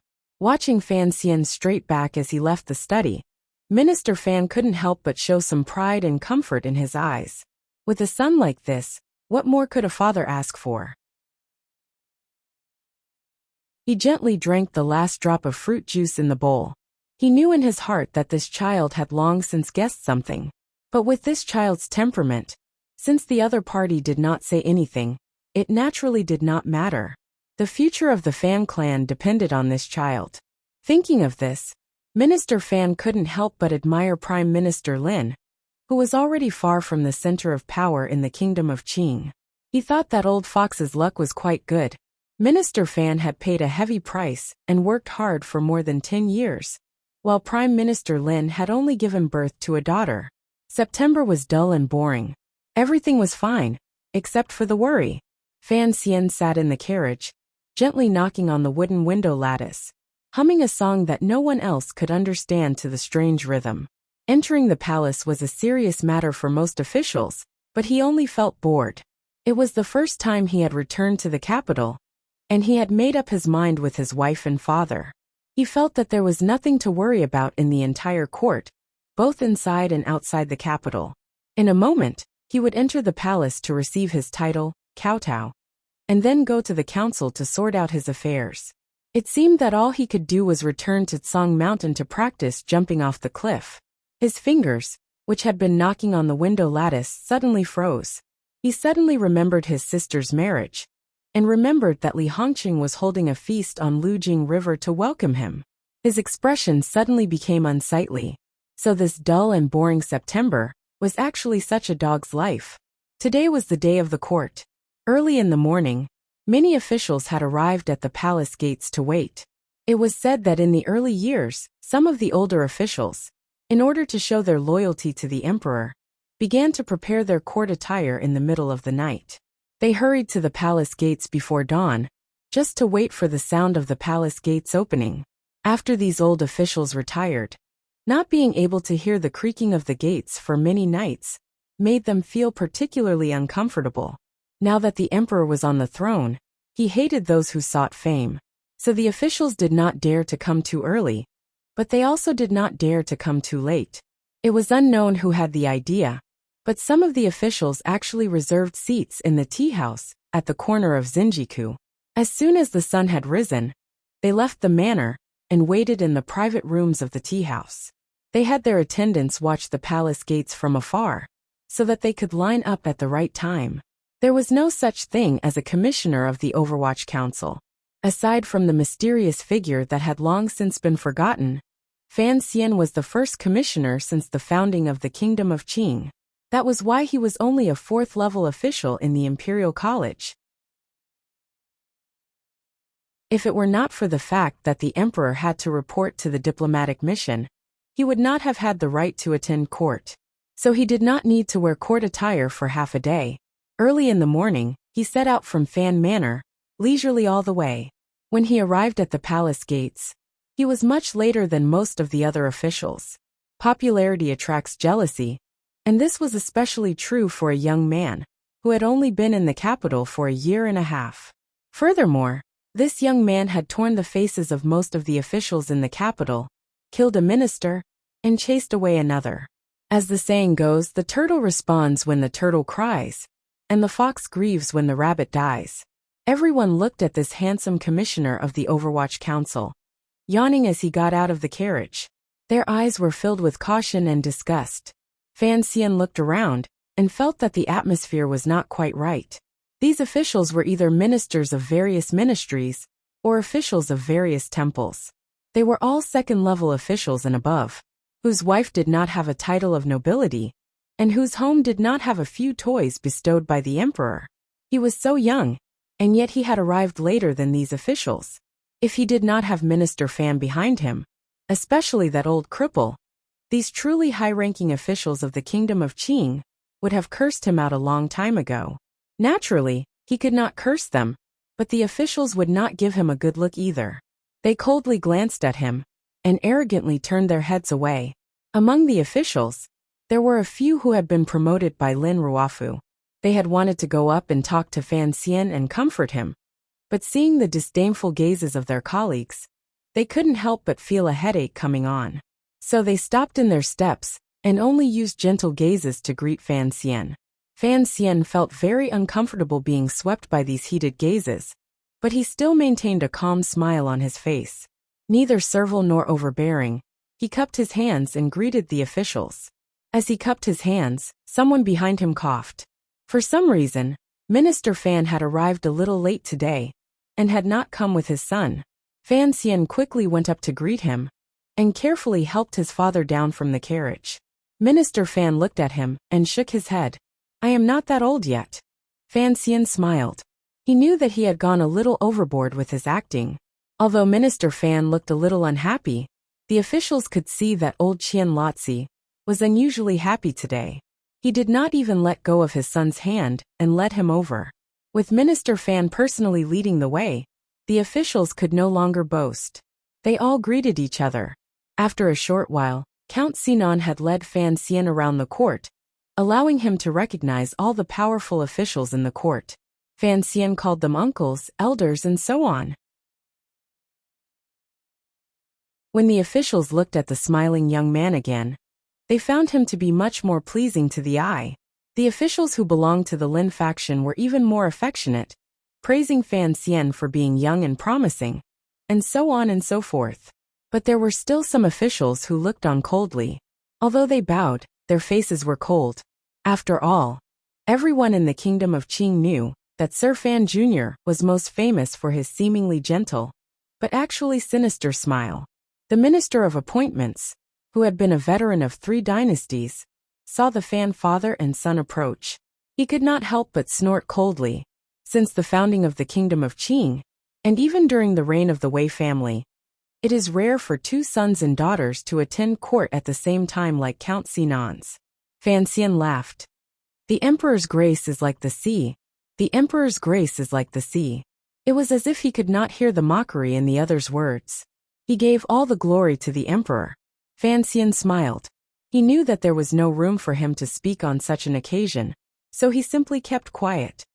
At that moment, 3 eunuchs slowly walked out of the palace gates. The one in the middle was clearly of a higher rank. He waved the horsetail whisk in his hand and said softly, "You have worked hard. Please, everyone." The officials immediately stopped exchanging pleasantries. They tidied up their court robes and walked through the palace gates. Perhaps it was because they were used to being here. But they did not even bother to look at the imperial guards at the palace gates and the armed guards at the inner gates. In a moment, they passed the 3 eunuchs, their heads held high and their chests puffed out. They had the air of the masters of the country. It was the first time Fan Xian had attended court, and it was not convenient for him to walk with his father. He could only pathetically drag himself to the back of the line and walk inside with the 3 eunuchs. The eunuch in the lead was Eunuch Ho, whom he was familiar with. But Fan Xian did not dare say anything to him, and it was even more impossible for him to casually hand over a banknote. He could only smile at him in acknowledgement. A long time later, Ho Sanner still thought about this question. Why did he think that Sir Fan was a trustworthy supporter from the very beginning? In the end, he concluded that every time Sir Fan looked at him, his smile was very sincere. He was not like the other officials, who would deliberately show him warmth when they needed him. Other times, although he smiled warmly, there was always a hint of disdain in that smile that made people feel uncomfortable. It was Fan Xian's first time attending a court conference, so he couldn't help feeling nervous. However, he stood at the very end of the civil officials and was still far from the dragon chair. If it were not for his tyrannical internal strength and exceptional hearing, he probably wouldn't even have heard what the Emperor said. He knew that the middle-aged man on the dragon chair would certainly notice him, but he still relaxed slightly and began to examine the decorations inside Taiji Palace. Although he had entered the palace a few times, most of his time was spent in the back of the palace, talking with the concubines and touring the mountains with Wanner. This Taiji Palace was the main palace of the royal palace, and he had only seen it from afar. He had never had the opportunity to stand inside. Now that he had entered, he found it to be nothing special. The beams were exquisitely carved with dragons and phoenixes, and the red pillars were imposing. A faint fragrance wafted through the spacious palace, and bronze cranes and strange beasts stood to the side. But compared to the palace of northern Qi, where the sky, water, and color of wealth and beauty merged into one, it paled in comparison. But this palace had a different aura. It seemed to be the smell of power, rising from the dragon throne, and making the officials feel awe. It had nothing to do with the dragon throne. The middle-aged man sitting on the dragon throne was the source of this aura. Although his palace was not as grand as northern Qi's, and his food was not as exquisite as Dongyi's, everyone knew that he was the most powerful man in the world. The main topic of the court meeting naturally could not be separated from the great prince and the diplomatic group. But it was not about the fight for the road outside the city. Even if the imperial censorate wanted to do something about it, they could not bring out a memorial today.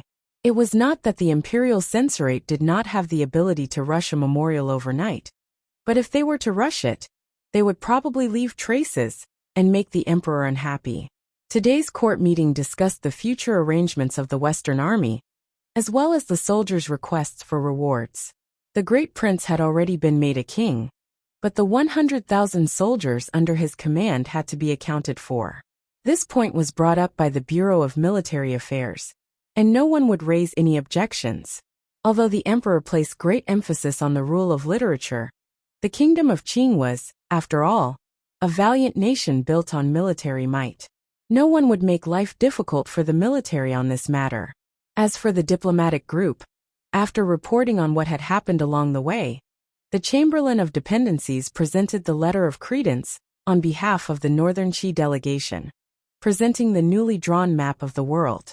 Looking at the gradually expanding territory of the Kingdom of Qing on the map, the emperor, who had always seemed too calm, finally had a glimmer of passion in his eyes. The officials knew what was good for them, and naturally, they cheered loudly and flattered the emperor. The elders of the Bureau of Military Affairs stroked their beards proudly. This was the land that the sons of the army had fought for with their own blood and flesh. At this time, not many officials realized that in the process of negotiations, the officials of the Chamberlain of Dependencies, including Xian Chiwu, Fan Xian, and the 4th Bureau of the Overwatch Council, had played a large role. Even if they realized it, they would purposely ignore it. Fan Xian looked at the joy in the hearts of the officials in court. Involuntarily, a slight smile rose to the corners of his lips. After all, he had once participated in this major event. He thought that if the eldest princess had not sold Yan Bingyan out, the kingdom of Qing would probably have gained even more. But the eldest princess had turned around and tossed Xiao In back to Northern Qi, causing the Northern Qi court to gradually develop signs of internal strife. The ruler and officials were at odds with each other, and this was a very powerful move. Comparing the two, the only difference was short-term benefits versus long-term benefits. The most powerful middle-aged man in the world, after a burst of uncontrollable faint joy in his heart, immediately regained his calmness with great self-control. Supporting his chin with his hand, he wore a smile on his face as he listened to the praises of his subjects. His gaze, however, swept across the back of the ranks of his subjects indifferently. After seeing the smile on that little fellow's face, his mood somehow became a little better. He waved his hand, and the eunuch holding the brush and the head of the secretariat began to recite the already drafted edict in a sharp voice. Because there were too many soldiers to be rewarded, and the opinions of the great prince and the elders of the military had to be consulted, it had to be delayed for some time. This edict was mainly for the members of the diplomatic mission. The hall fell silent. Everyone knew that after the diplomatic mission, it was just a routine reward, and the officials did not care. They only pricked up their ears to hear Fan Xian's name from the eunuch's sharp voice. Baron of the 1st rank, 2nd rank.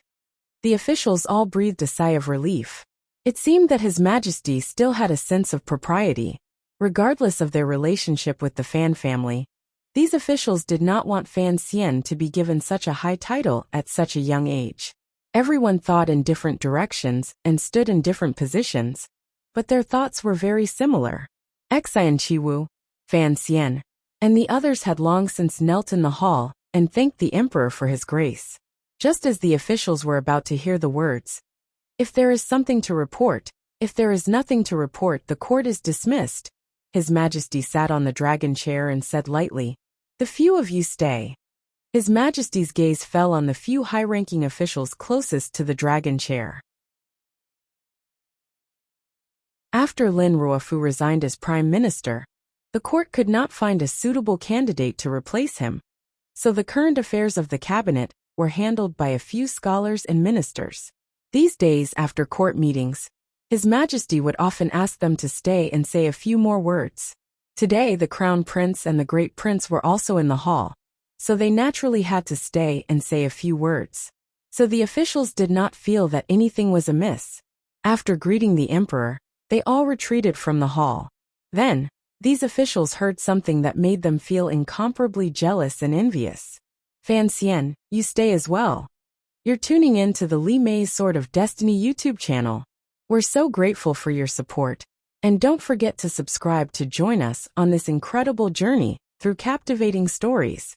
Your generosity through donations truly makes a world of difference, as it's the primary source of revenue that allows me to expand and enhance this channel for you.